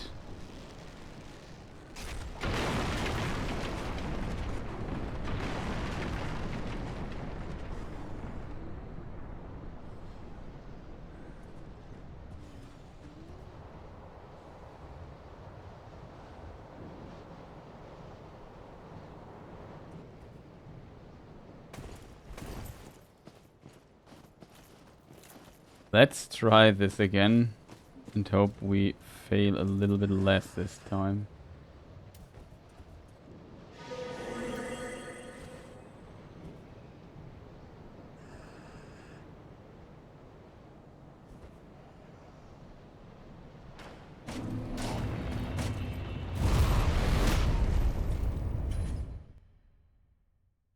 By the way, I think we saw the bonfire down there.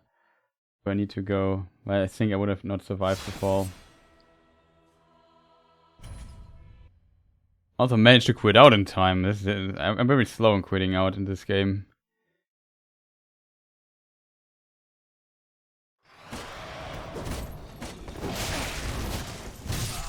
Oh, for real. Why does he have to stand here? Where do we have to go though, chat? Couldn't see the further path. It's like, I remember there's a tree and you have to go down and some arrows are shot in... you see the guy who shoots the arrows then. And we have to go in a weird corner and there's a bonfire which we want to light.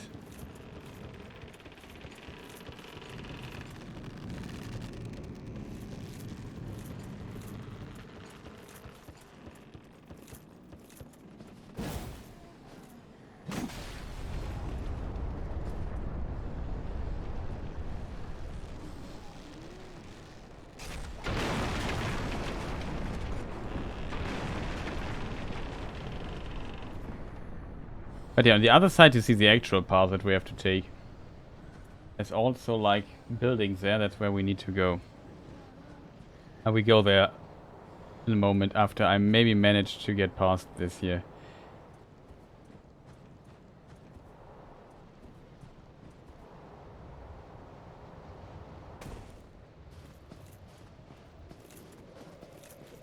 Will I be able to do it correctly this time? Maybe I should do bets here in chat.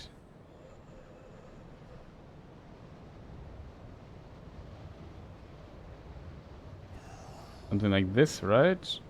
Oh, that was close.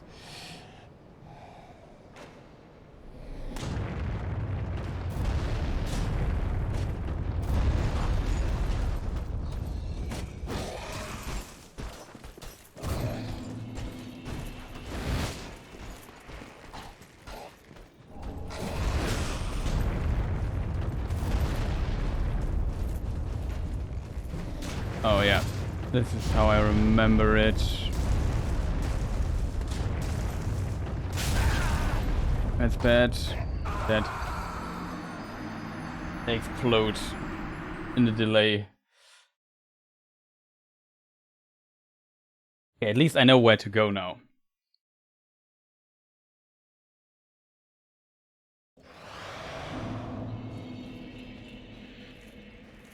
But yeah, we're getting close to it. I'm not sure what we will do when we reach there. As said, somewhere down here must be a bonfire. And that's the one I want to get. If we have that bonfire, some things become, as you can imagine, easier to navigate. I was remembering doing everything in this DLC that took a while. Because some of these sections are very annoying. Like, even if you have full HP or so, or not full, but much more HP than I have right now. If you just get kicked off the tree by this arrow, you're just dead. Doesn't matter how many HP you have.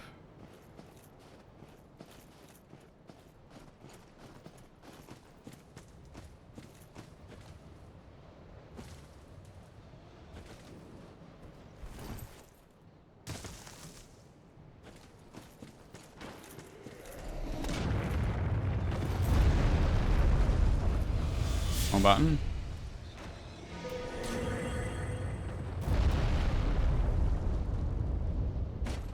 This dude to get here.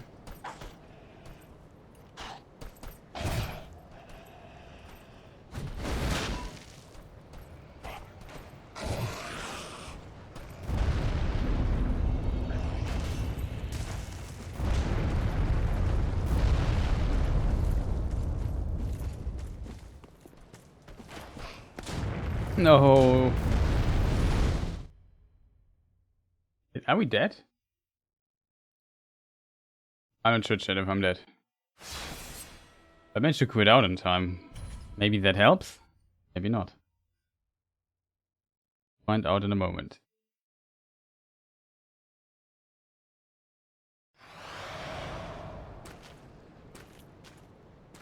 Okay, we survived. And here's a bonfire I was talking about.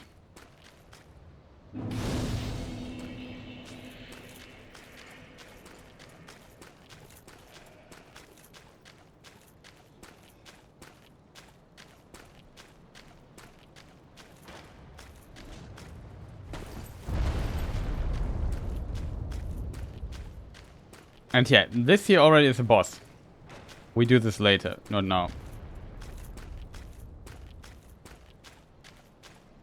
There's also a gigantic frozen crab over there. Is the crab try to not deal with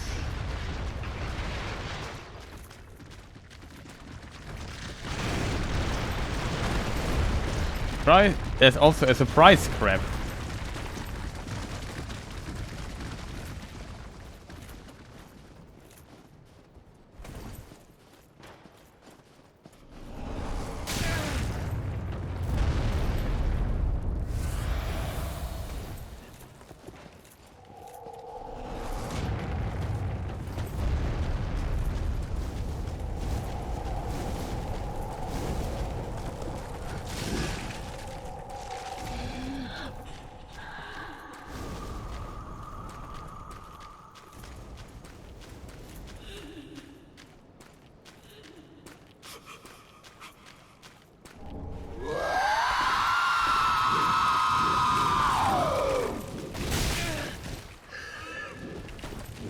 Let's say Tree Lady is not happy about me taking her item.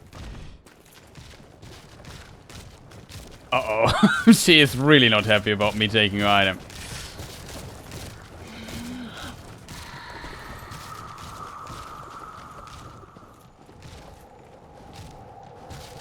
I remember now. You have to kill all the Tree Ladies.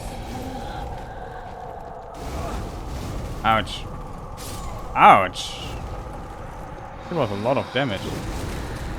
There's a ladder you can take up, but I think you have to kill all Tree Ladies for that.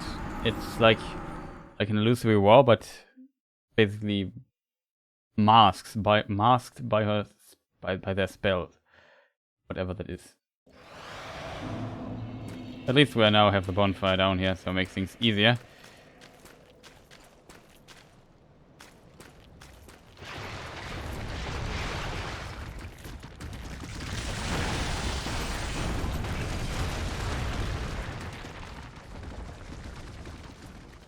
Very unfortunate, though. Do we have souls? You.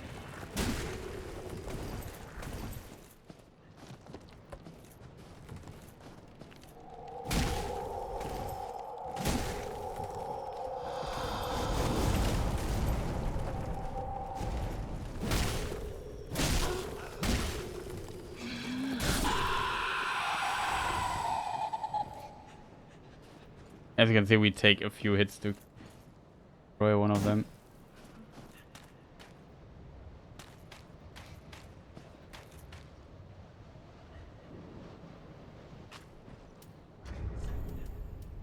Speaking of, don't we have fire bombs? Maybe a bit rude.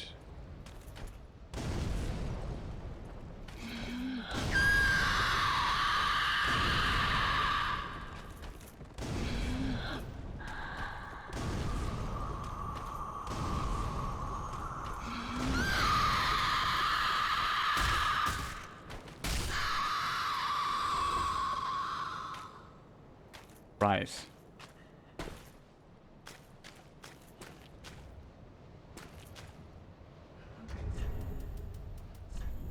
Only don't have enough fire bombs for all of them. Wait a minute, I have an idea. We have to summon even more cheese. Don't we have fire arrows?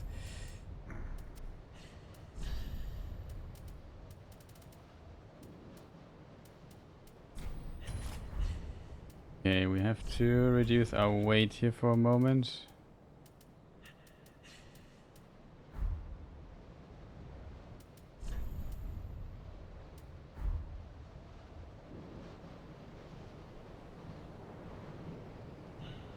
okay.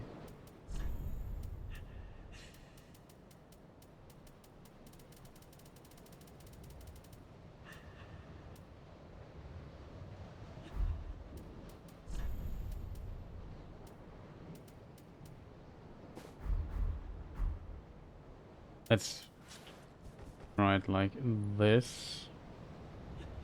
Arrows R2.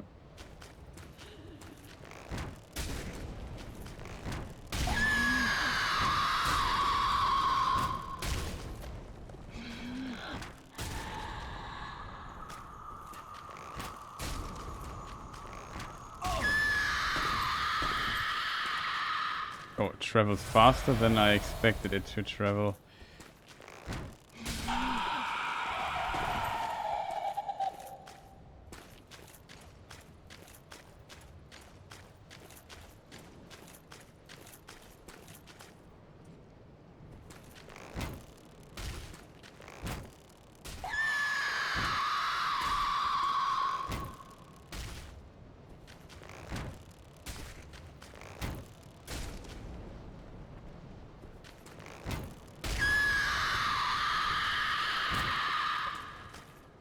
Yo.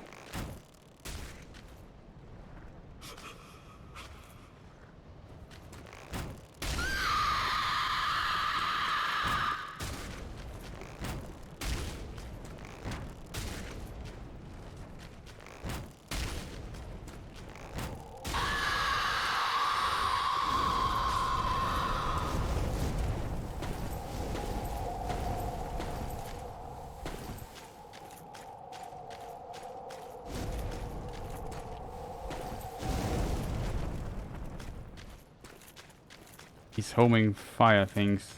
They don't look like much, but they do a lot of damage.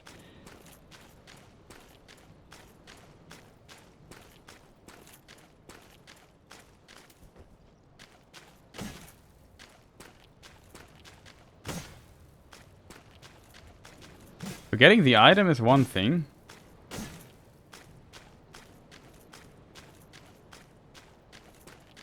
Maybe I remember it wrong. There's something else we need for it?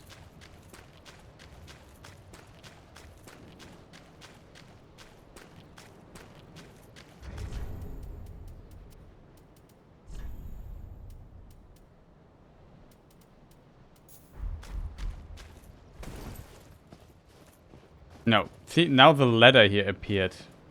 That's how also what I remembered. It's a very long ladder. And was gone before. You have to kill these 3 ladies, and then this appears, and it brings you to another item that you can you see from down from when you ran past it from the other bonfire. It's also a ladder I probably would never want to climb myself, even though I'm not scared of heights. But I don't know. This ladder just looks wrong to me, to be honest.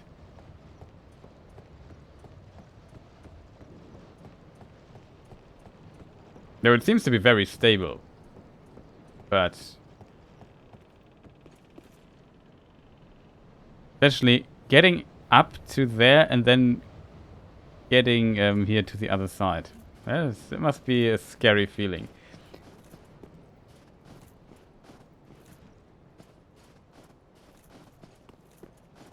I don't have to climb this again. I just want to make sure I got everything.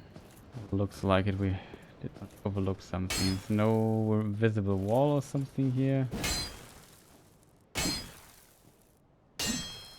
Look like it. Okay, we have to go one ladder further.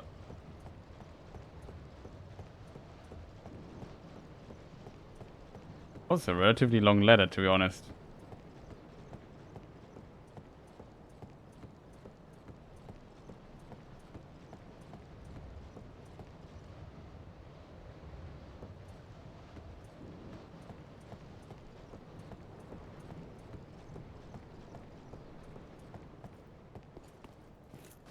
And this is the item you see, and it's a Titanite slab. So, as you can see, it's potentially, if you need Titanite slabs to max out weapons, this here is a place to go. Also, we have this unusual enemy here that I just missed. Like an... Excuse me.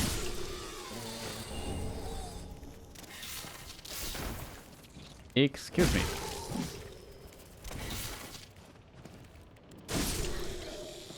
2 hits is good.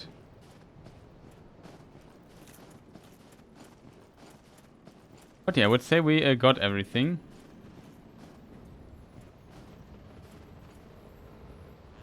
Yeah, this is where you have to go down.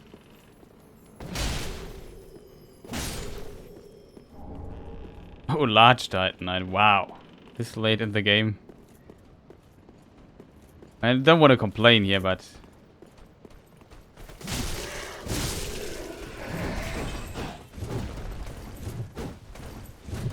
Are you done? Thank you. 2 hits, it's also pretty neat, to be honest.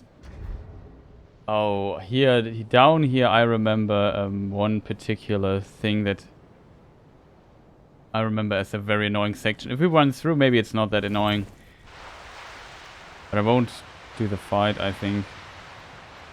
Not directly here, it's a bit later.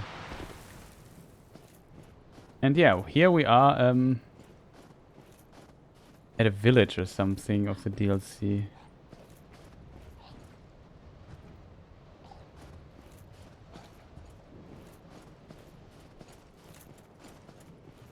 What is this? A large soul? I take that. And this is, interestingly, one of the boss areas. Already, we could... both bosses are, I guess, optional, but in a weird way. But the main boss would be somewhere here later.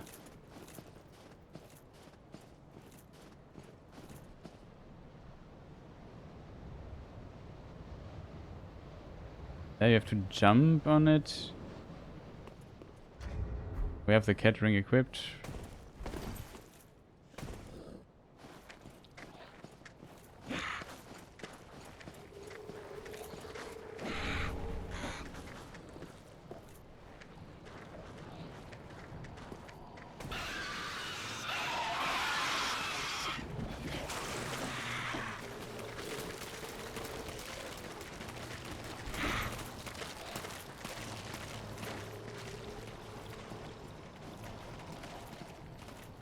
Yeah, and all kinds of weird enemies are here too. Question.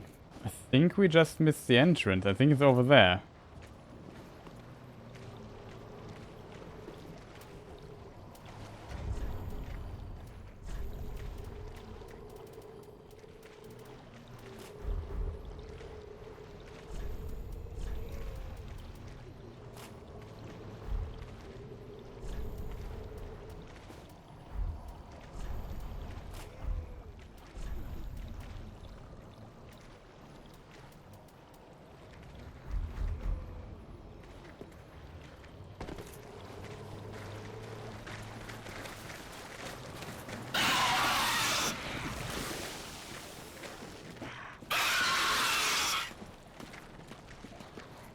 So this area here, I remember as problematic.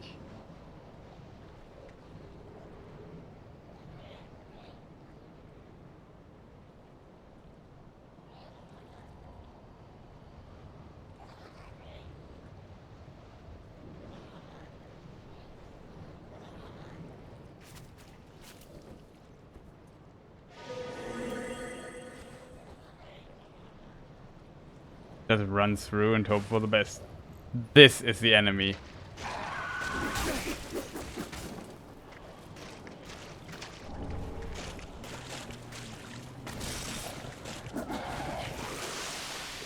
Okay.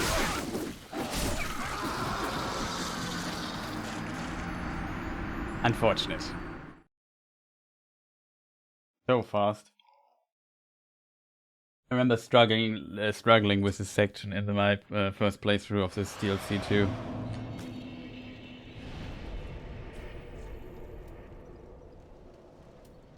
This here should be the fastest way in this direction. Maybe I should have used an alluring skull. I'm not sure if he is affected by it, but it could potentially make this easier.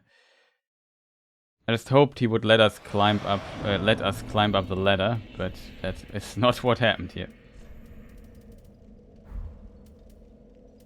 Let me say, I don't need this currently. It's only for boss fights or whatever.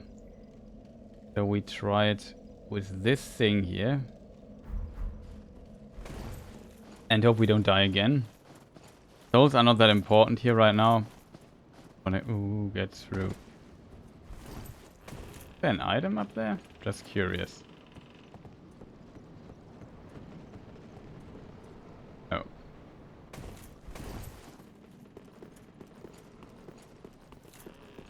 But yeah, after we have climbed the ladder, we are pretty much safe. But we have to get past that point.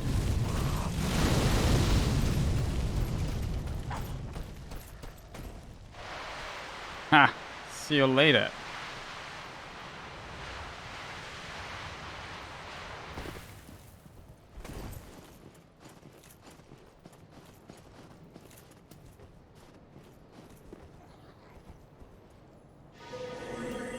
Mask our foot step. Didn't work. They noticed us. How is this possible? No, it just... Okay, alluring skull. Important item number 5.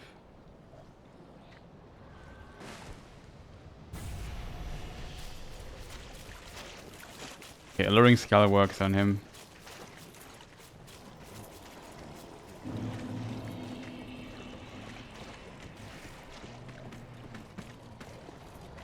Let's hope he is not he doesn't know how to climb ladders.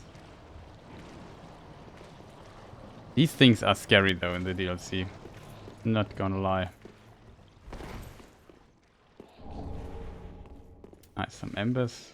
Take those. Oh, This voice of this. there is nothing forlorn about you. You must be the other Ash, I suppose. I am Ash. Oh, finally, you have come. Oh, wondrous Ash, grant us our wish. Make the tales true, and burn this world away. My lady must see flame, and you have only to show her. You are Ash, are you not? Is it not fire that you seek? Surely you've seen the rot that afflicts our world, but that which fooled the good father and buried the flame, after we had all made up our minds too. So, please, grant us one wish. Make the tales true, and burn this world away. My lady must see flame, and you have only to show her. Oh, please, I am so terribly frightened of timidly rotting away like those fools on the outside. Oh, Yeah, I can see that. please, I am like... I see his problem. So it seems like the painting is rotting or something like that. And so we also have these rot signs everywhere, or things of rotting.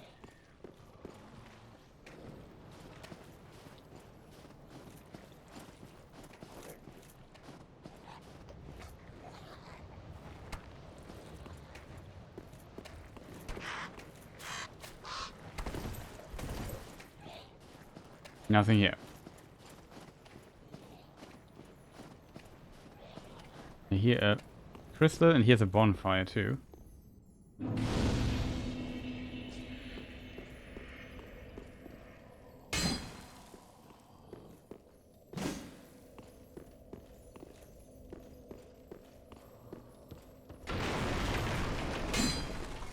If it was like an invisible wall or something.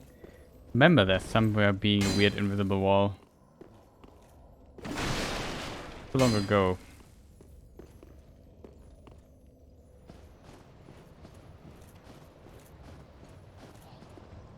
This is where we came from. Now we are one up. Yeah, they have a rotting problem here, and we have to maybe help them by showing their Lady Flame, whatever that means.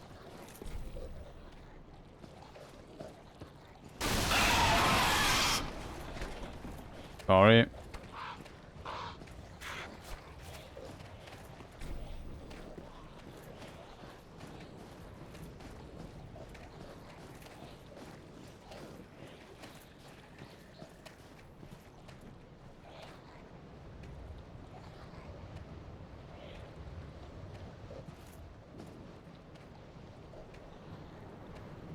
Not sure what's down there.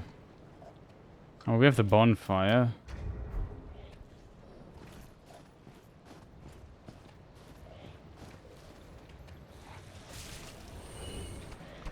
Uh-oh. This dude.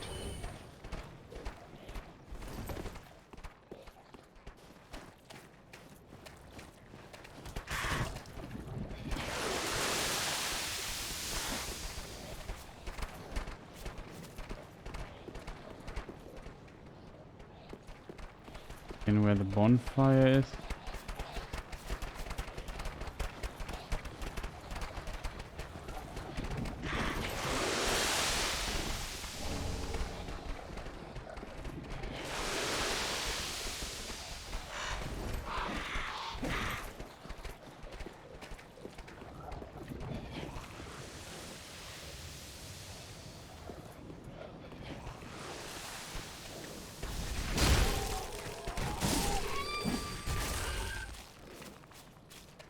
What is this?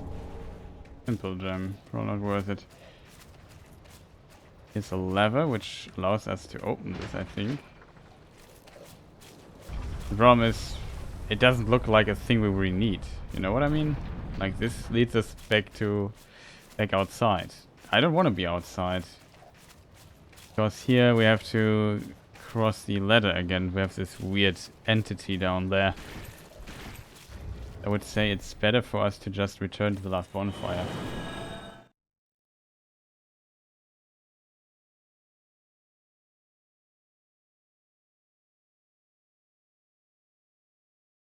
So remember, you have to go to the roof somehow, and then you can drop down and then open the doors here that we just found from the other side. There's our friend.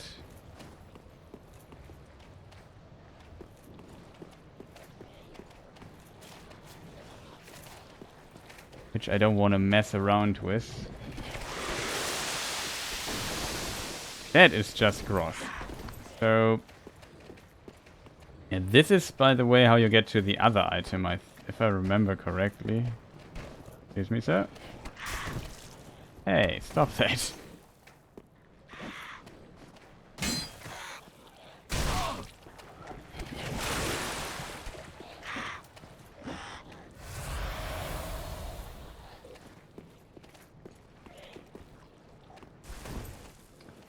This is how you get the item where the bonfire is.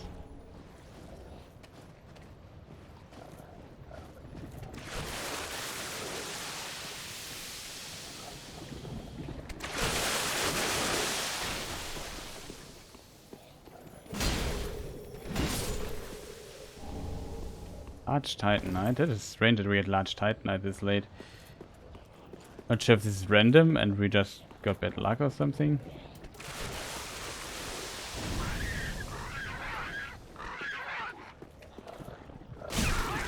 Stop that.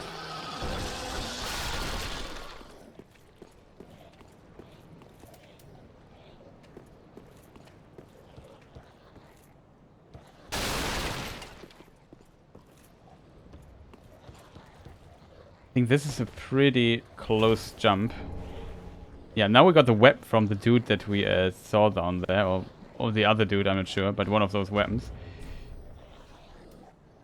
I know it's a lot of teleporting back and forth, but at least we can get some of the items on the way. The level design is kind of good in this area, I think.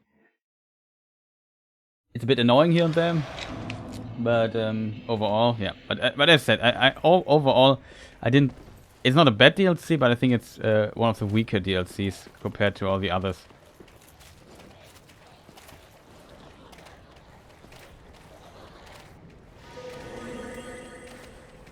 So now we have to get past this dude.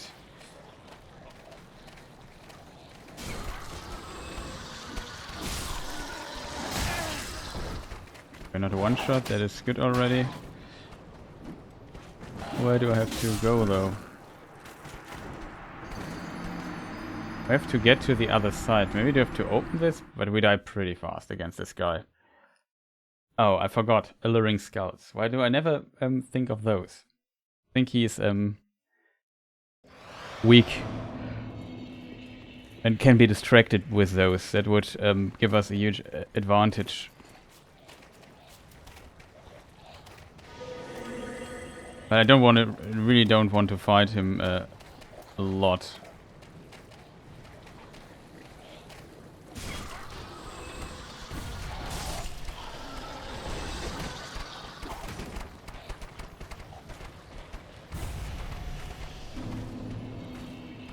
Can we open this from this side?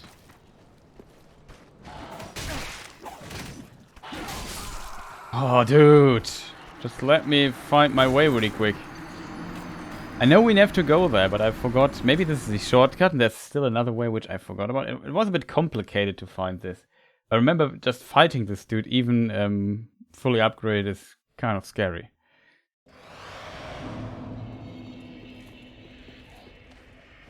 But the Alluring Skull works. I think we have to just go down there to the right.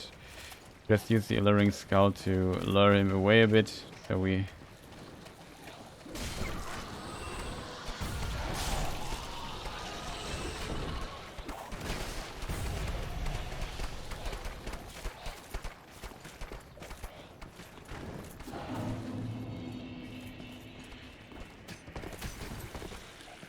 Why can't I land on that? Excuse me, Mr. Fly. 1 and 2. Nothing to see here.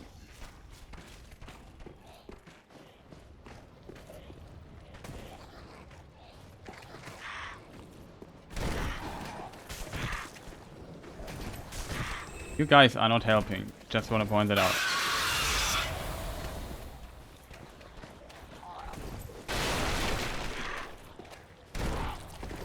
It's just falling down left and right. Dude. That is just wrong.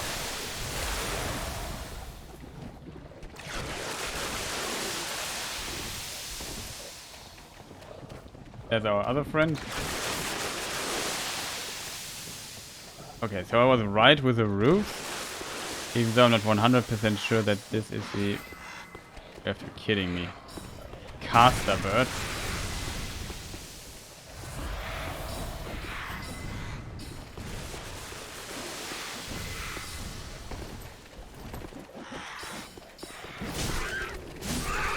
Stop casting.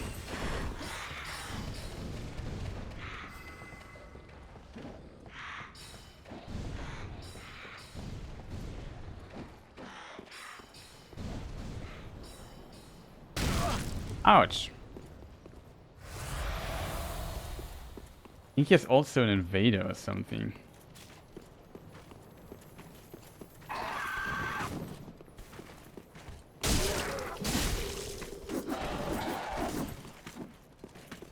Oh, we have to deal with one of those dudes.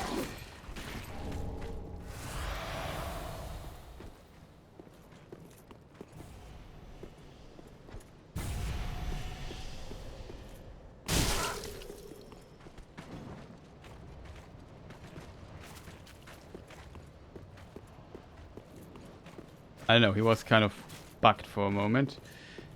Not gonna lie, I'll take it. What is here?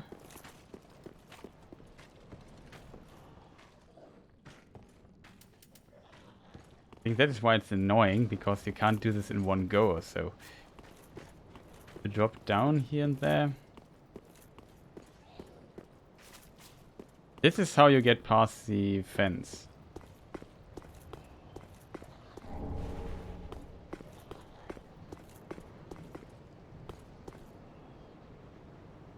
That's another one of those dudes. You see a pattern, yeah? Annoying enemies on the wall and stuff.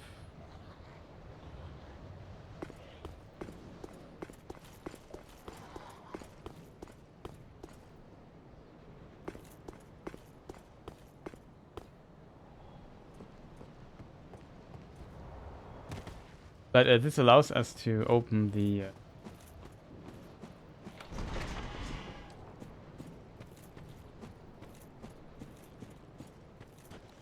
open this door here.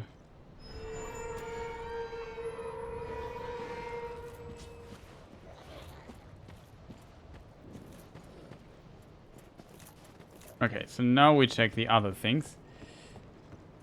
I'm not sure which house is worth it though.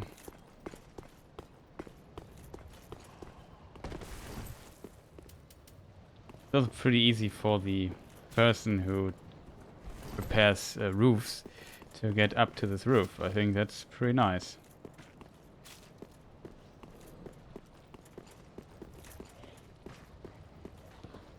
Oh, here's a ladder. Not here. Surprise!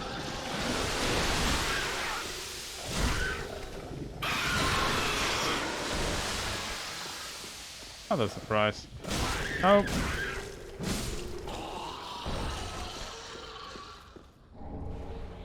Oh, the slave knight set. Interesting.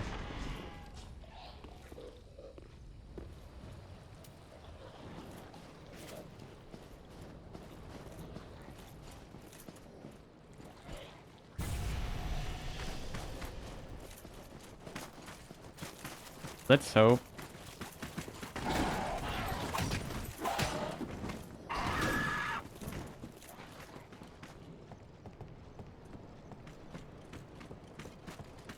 Ha!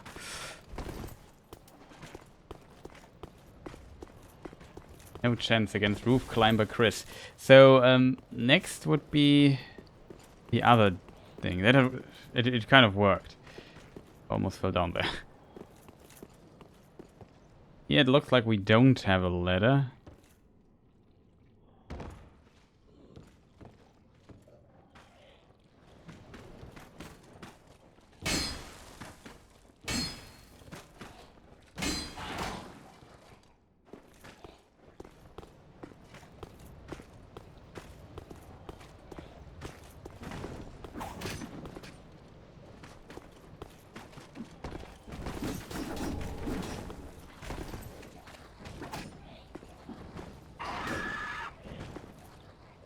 We're free to stay down there because I'm not looking for company.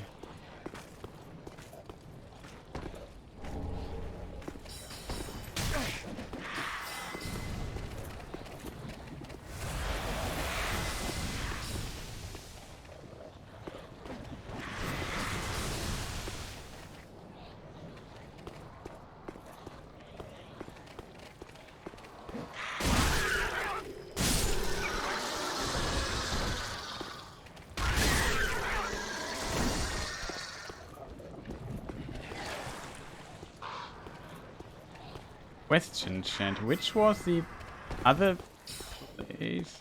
Oh, you're still alive. That was a mistake. I can't remember though how you get like this.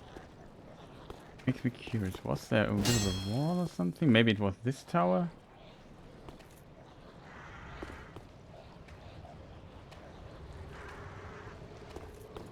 Like the art style of this area is fantastic. How was that going to be? Like, I'm a bit surprised that this is basically a dead end. If I've ever seen one.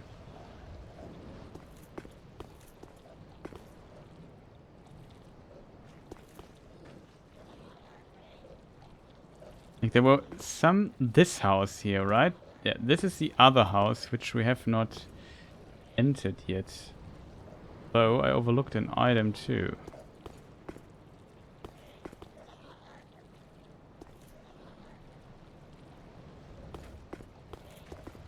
How do we get in? I can't remember how to get into this building.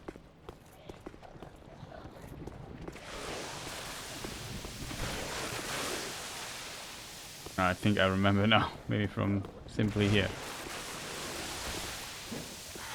Yep. This is how it works.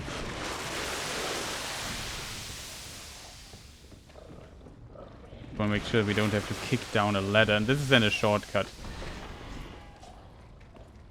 This also allows us to steal this item, which I just overlooked. Oh, it's not an item, it's a corpse of an actual enemy.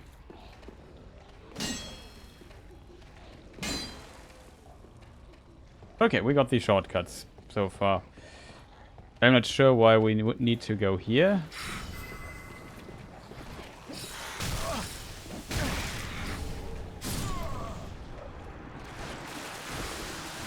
Annoying.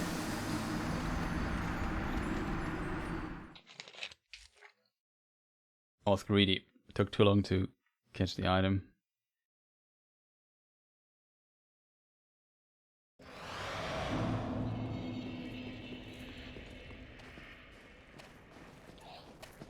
Now we have our new shortcut, which helps us to get back where we were just pretty decently fast.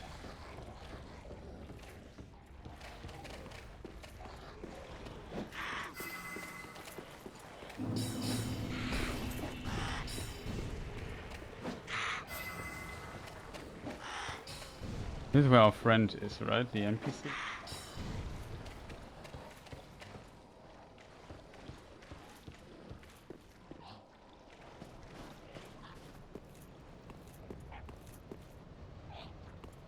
This leads to this roof, right? Yeah, yeah.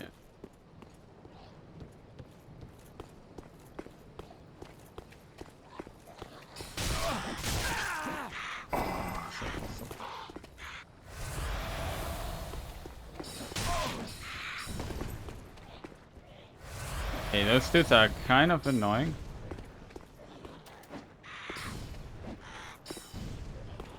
Oh, fuck. I'm in.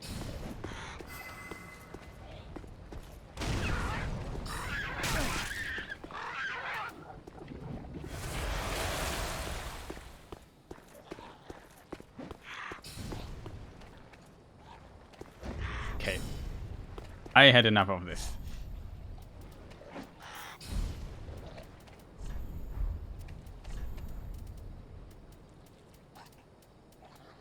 This requires the power of cheese, and we wield the power of cheese with proud.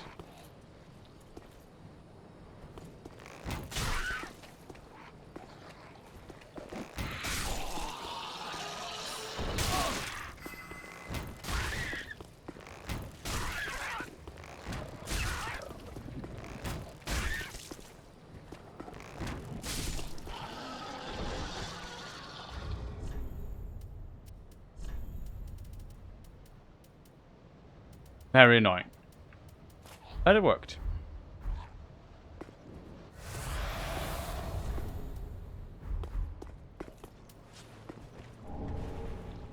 Oh, that are the crow talents. So that is the item, this dude that is hanging down there on some of the ridges shot at us. Wasn't there like an invisible wall somewhere here? But yeah, we opened this. That was a shortcut. Rooftops.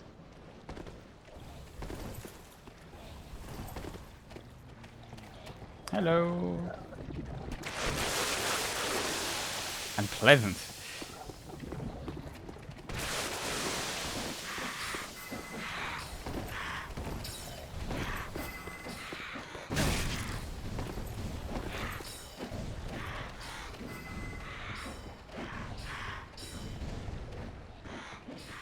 And this is the big problem. Oh, nice. Kierdan is here. Welcome, man.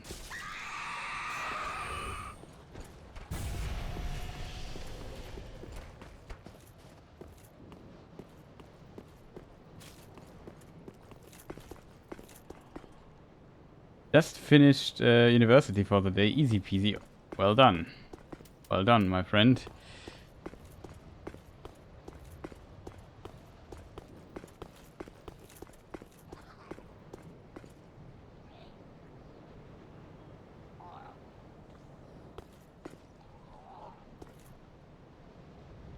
Oh, I forgot that I don't have the ring.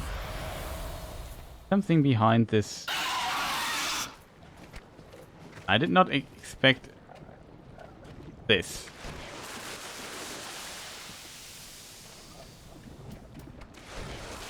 Stop that. Are we hit?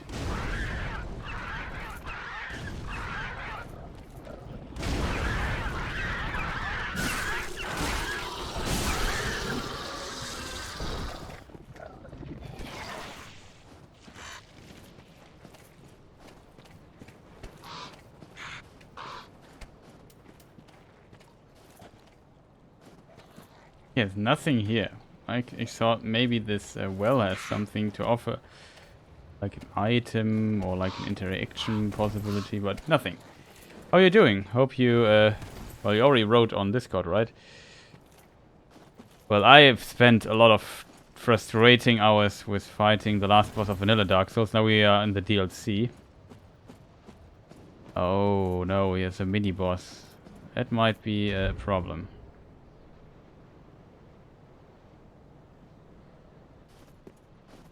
Because as you can imagine, mini bosses can be a bit problematic. Might have to rely on cheese.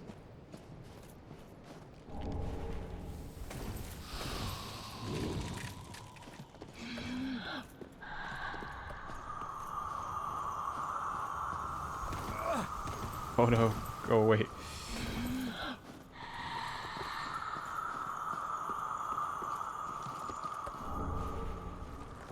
Not worth it.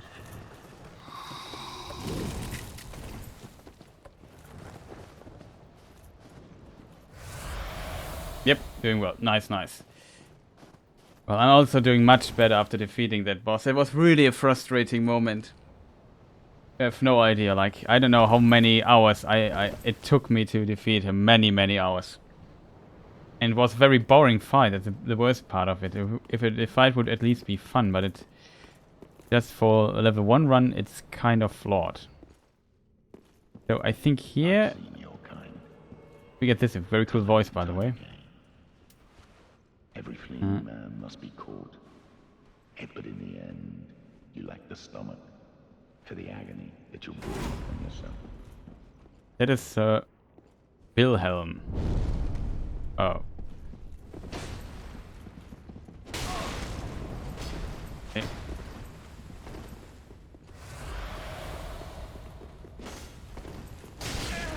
I trust you've learned your lesson. Not really. I should not backstab him. I tried to backstab him. Didn't work too well. At least we are not one shot. That in of itself is a huge.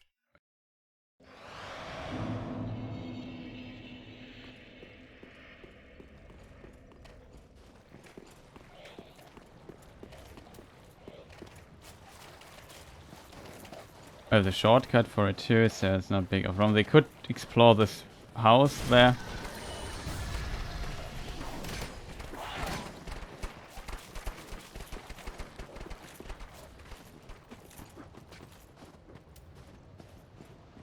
Alluring Scouts, very powerful item in level 1-1. Blah blah blah. Something with lesson, see kind. Okay. Every secret must be unearthed. Such is the conceit of the self-proclaimed seeker of Oh, truth. he even has this thing. That's kind of cool. You lack the stomach for the agony that you'll bring upon yourself. Okay. Do something cool, please.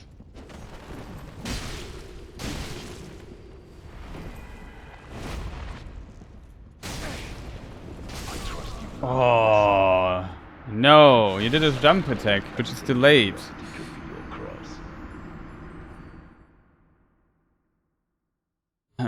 Delayed jump attacks. Thought for the size of his sword, he's really fast.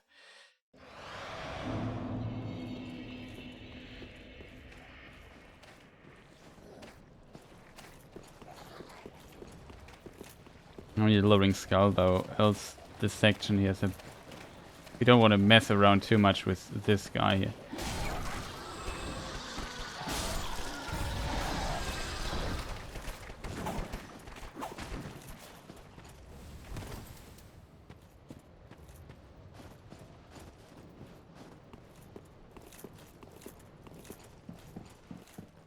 I've seen every fleeing man must be caught. Every secret must be unearthed. Such is the conceit of the self-proclaimed seeker of truth.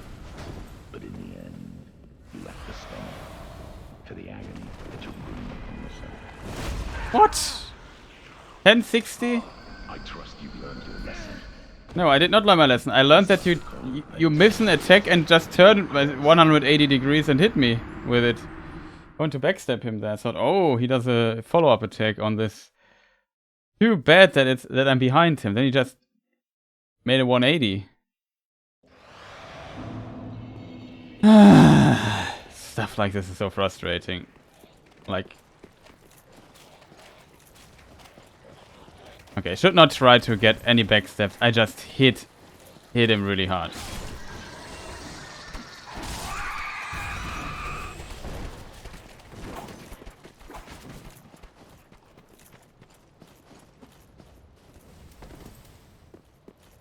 The worst part is that we have to hear his weird monologue every time. Yeah, and I've seen you. You're a cheater. Every fleeing man must be caught. I trust you. What? That does damage? Inside the cold, painting curiosity could be your cross. I wish I would do damage when I buff up my weapon. Why does this do damage?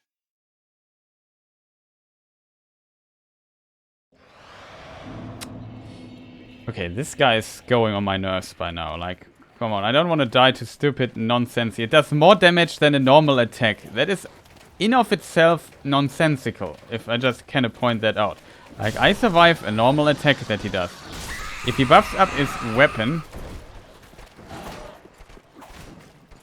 he does more damage than in... Maybe just keep buffing your weapon. That seems to be stronger than normal attacks of you. What on earth? Did you see this? Every secret must be unearthed. Such is the conceit of the self-proclaimed seeker of truth. But in the end, you lack the stomach for the agony that you'll bring upon yourself.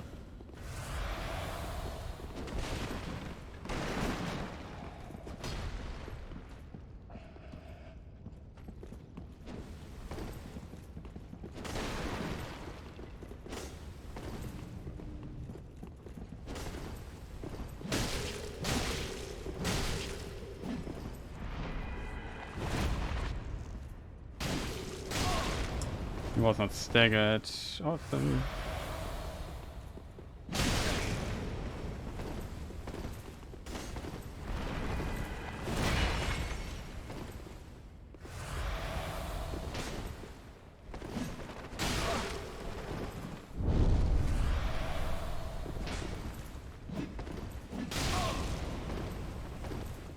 Weapon is too short.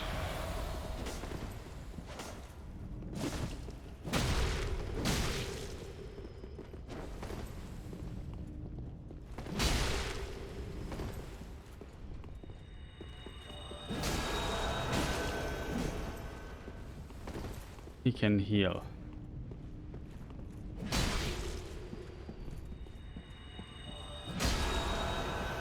What? No backstab.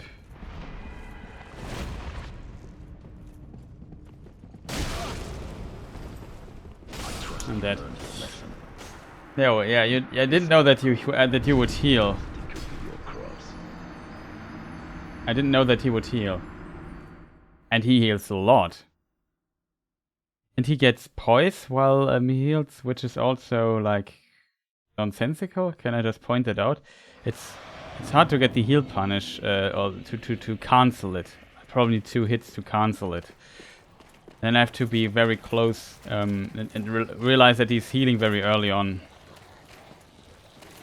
Like, why does everyone in this game has like annoying stuff with him?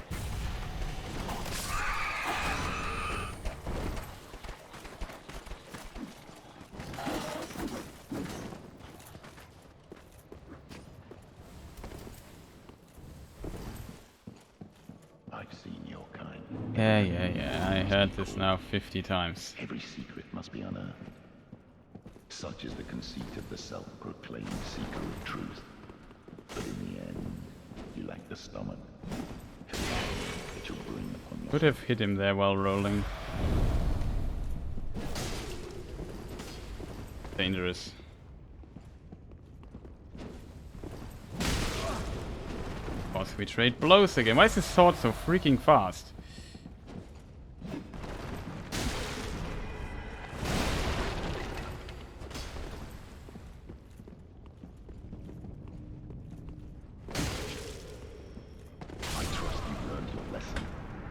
Didn't roll because I thought he would not hit. This weapon is far too fast for his size, for the size. I also hate that I'm one-shot by an attack. It's always terrible to fight level 1 stuff and do a one-shot. Oh, so frustrating. If he does jump, I could hit him. We can hit a jump attack out of the air, so we just hit him fast enough.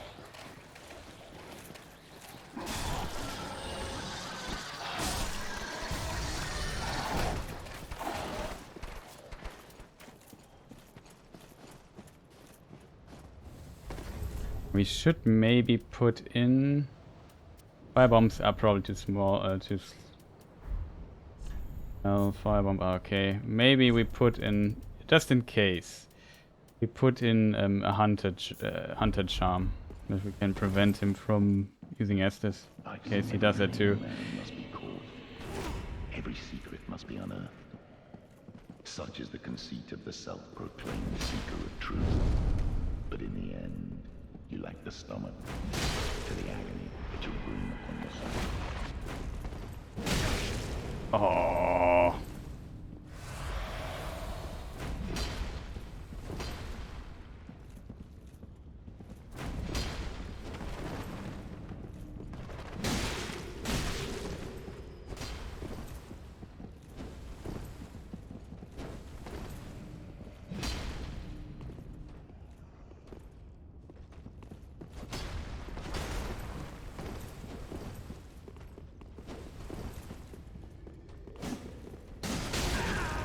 What? What? I hit you, dude. Where's the hyper armor from? Why does he get hyper armor there? Oh, chat, it's just frustrating when enemies have hyper armor out of nowhere. Why didn't he stagger? Come on, game. It's just so stupid. Like, why exactly did he not stagger when I hit him straight in the face, even though he wasn't even in an attack yet? Problem is then he does a follow-up and I don't know, if he two hands he can hit me 2 times, I don't survive 2 hits. I did a mistake here.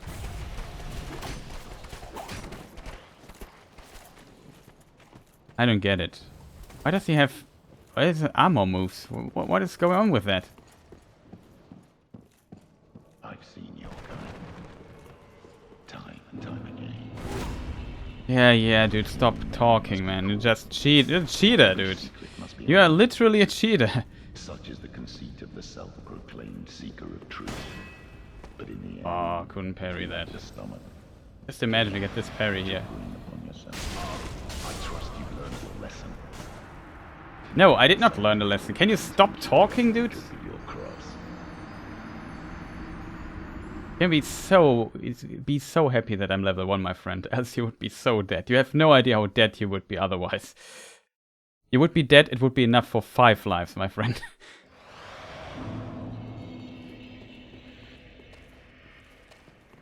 Getting this parry would have been so juicy.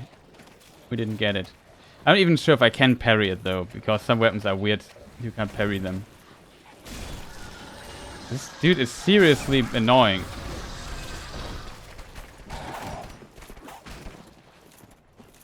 You don't want to have every time like a person lecture me and telling me how good he is and how bad I am. It's just, dude, I defeated Soul of Cinder level 1. That's something very few people have achieved. Don't talk down on me. Seeker of truth.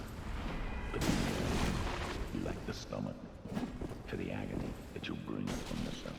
Can he light up his sword already? Where is this guy going?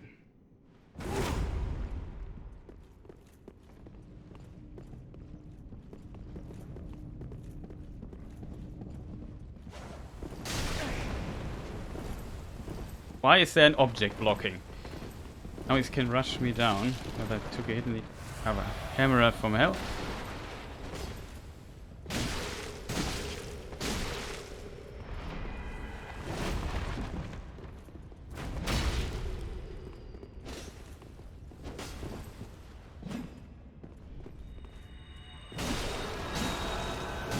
What am I supposed to do against this?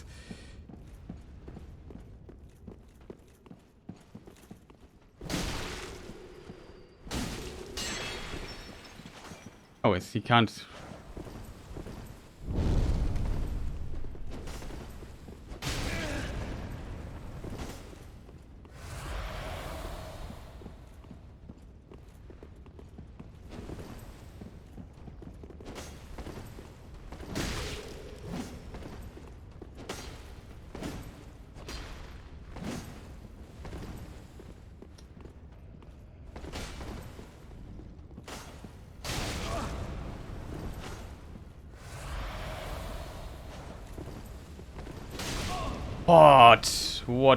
What? Thrust attack with homing?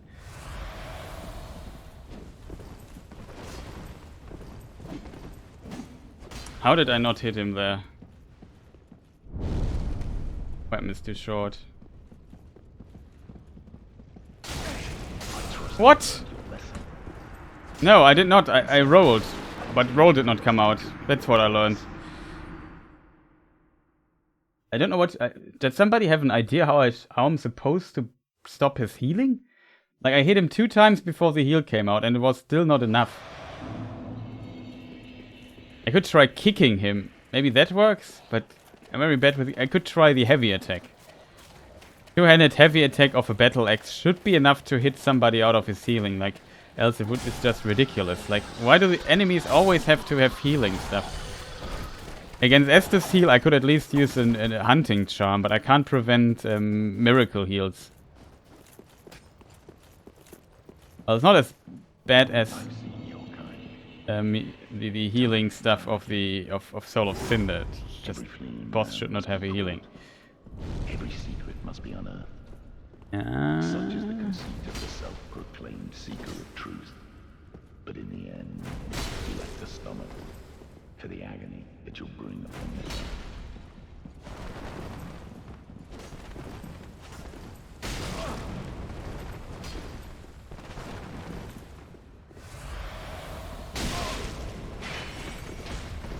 I hate this corner here, it's so deadly. Excuse me, game. Could we maybe lock this enemy on? There's one enemy here.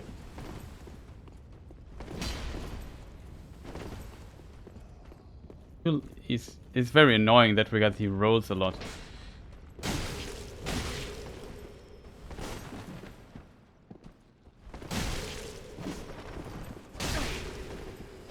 What? He could...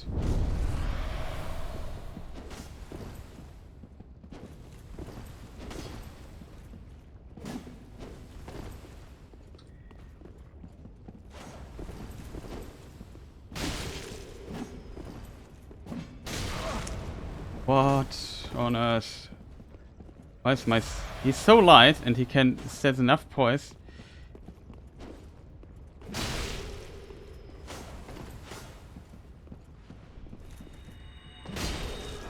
That's not enough! A freaking jump attack is not enough? You're kidding me, game. That is cheating. It was a heavy jump attack. It's one of the strongest attacks I have. And it's not enough to stagger him out of healing.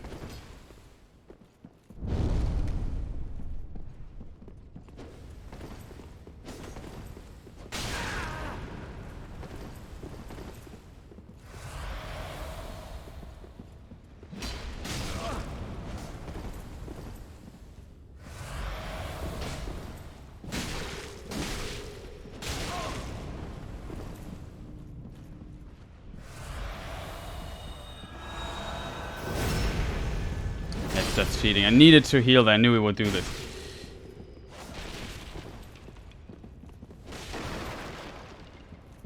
How many times can he heal though? Usually you have... No. Yes.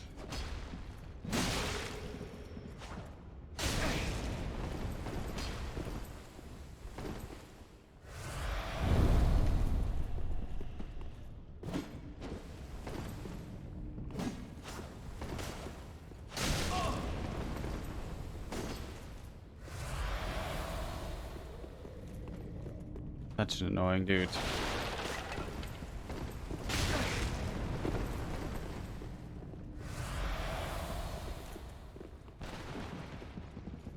Dude, camera. Can we stop logging him out? There's just one enemy in this room.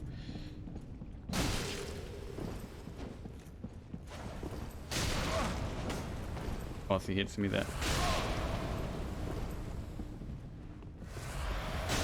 Can we maybe roll? 3 times now in a row where the carry roll did not come out.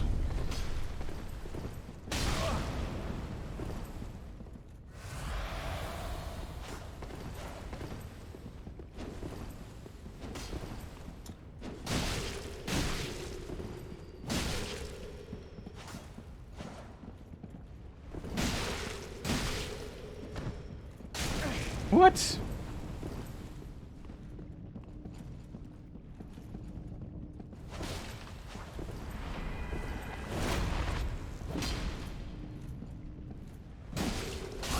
What? Dude, did you see this? I want to see this. Did you see this? He got hyper armor out of nowhere. Like, what on earth? He rolled, and I hit him while he was getting up, and he was not staggered and could attack me through it. That's cheating, dude.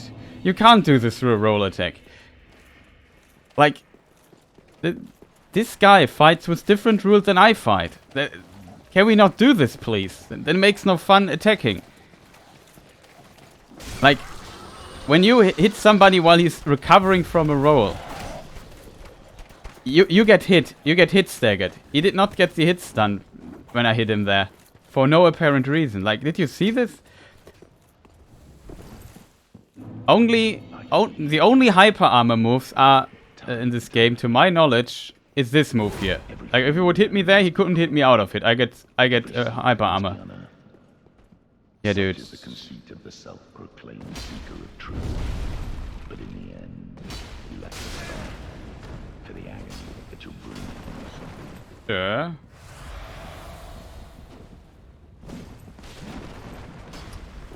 Of course we don't hit him. Of course we don't hit him. Like, see, he gets hit stunned from time, so like a normal player, but this was...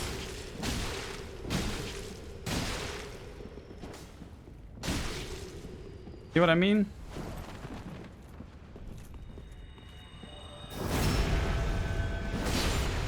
Good. You cheating little thing!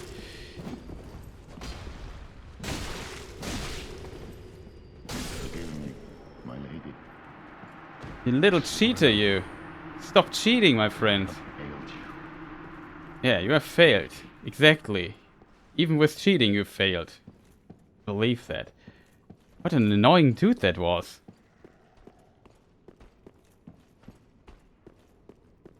This... Did you see this? Chat, I disagree with this guy with everything he did. Like, he cheated. A lot of books here.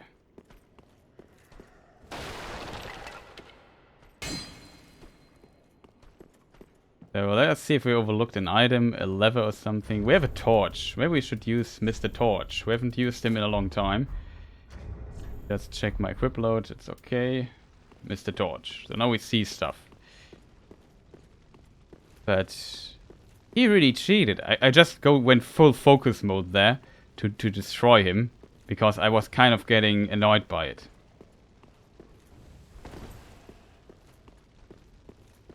Oh, there's a huge lever which I didn't see. Okay. Ah, ladder. I remember this. No, the books. Oh, that was I don't know, the last copy of how to make very powerful swords. Unfortunate.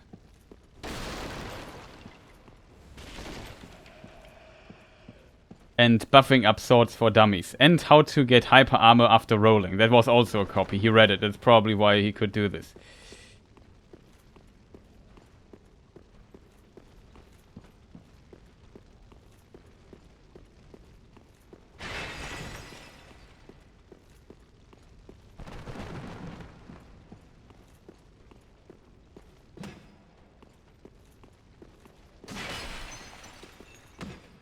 Not that I wanted to... Maybe there's some illusory stuff there?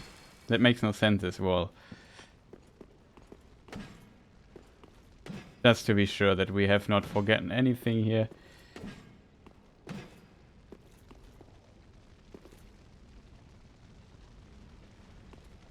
Could this be the... No, it's not the Dark Souls 1 statue.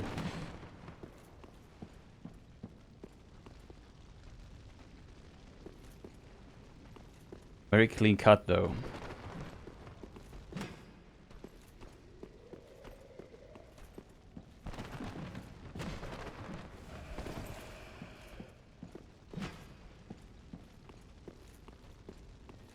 Kierdan, you're hopefully still there. Are you I plan, I'm not, plan is also a big word, but I think of streaming on YouTube, like another lore Q&A stream in the upcoming time. You have time somewhere this week?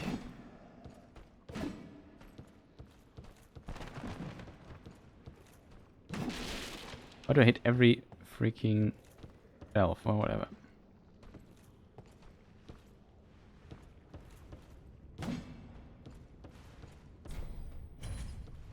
Yeah, here's another shortcut. I forgot what the deal with that was.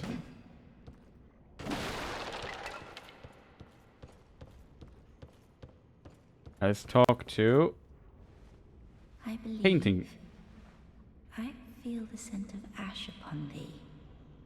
Thou art the one of whom Uncle Gale spoke, the one to show me flame. 'Tis good. When this is done, may I return. The door is open thanks to thee. That is true. 'Tis good. I'll head off to paint. I promised Uncle Gale I would. 'Tis good. The door is open thanks. Okay, we got all the dialogue. Openable. There's a bonfire out there. That is a shortcut.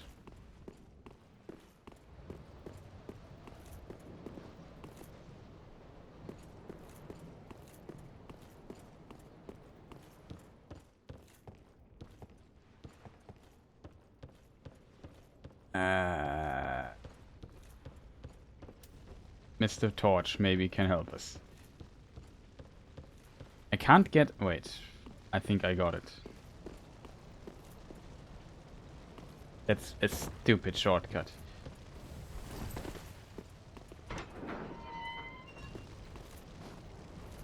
Just want to point that out.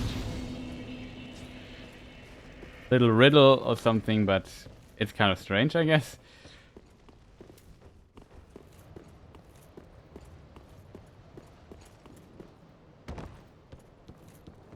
Anything else we might have missed? This is the other house. There's still loot inside this place. I'm not sure if it's worth it though, so...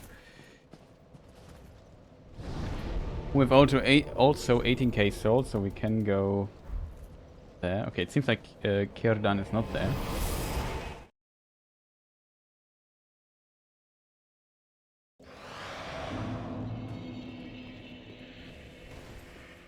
Let me think. We need... Okay, we wasted some stuff.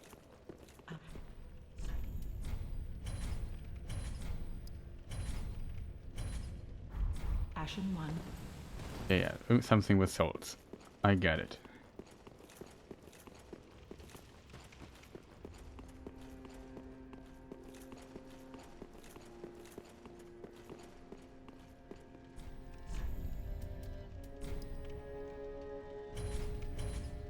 We need just to pile up on this here.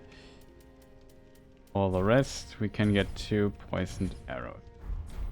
Thanks. I forgot to switch rings too.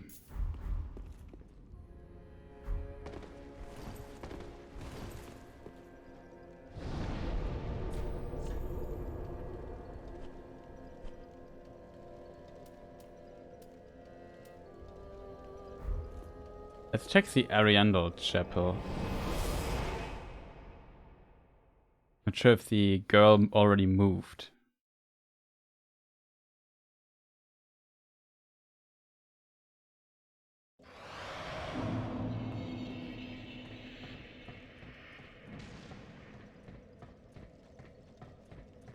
It's on the other side of the bridge in case people wonder where I am. When we climbed.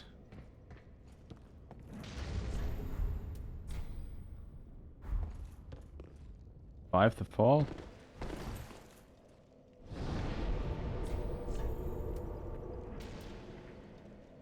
Snowy Mountain Pass. That's then the next place we need to go.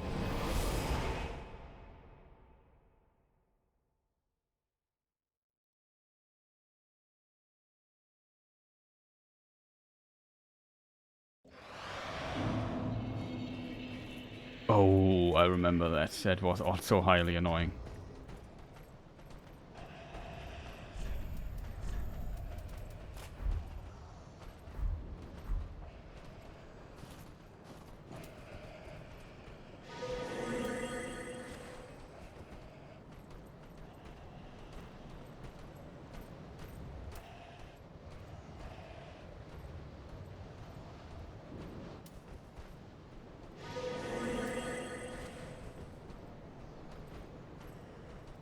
Can't remember the path completely that I need to take.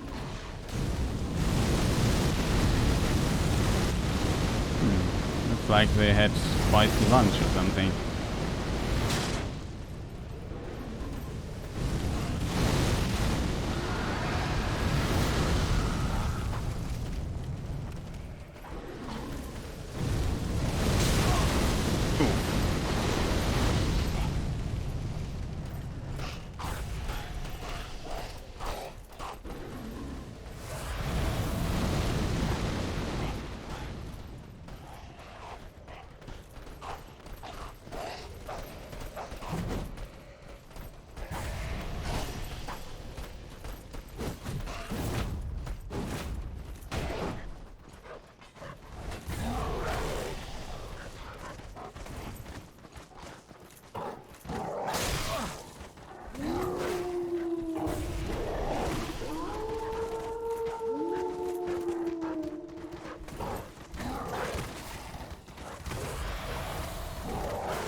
Oh, won't complain about that outcome.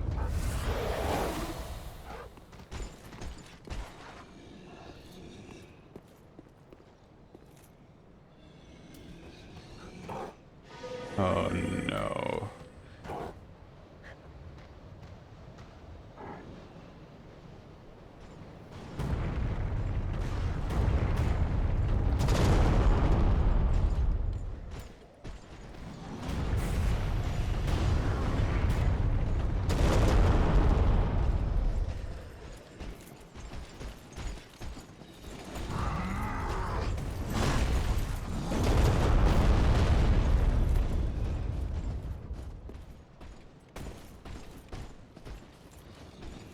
I'm wrong though.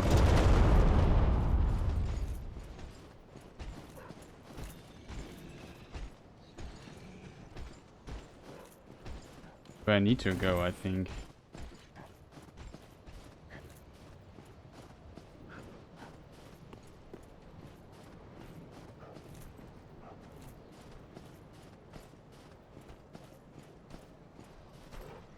Oh, I think I found it.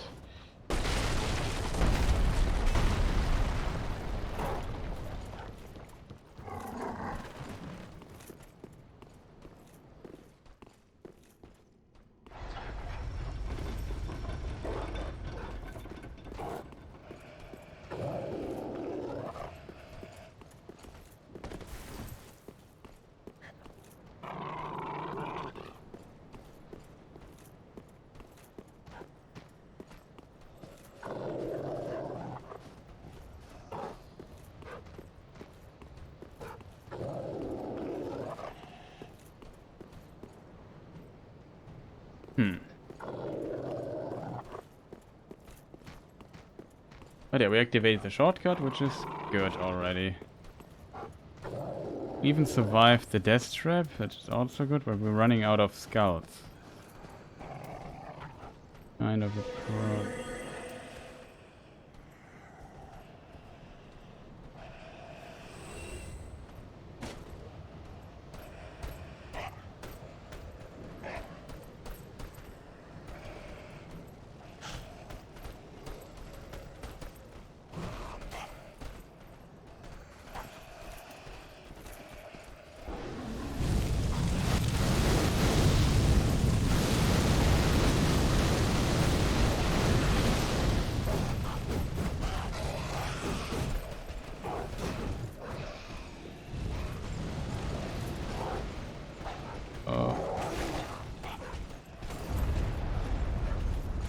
And we're down here again.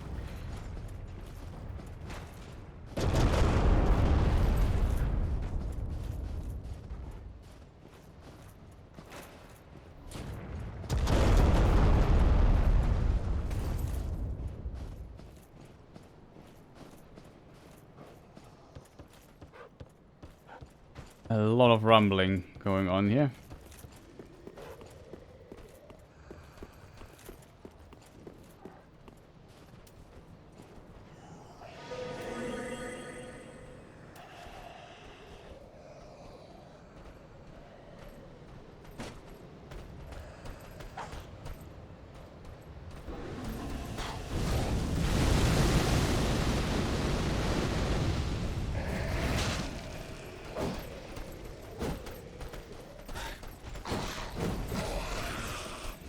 Yeah, this is a pass.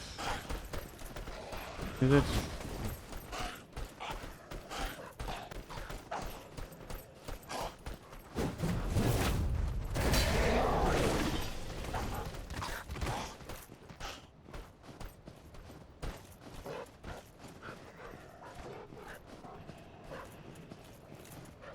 This was a pass.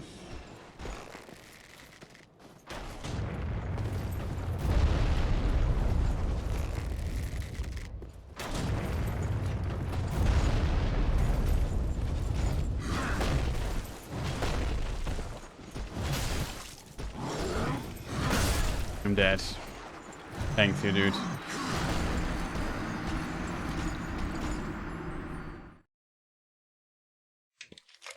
It was wrong too. I remember there's a weird path you have to take. It looks somewhat like that. Promise, I only distantly remember what I have to do.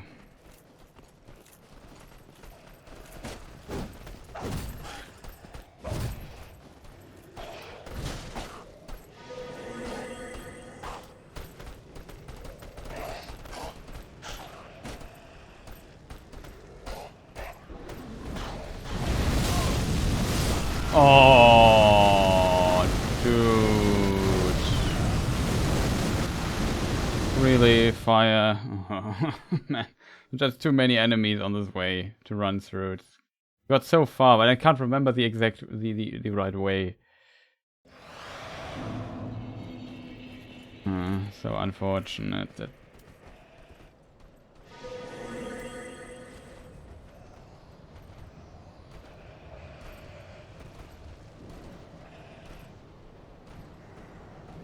Later anybody notice us, better.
It's still not right.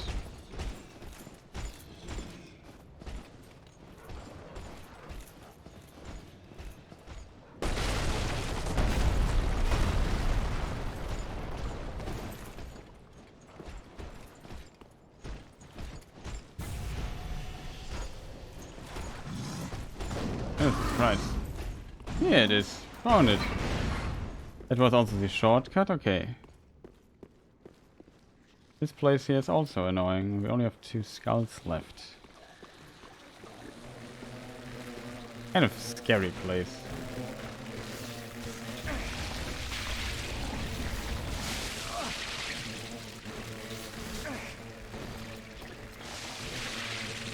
No! Drink! Drink if you want to live. Oh, it was so unfortunate we got grabbed attack there. I need then what's it called? A torch. A torch is what we need to get rid of this stuff. So for this level part we need a torch, but we have this shortcut, which was good that I saw that. That was very important.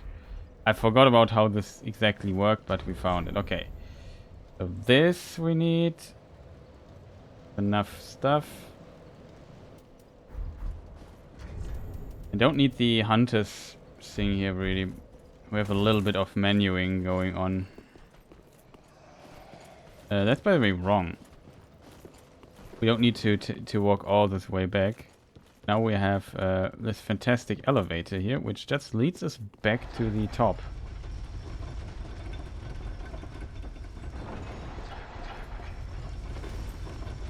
Awesome, Chris.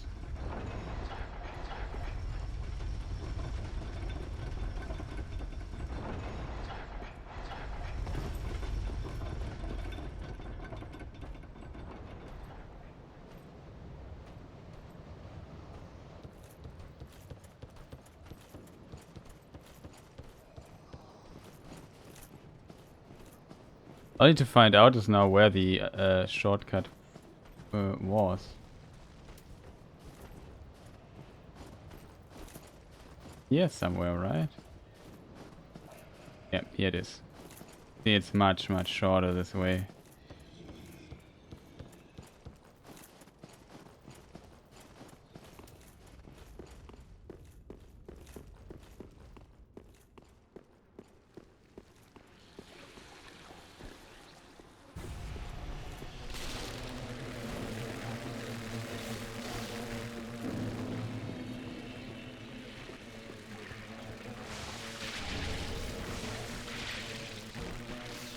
Hey, I dodged the roll.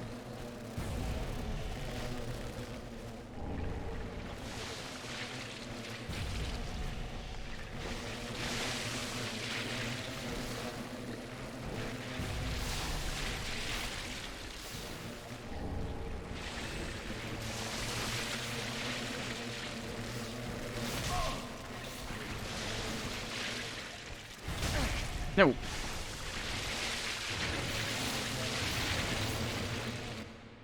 Not gonna lie, that was the worst possible place to place my alluring skull, to be honest.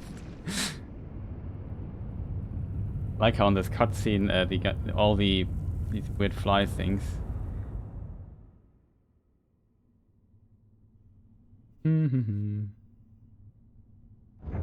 Thinking.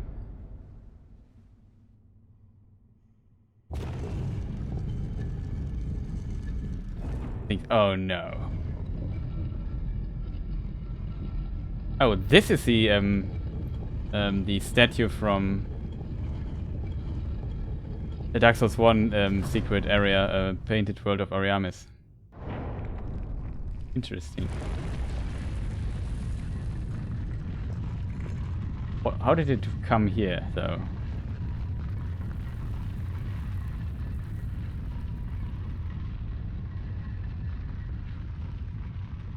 Also, this wheel we just used is very reminiscent of the wheel you have to use in. As ashes will be, ever seeking fire. And now we have a problem.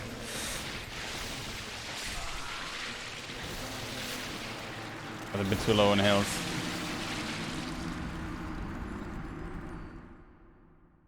But yeah, very unfortunate death there.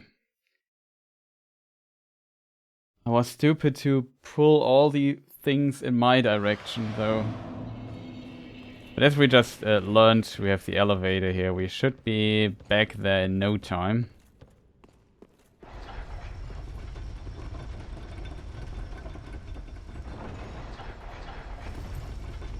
It's just quite expensive, but whatever. Not like we use the souls for anything, not leveling up, so our use for souls is a bit more limited.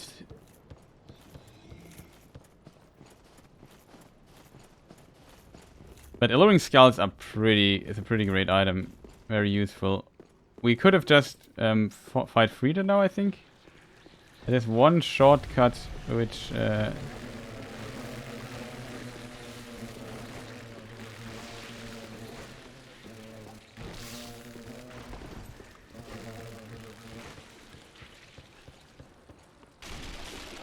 might be able to unlock. I think here it is.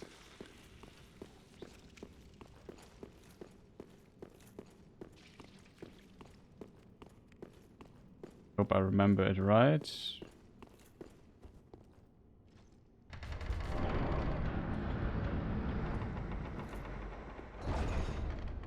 And now she's not sitting there anymore. She is.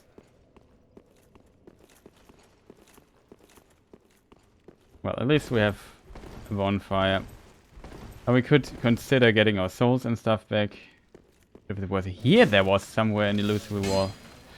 Dude, you just stop that. Oh.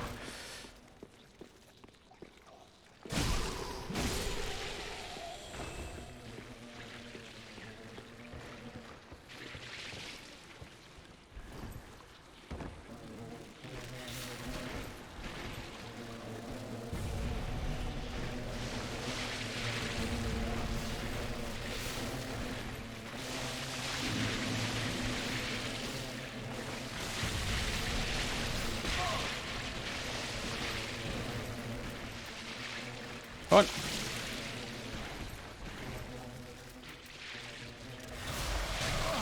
Stop that. I think here's a death trap.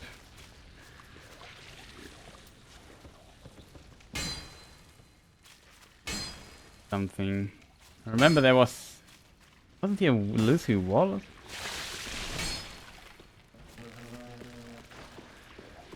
I remember something annoying. This maybe? Oh. Hello. Nothing to see here. I think we're just up where we were a moment ago. Hey, stop grabbing me.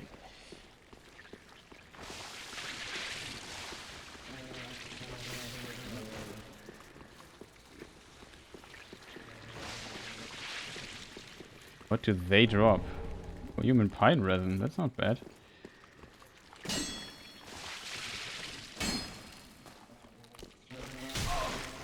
Ouch. So we got the armor set from down here. I forgot if there was anything else.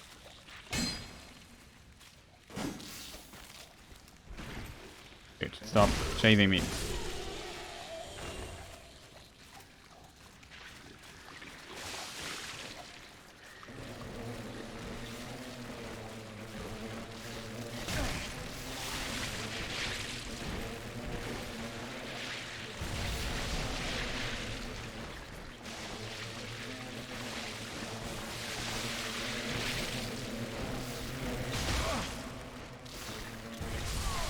Oh, damage of this is just so high. Like we get a lot of damage from all of this, but I think we got everything.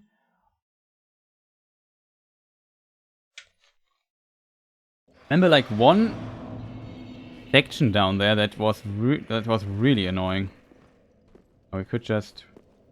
She's gone now. Okay.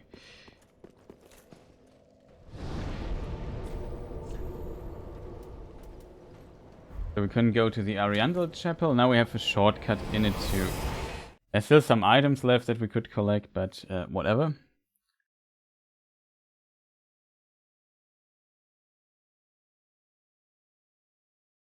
I can't remember if there was something of interest still down there, but at least this way we get there pretty decently fast.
Seems like this is the only exit.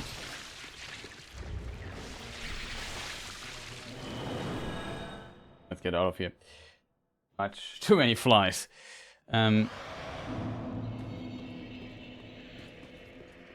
What could we buy? We can buy one alluring skull. We used a lot of alluring skulls down there, but I guess that's what they are for.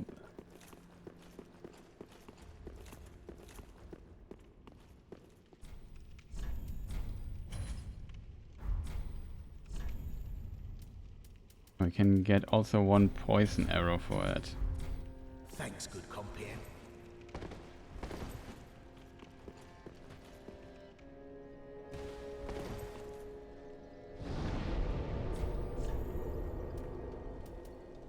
Mountain Pass, yeah, Ariandel Chapel. Okay, so as promised, boss time, I think. Before we do boss time, though, we check a girl again, or a young woman. Meantime,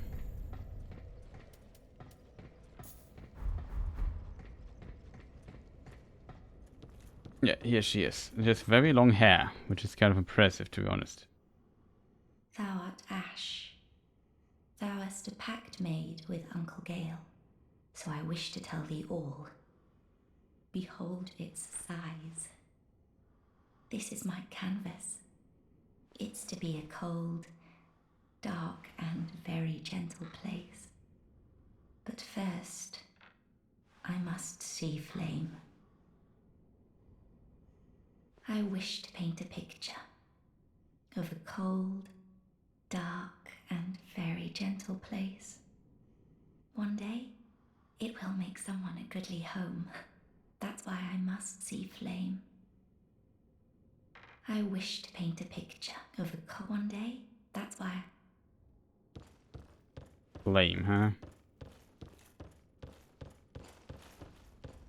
We don't have the catering anymore. Jump down here.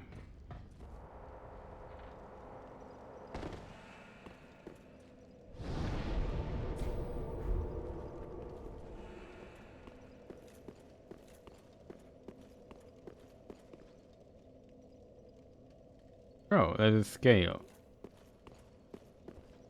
Well, we won't summon him, but we could. Is there another shortcut or anything that I forgot? I think we got everything.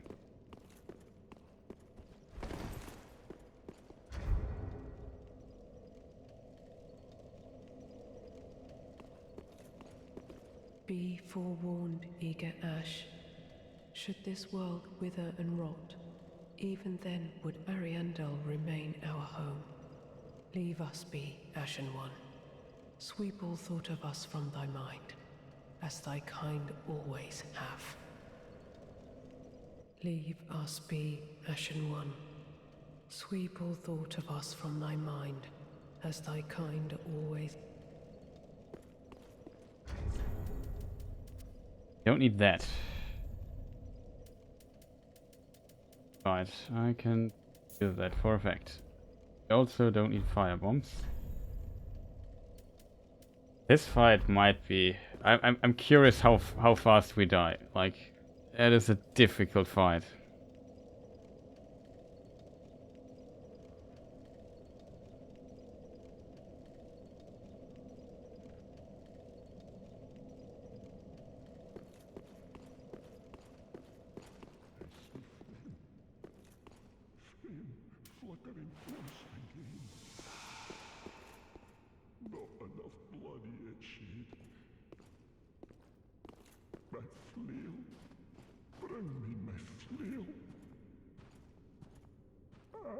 Friede, what stops thine ears? Please, my flail, right away.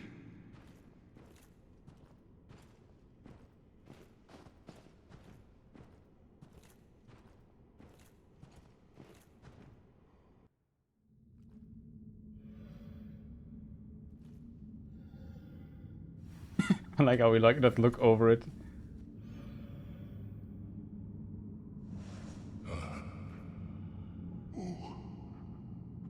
Bring Friede to me, please. Canst thou not see the flame flickering once again? Soon will it surge.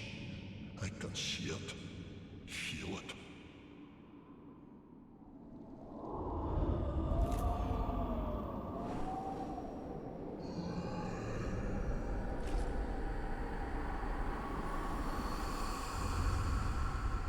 Fret not, Father.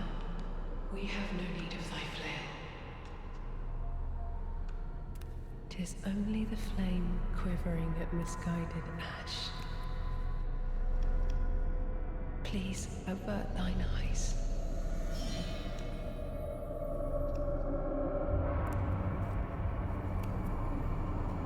I will snuff out these ashes for good.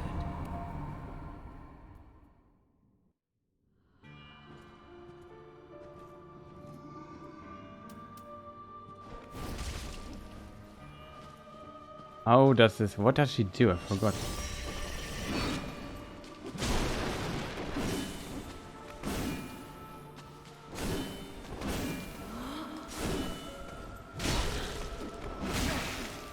And no stamina left, I think.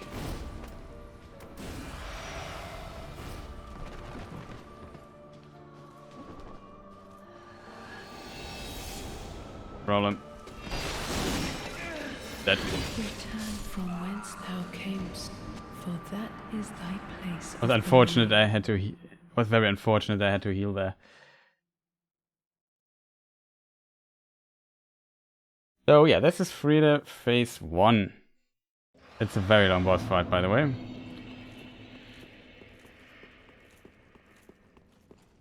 Memories come back though of this fight, grinding it. I have a certain trick that I use. It has to do with these daggers.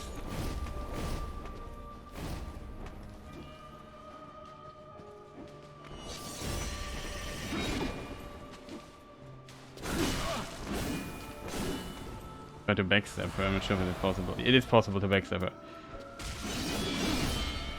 I remember this attack. It's safe to attack. Safe to attack.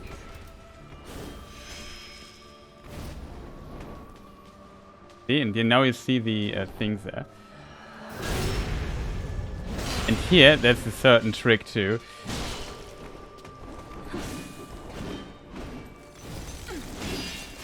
Wasn't paying attention. Thou camest, for that is thy place of belonging. But yeah, you can stack those if you hit her a few times with those throwing knives. You can see her a little bit better when she gets invisible.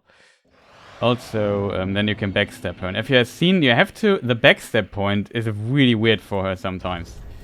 But I need to reduce item management. So, stamina is not the problem in this fight, I think. See if we can beat first phase. Let me see what's going on with the second phase.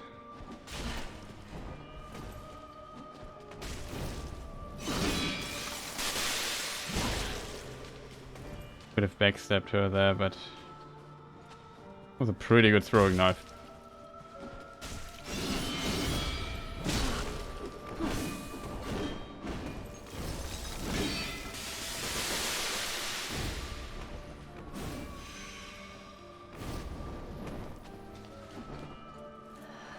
See, you have to be here, to her right, because she...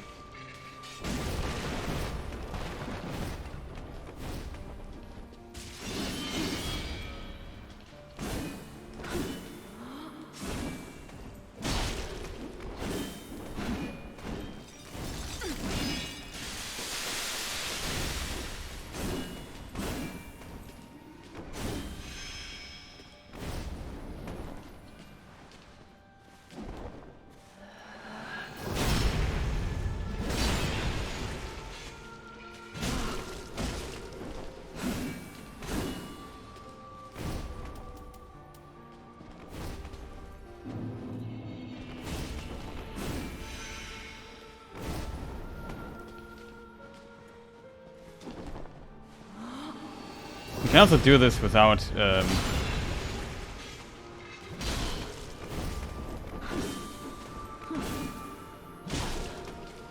No, I had no stamina. Dangerous.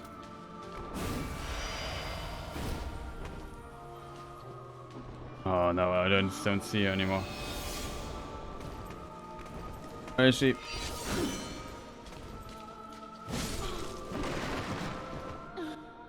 Unfortunate, but got it.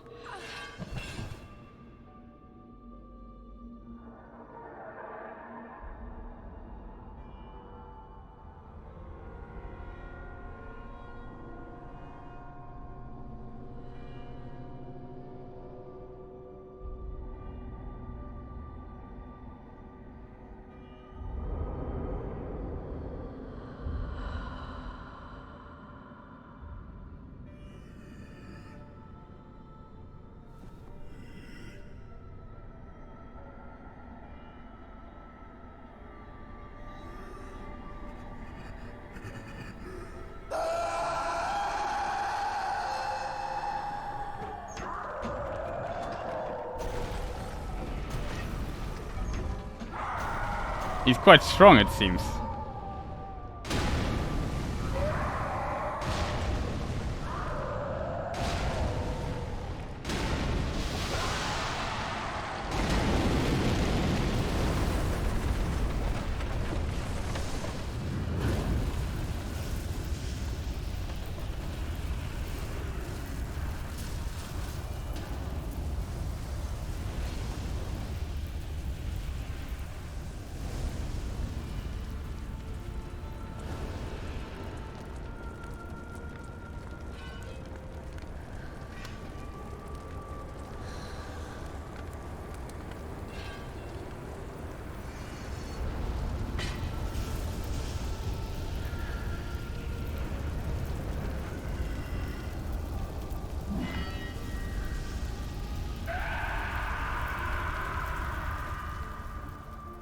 Second phase.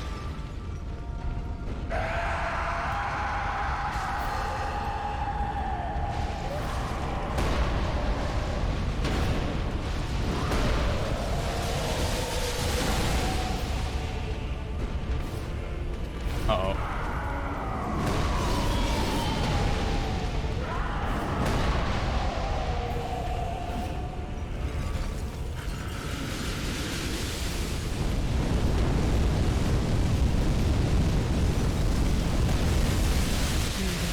Oh, he goes from left to right, not from right to left.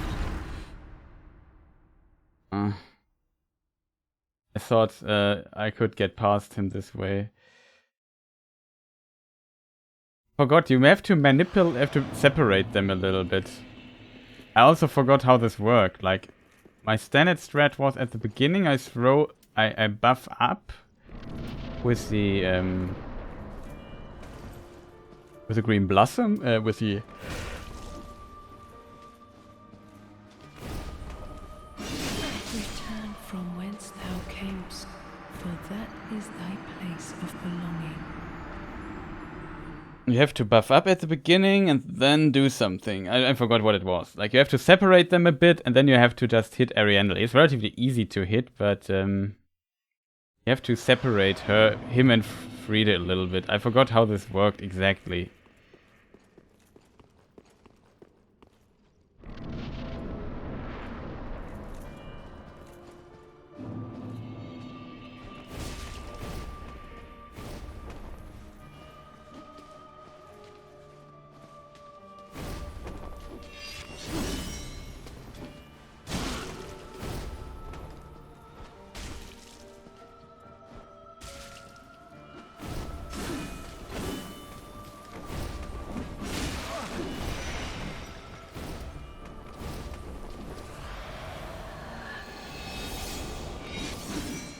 Ah, almost.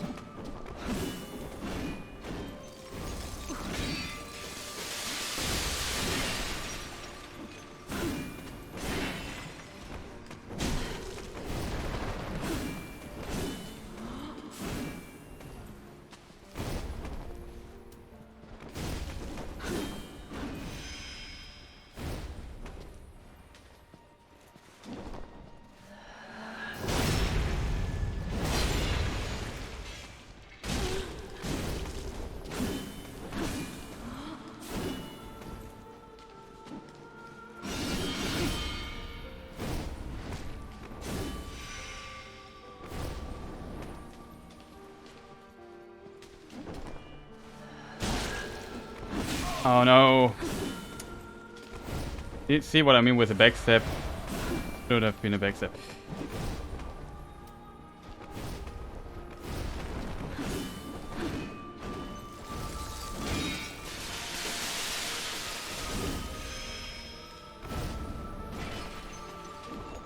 Oh, that is a problem.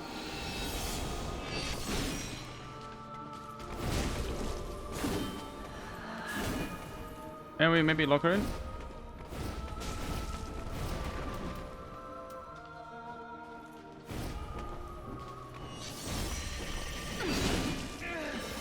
Return from whence thou camest, for that. But it was really unfortunate. There she was too close to the wall. And yeah, then I just get destroyed. But probably we try next time.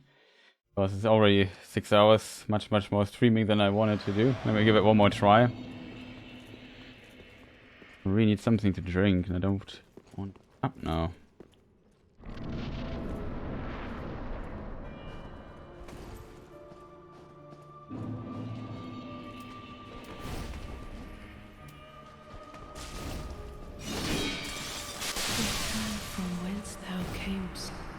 Too early on the... I think you can backstab her there, maybe. When you time you need to be really perfect, though. You need to wait the explosion, I think, and then try to get behind her, but it's probably never worth the hassle.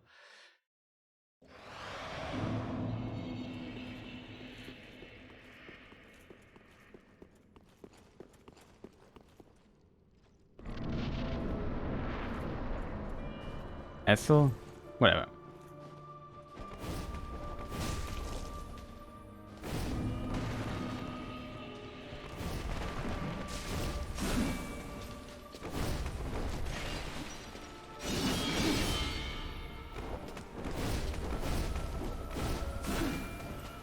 Hard to get the backstep there.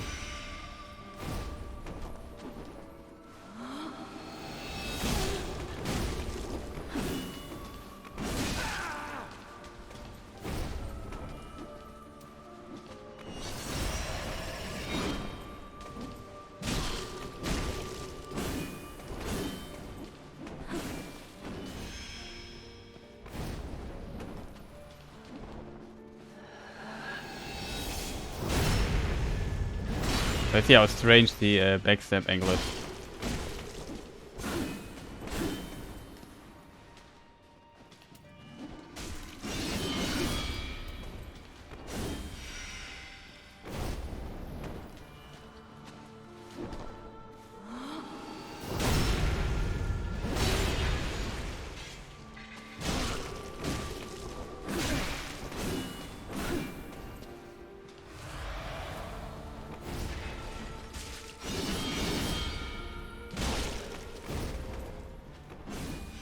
I'll get invisible again. Always important that you always know roundabout where she is. That is phase 1.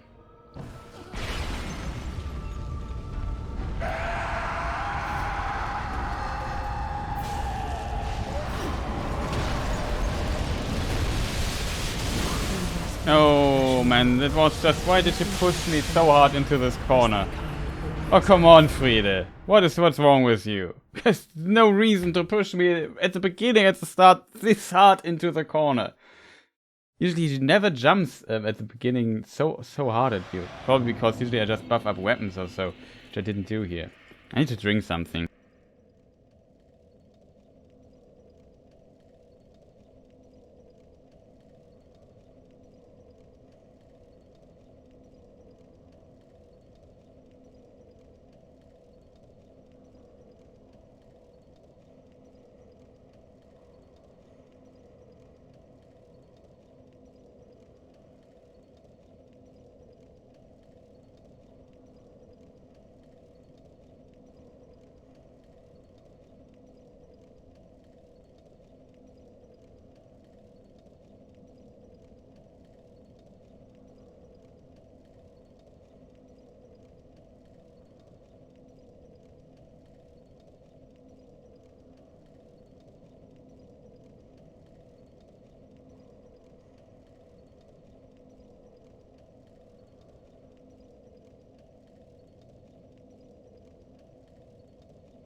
Oh, sorry, I'm back.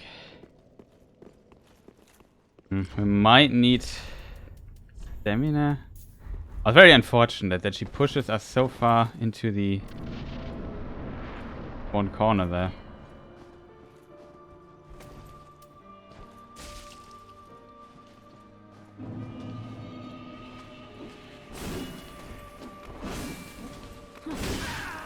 My mistake. Return Dead. from whence thou camest, for that is thy place of belonging. Problem is a bit the item management here. My biggest problem. I have to switch between items a lot. Now I have 3 in my bar, it's not that much. Imagine would have a pine resin or something in addition, which we don't have currently. Damage wise, it seems to work though.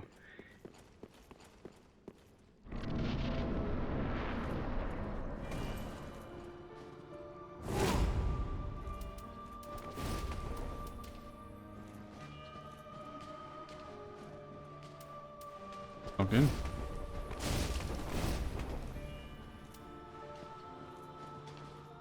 Hello.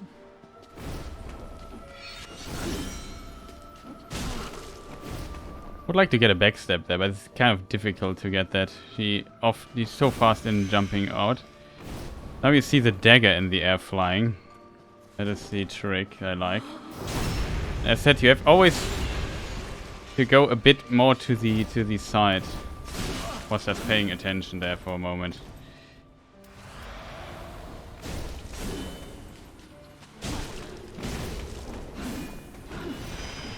Oh. Well, that works. See, that was not the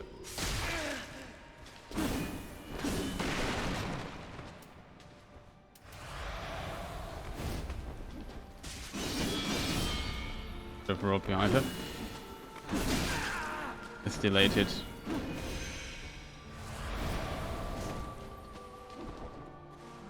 Yes. This time we get her backstep though.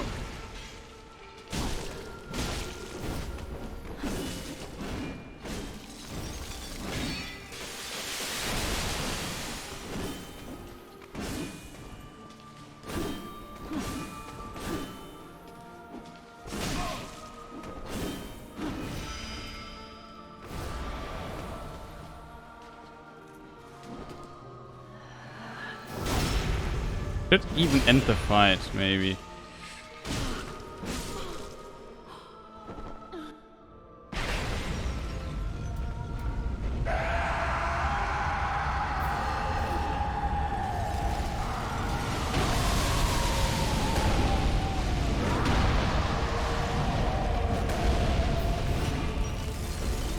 Oh.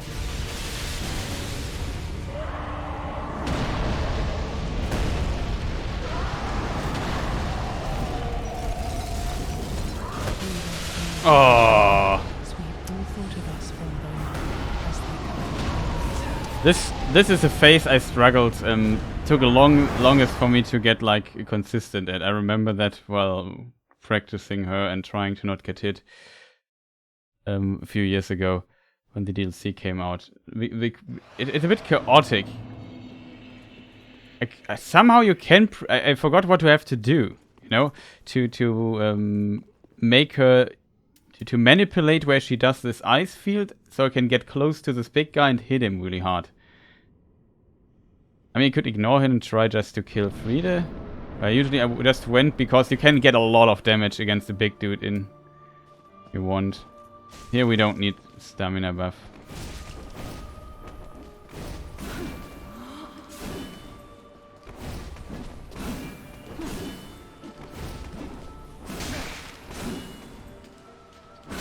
And that I wasted too much stamina trying to get her.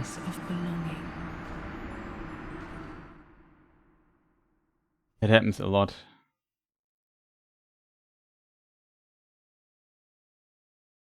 But it was really unfortunate. Now then he turned around and smashed. Like his hitbox is also very generous from the big dude.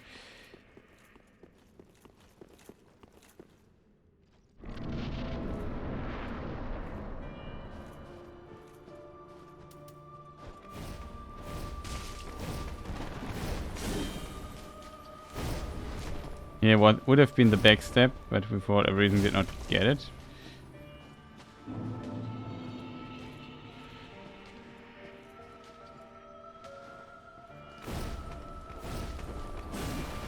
Okay, she now already does this. I think here. Yeah. You usually get 2 hits in after she gets up. On rare occasions 3, but I think our weapon's too slow for that.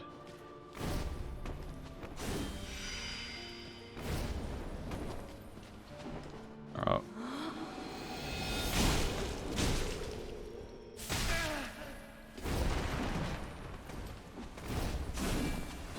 Oh, Friede, just let me heal for a moment. Speaking of...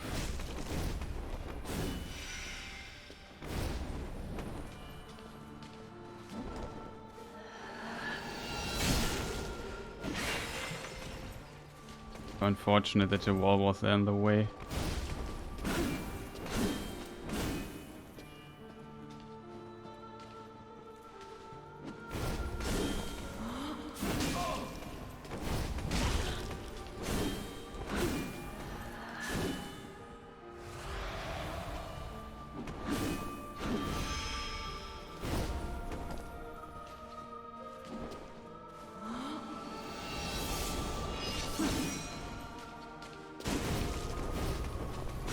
Stop. Oh, come on. Why do you run? Oh, man. I hadn't yet locked her in. I didn't see what she was doing there.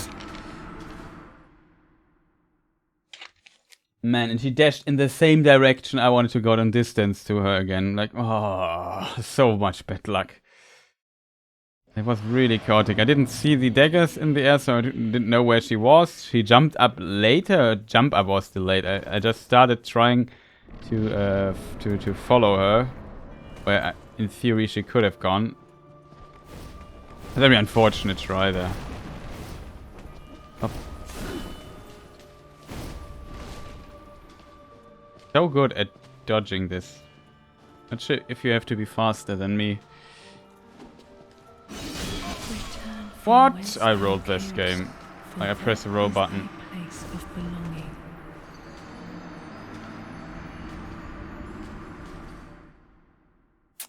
Very unfortunate. But yeah, the first phase I'm decent at. Like I can do the second phase. Third phase I'm also not that bad. But the third phase will take some time to get used. The problem will be again learning the second phase. Like I have no idea how to deal with it currently. No, there's some stuff you can do. Oh, she's not locked in.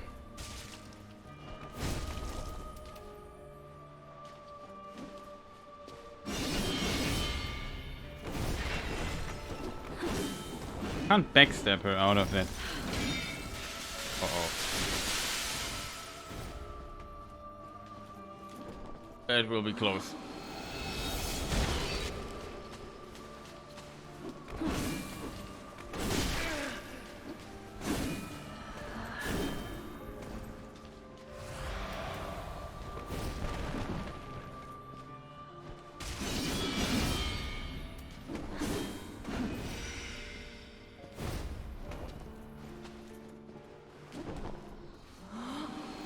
I also remember this, if you position yourself well, you can make her turn a bit.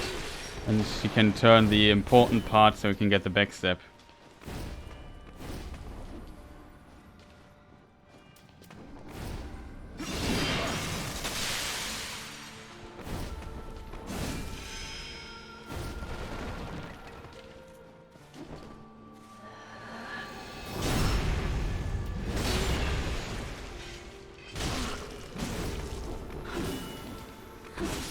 Oh, I knew I would die here. Man, I needed full HP. Yeah. The ice or something hit me, so I had not full HP, else I would have survived that hit. And my roll timing isn't perfect yet.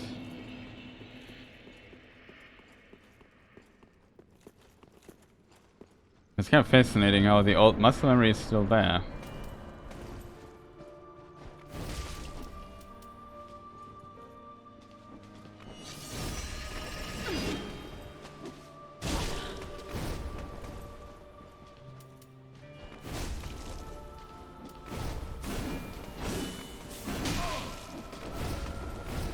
Bit too late on the jump. Huh?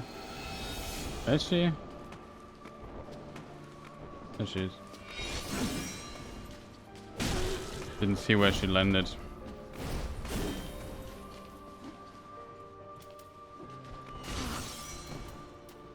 Funny. It's also a really strange bug. Oh.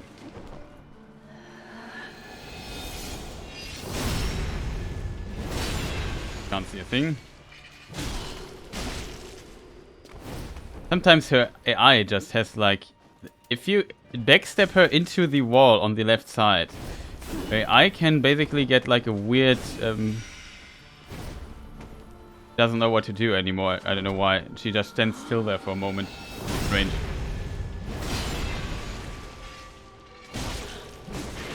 Also gets no getting up iframe.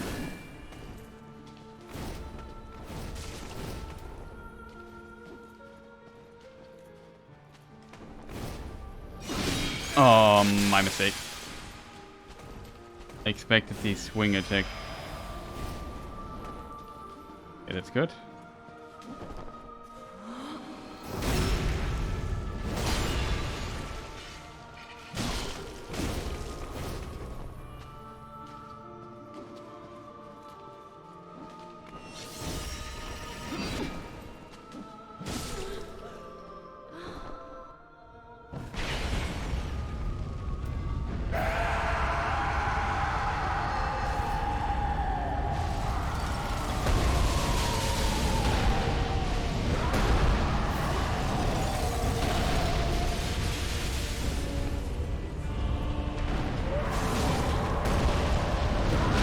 Uh-oh. Going to my direction.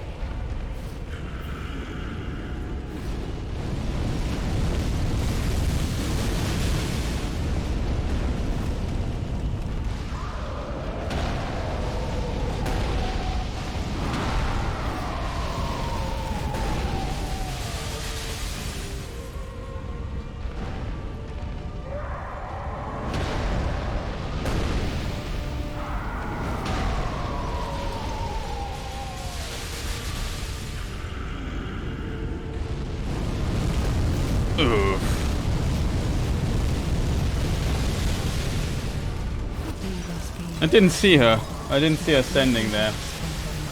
As thy kind always have. That's so unfortunate. Usually Friede is very passive here, but you need to separate them. They can't stand in one another. I don't know how to do this though. Like, I had this weird movement and development. Like, you run past them, and then you could basically manipulate them into a certain thing, but I forgot how that worked. But I should just focus on her.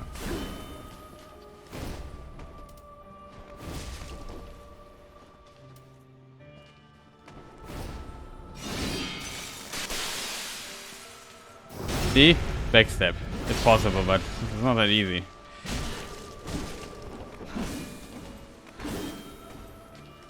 Punish that too.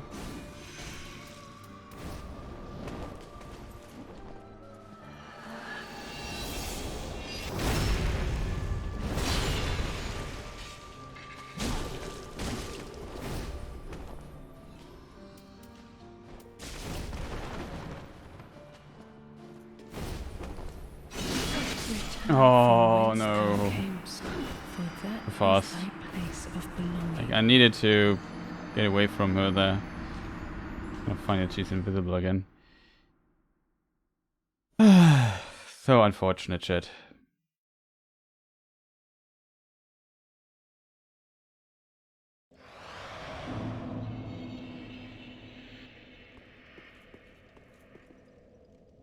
One moment.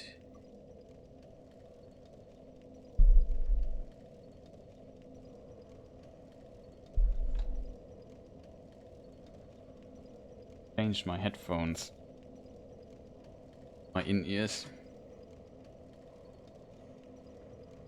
Comfy.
So far, everything works.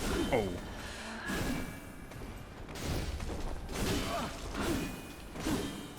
Let me...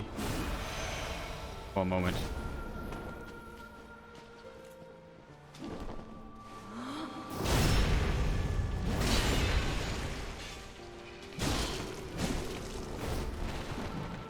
This way you can play her relatively safe. You don't need to go in infight, you can just bait this attack out. Attack is very punchable. I'm dead. Return from whence thou camest. I'll expect her to do this attack. Place of belonging. Well. Yeah, one mistake you're dead. It's just like that. But...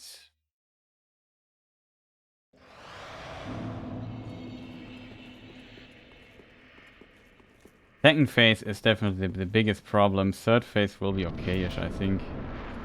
Probably need a few tries for that too. The problem is you start always in this phase, so getting this here somewhat consistent is kind of nice already.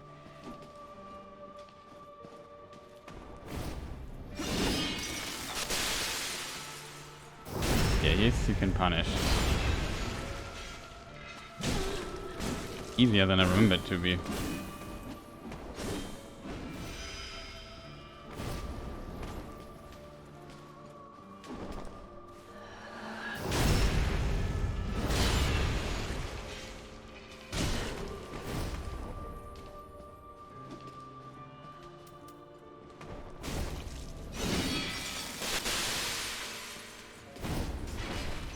So.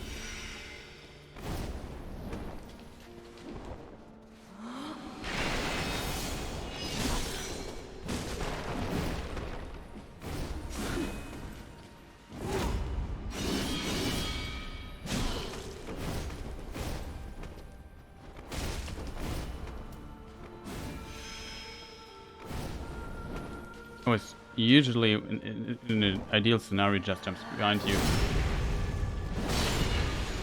It's easy to track her.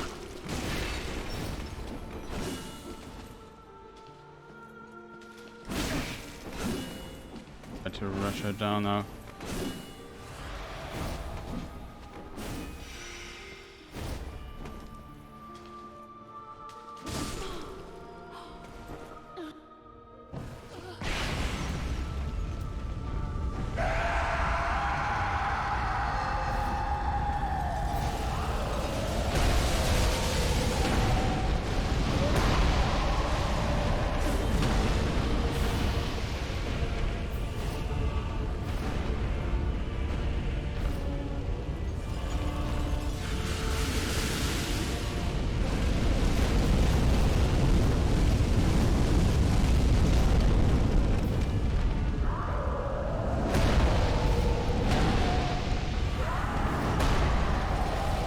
That was the trick. Keep her locked in.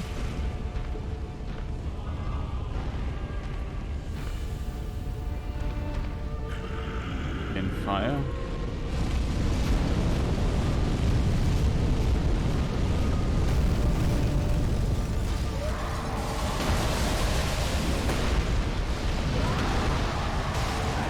What? What hit me there?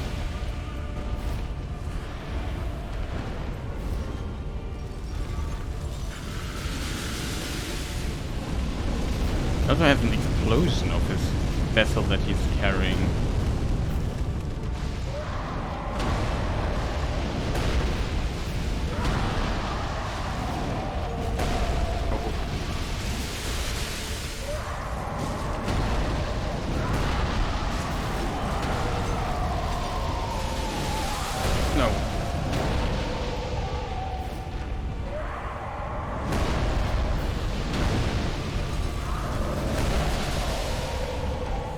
Now they're at least a bit separated. Oh no.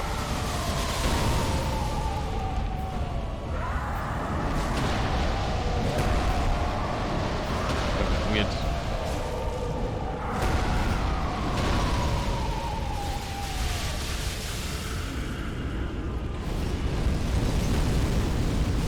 This is perfect.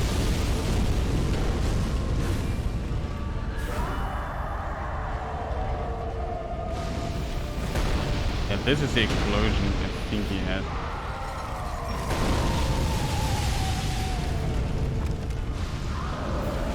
No, I wasn't paying attention there.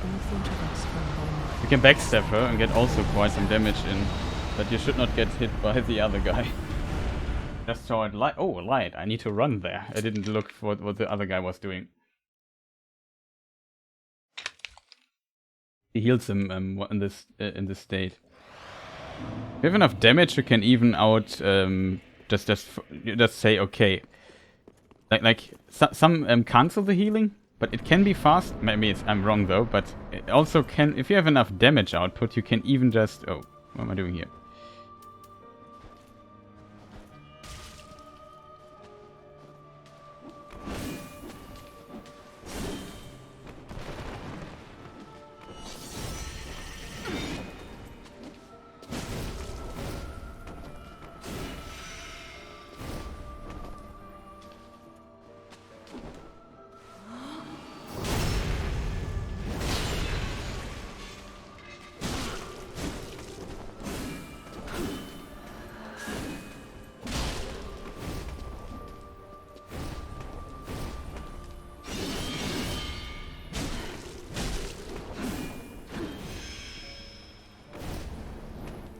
Ideal. But no dagger. You can of course see where she lands to, but sometimes it's hard to see and then it gets scary. Like 2 times.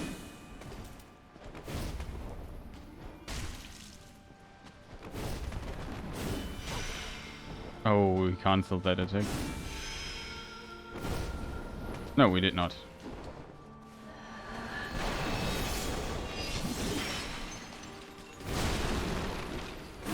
Okay, that was kind of strange. We got the backstep, but the game decided not to give us the backstep.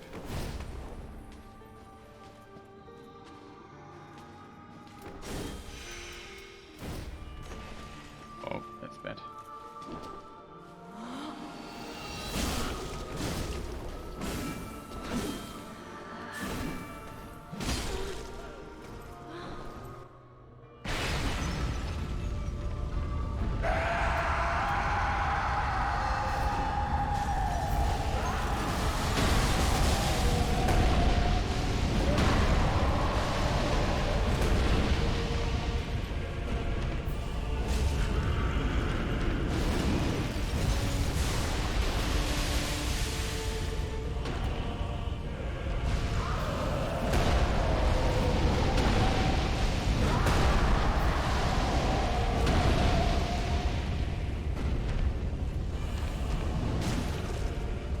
Don't know what Friede is currently doing. Yeah. It's a bit annoying, like... Big dude is pretty easy to hit.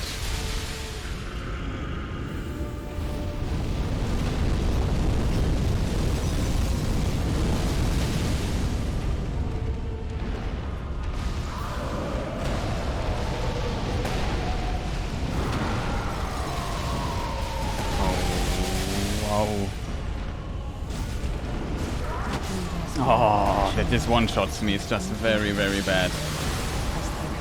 Couldn't attack him there in the corner because she, of course, did her ice field in such a great way that she covered. Like, I was in the middle of it. I hoped I was at the, got hit by at one of the sides. Ideally, the right side of it, so I could just run out of it and. It's so difficult to commit to the hits if you die so fast. Maybe we have to take more HP for the second phase. First phase, I feel pretty confident.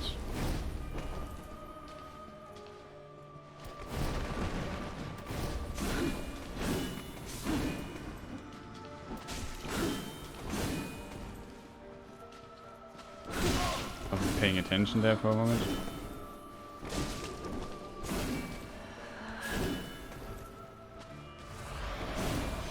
Just the invisible stuff.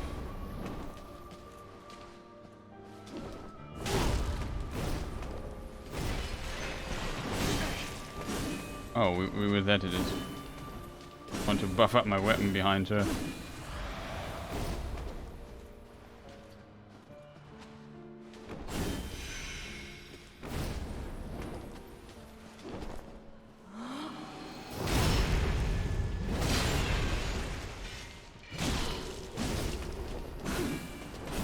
decent amount of damage that we do. Lucky.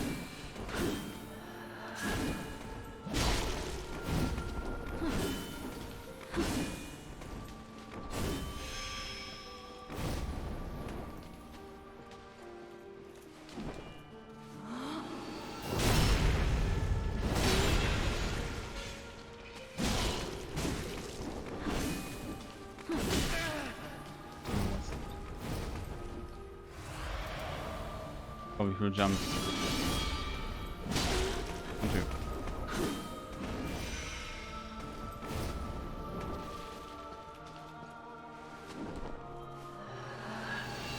You can see, I went there so I can backstep her better. Face, like I said, this face is like, we'll make one mistake or so, but it's pretty easy. Chill face.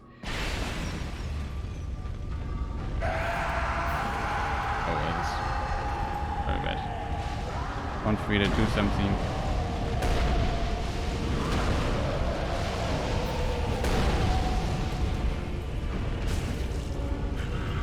Don't know where she is.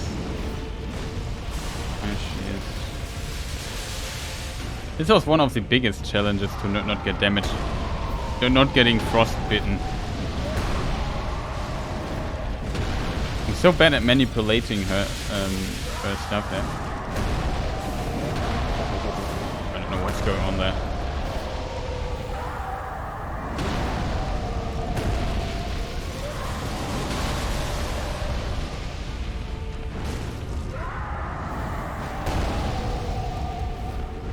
Where's she exactly?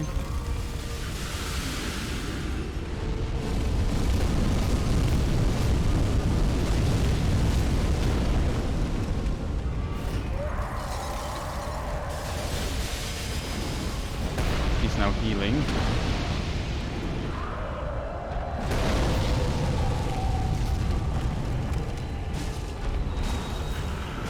Oh, we don't have enough damage.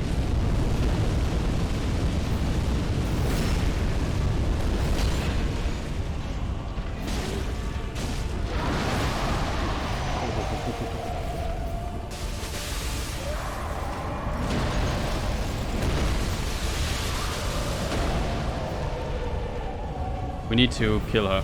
We don't have the damage for it. Now when you have the stamina and the damage output for it, like a really strong bleeding build or something, you can out-damage this and then use the time to be free for the time being.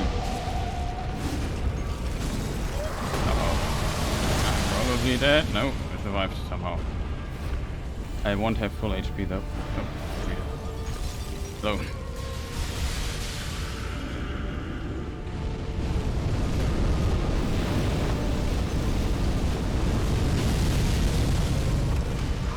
He doesn't heal it again.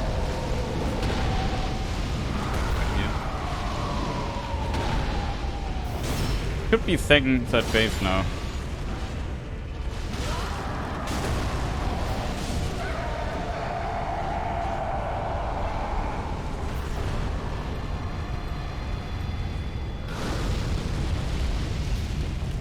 Well, not perfect, I know, but good enough. This phase I will die fast. I forgot what... I don't know the pattern. It's a really difficult one to learn. How does he start? I was too far away. This is... I remember now. This phase, when she does this, you need to be a bit closer. And she lands. You can land behind her and then backstab her when she lands. If I'm not totally mistaken. I think it does not damage like behind her, it does only in front of her. But yeah, I forgot about that. I think she always starts with this attack in the third phase. But yeah, that was third phase already. Few tries. I think we got her down in a... I don't think this will be another Soul of Cinder. This boss is not perfectly, it had some flaws too in my opinion. But it's just much more fun and more solid in its design. Bad. Here we do the trick again. Ah. Close to the wall. Come on. Come on. Sure.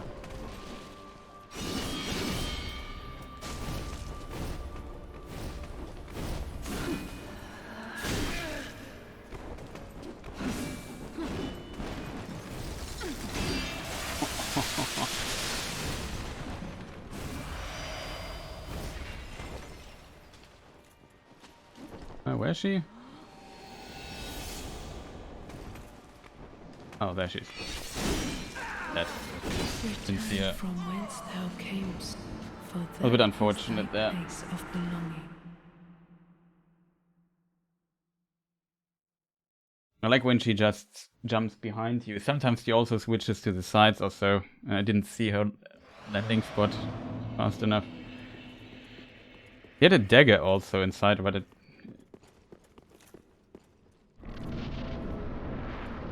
couldn't see it. Very bad with seeing.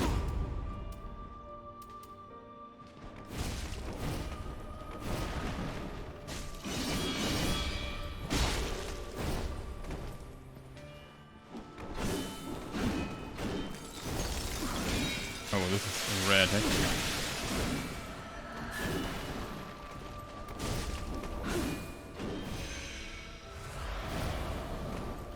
Oh, she's behind me. We also see the 3 daggers flying.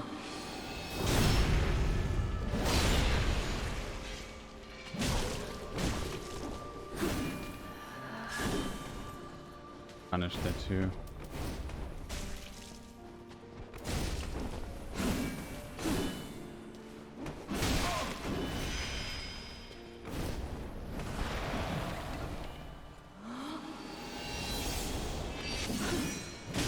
Ah, don't get too close to the wall.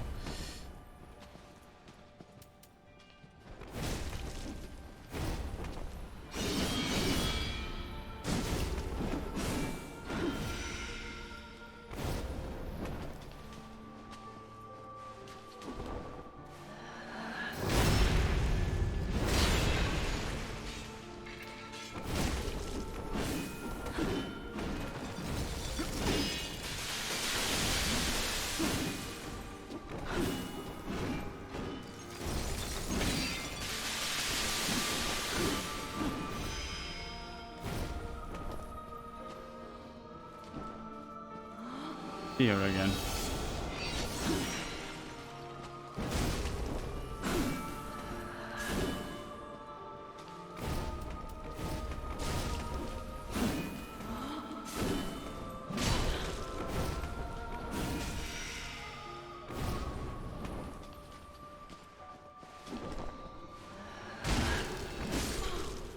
I wanted to backstep, but backstep didn't work.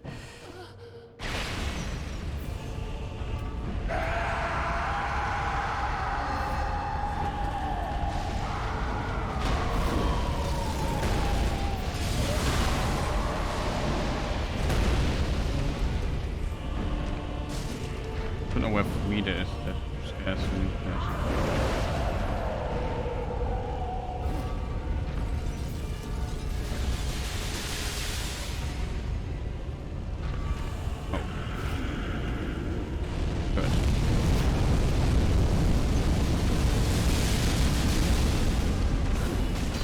Oh, she's right next to me. What are you doing there?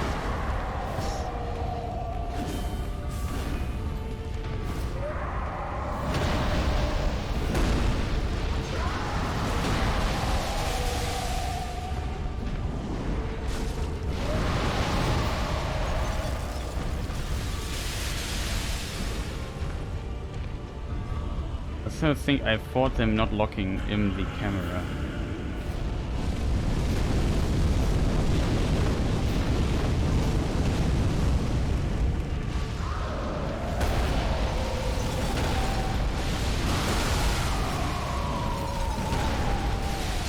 Why is she there? Did you hit him?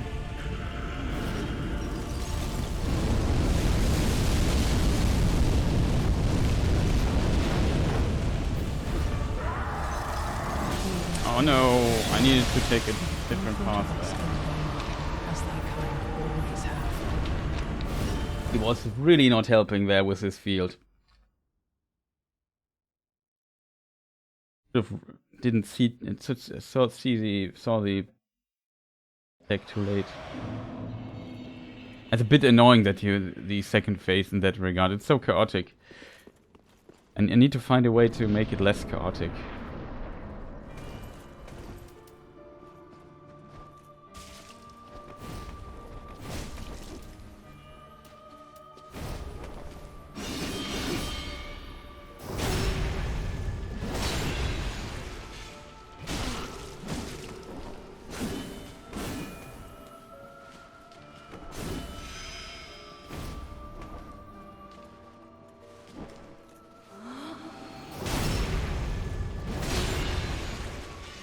And we moved her around a bit, so she...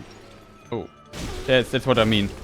Her eye just had a little forgot what to do thing. Pretty ideal. Not what I wanted to do.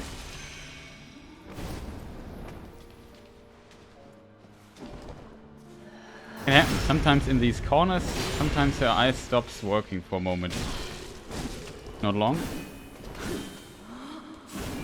She's dead. Didn't even get hit once.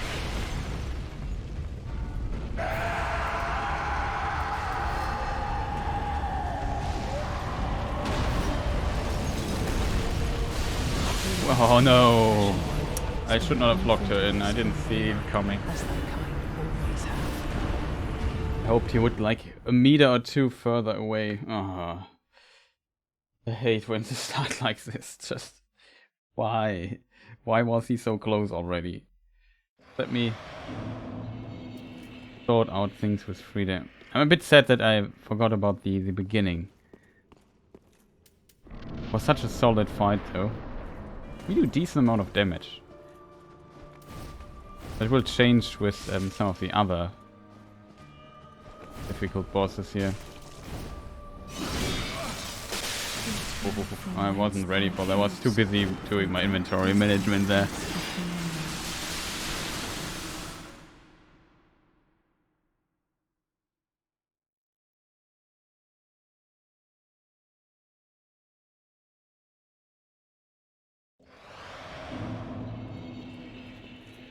But yeah, we've at least seen all three phases.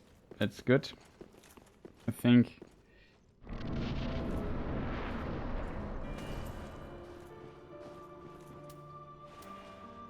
Wrong.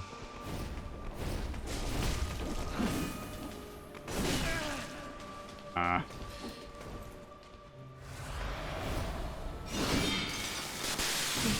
Oh, too early. That is thy place of belonging. Too early. And to backstab her was... That's what I mean why it's a bit dangerous, especially in a level 1 run where you just get one-shotted by this.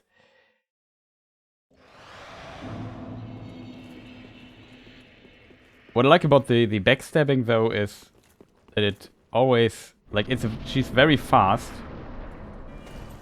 But it allows you to dictate the pacing, if that makes sense. Return from whence thou camest, for that is thy place of belonging. Yeah. Whatever.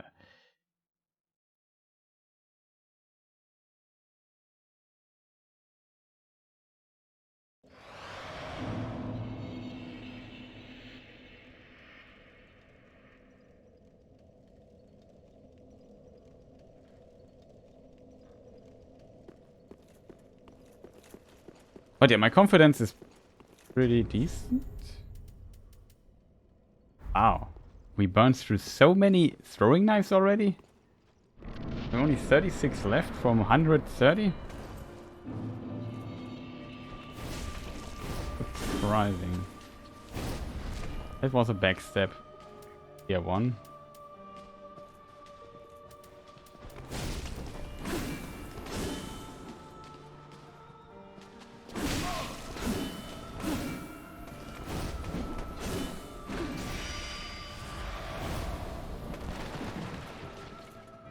Put her in this direction so we can backstab her.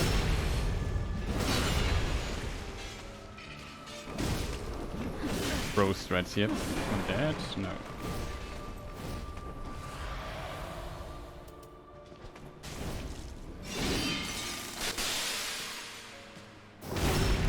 Ah, we got it.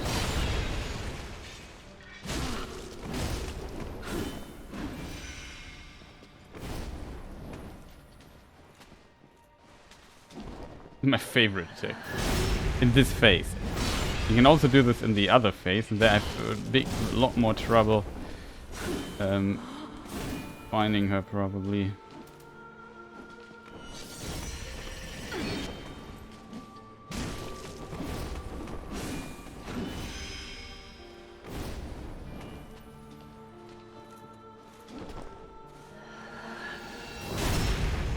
Could be already it, yeah, it's definitely it.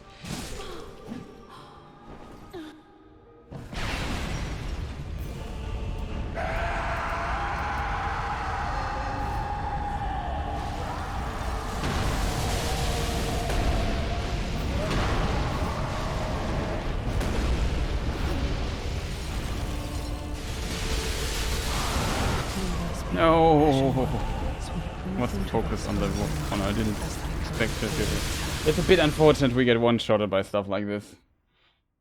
Very unfortunate.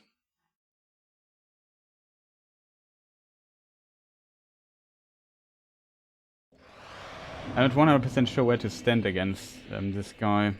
I think right behind him. That's if he moves forward, he can also his legs can have a hitbox or something like that.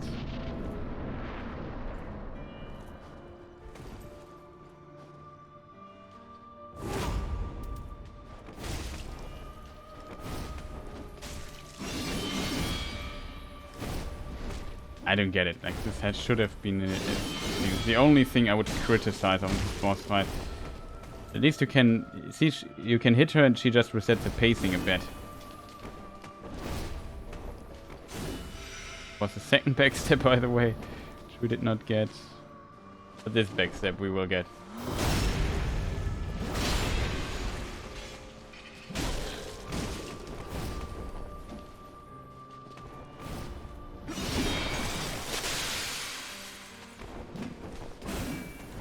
Okay.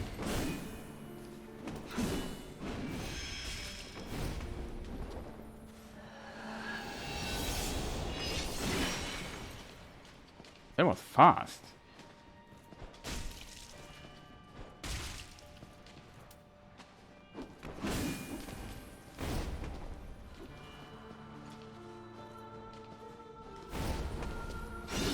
Return from whence thou camest, for that is thy place. Went to the wrong direction. Still, I don't. This was strange.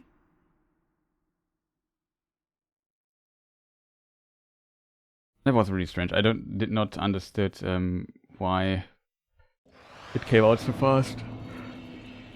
Yeah, I needed a moment to realize where she was, but felt like extremely fast.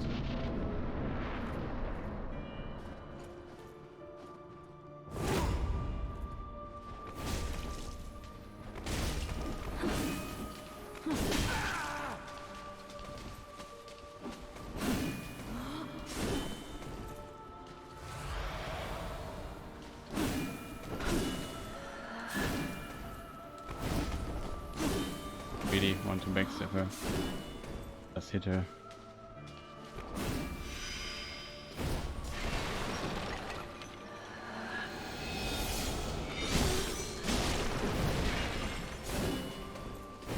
Fortunate.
What do we have there?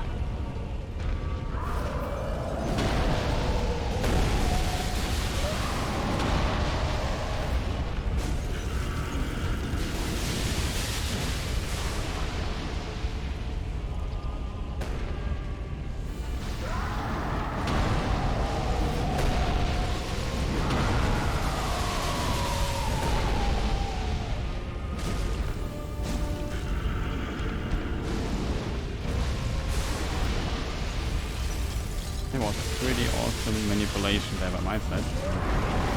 Oh no! That was out of stamina, I think. As thy kind always have.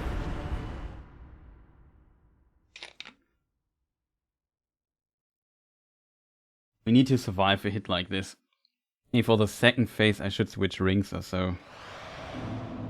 Just get like an additional ring, you know, I don't know.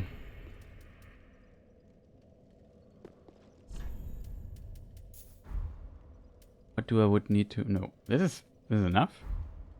Yes.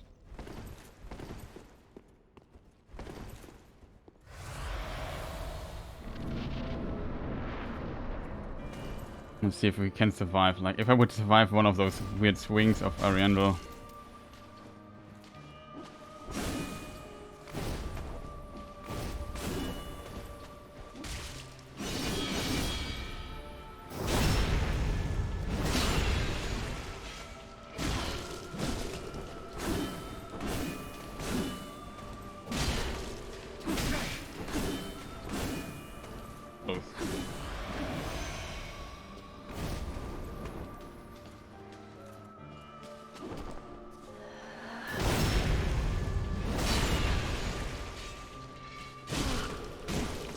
At least the first part is not that annoying, to be honest. We hit Sable. Oh. He dodged too many of those daggers, and I was too busy hitting them with it. Hitting her with them.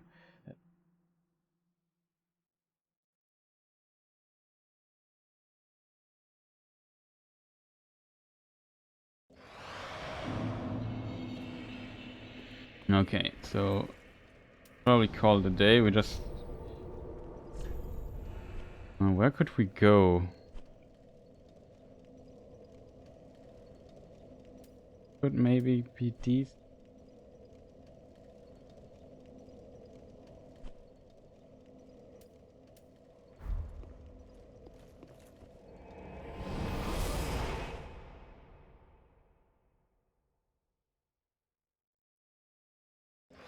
A good idea? Don't think so.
Okay, that are too many.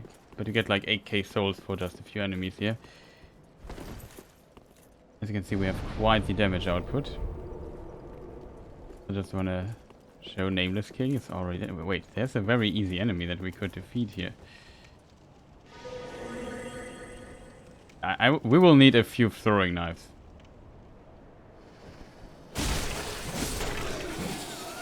Two hits only.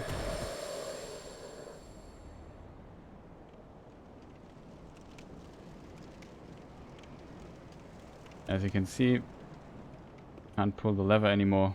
This area is free, the door's open. That was fun times. Nameless King, man. That was a good boss fight.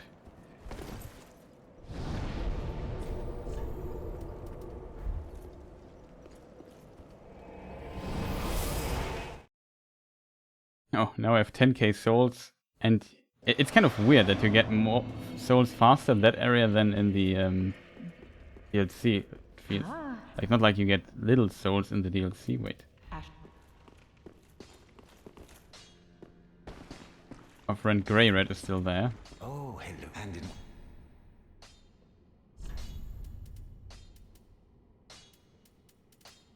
What am I doing here? We are looking for those fancy knives. And we just get 200 or so.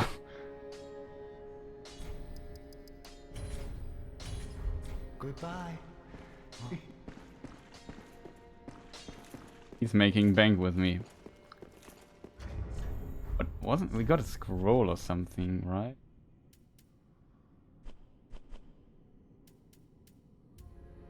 This we got. Snap Freeze. One of the spells left behind by the young sorcerer. Oh. Sullivan, huh? So one of the spells left behind by the young sorcerer Sullivan before leaving the painted world creates a cloud of near-freezing mist. Sullivan was born and raised inside the painting, yet had little use for his frigid homeland since he had not yet experienced loss.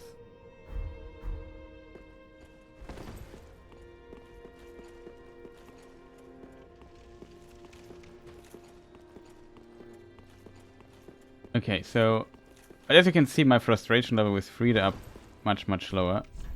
Except she hits me when I don't expect a hit, but that's the difference. Oh, we burned through a lot of those skulls. Thanks, good compare.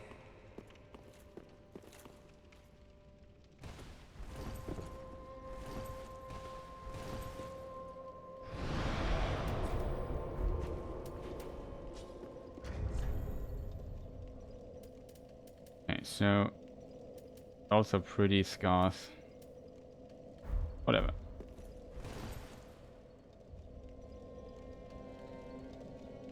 As you can see, it's relatively easy to get souls. We even have some spare souls left.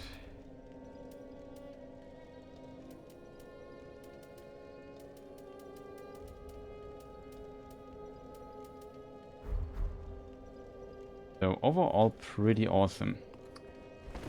Yeah, so I guess this is already Friede, which we maybe continue next time. I think we definitely can beat Friede. That should not be a problem. We came to phase 3 one time already. I need to work on my second phase though. That is a bit bad. There, it's still lacking knowledge-wise and like game plan-wise. It's just more about the game plan than about skill and dodging. Like you have to basically bait Friede to get to not be annoying, and if you manage to separate them a bit, you can just hit Ariandel really hard. And when she starts healing, you backstab her and get like 1k damage in. And then when then third phase will be the interesting one. But second phase is a bit of, yeah, just manage the two enemies at once quite well and see that you can destroy them pretty fast. I don't have the damage output I had like I normally would have. Like, in an ideal scenario, you can nuke Ariandel so fast. Like, if he's in a corner and Friede doesn't really intervene, you can just almost one-shot him in one go if you have the damage output for it. But not in a level 1 run here. I feel like I'm lacking the damage for that, but still the damage is not bad. So, yeah, we definitely can complete Ashes of Ariandel, the Ashes of Ariandel DLC. Should not be too much of a problem, I think. But we will continue with that next time. Enough streaming. I'm sure when I stream next time, probably next few days I have a bit of busy stuff, so I'm quite happy that busy stuff. Some stuff I have to do, so I'm quite happy that we managed to finish the DLC, the main game at least. And I can say, yeah, I completed Dark Souls on level 1. And I did not expect that our friend there would be much of a pain. Maybe for the DLC we maybe have to rely on Prisoner's Chain a bit more, which gives us extra 5 plus 5 in Vigor. That's already pretty huge. And we can even get rid of Havel's ring for this particular build here. Oh.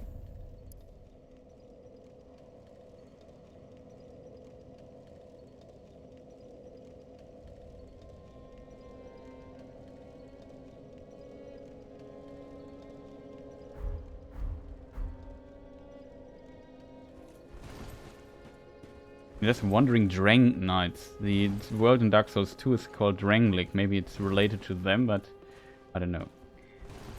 Curious there for a moment.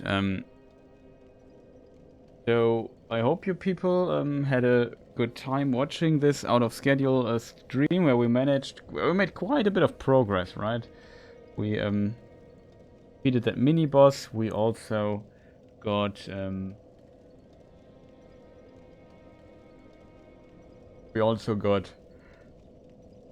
what was that? Yeah, we also defeated Soul of Cinder, which was my main concern as said, and I don't know. There might be more Dark Souls in the future. Maybe we also continue the Sable playthrough next time just to press a bit of fresh air and just relax a bit after all this frustration. Like I have to say the ending of Dark Souls 3 vanilla level 1 run was really frustrating at some point. Like a lot of bosses were very annoying at the end. While the beginning was pretty fun. And yeah, we will see. But you probably have seen my Friede is relatively solid. I won't kill her first try or anything, but I feel like we will definitely be able to kill her fast. With a bit of practice, of course, that is, but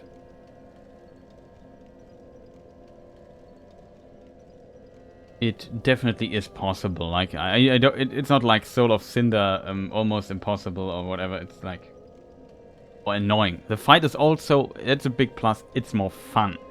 It's not. It has its flaws, but it's at least far more fun than Soul of Cinder. It's just a more interesting fight with the pacing is more how I like it. She can be also very relentless and hunt you down, but she also there's some tools against. You can hit her and then she's just staggered, and usually she then just backs off, and you have time to recover and to think what to do next and so on. I like that. While that is different for other enemies, to be honest. Very different.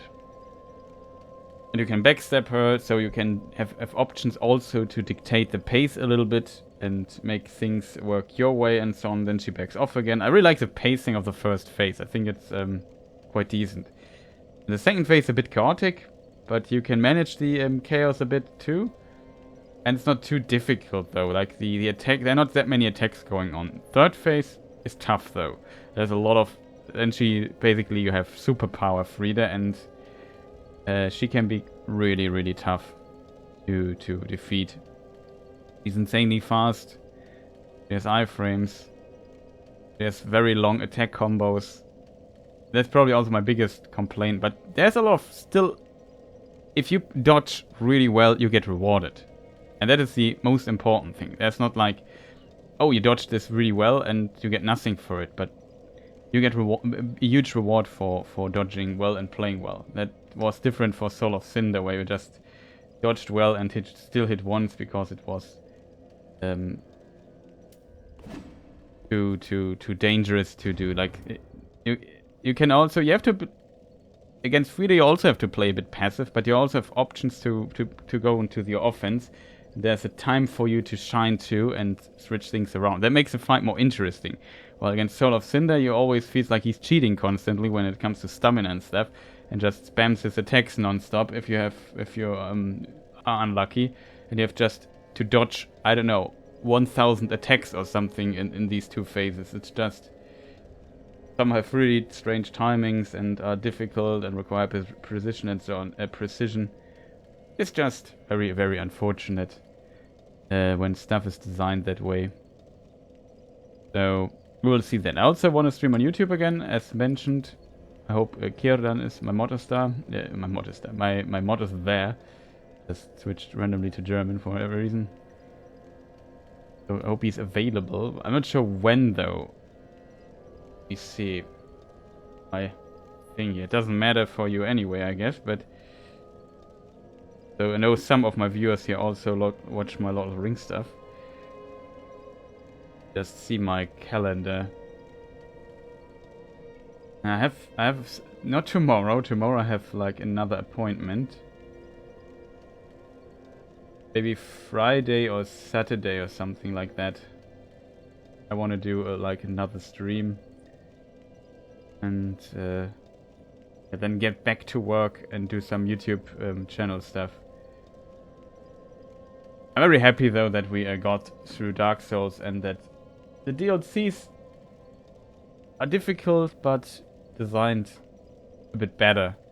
As I said, the fight against Friede, even though she's difficult, is still quite fun for me. I like it. Even though it has its flaws. But overall it's a far better fight. And Ring City though, that will be difficult. Ring City will be really, really difficult, I think. The second DLC, that is. Not sure how far we get into that, because the first boss might be really, really, really difficult on level 1. But we will find out. So, thank you people for watching.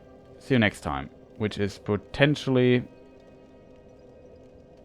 I'm not sure yet. Can't say. Maybe Saturday or Sunday. I try to stream Sunday definitely, but maybe I also stream Friday or Saturday. Probably tomorrow I need to...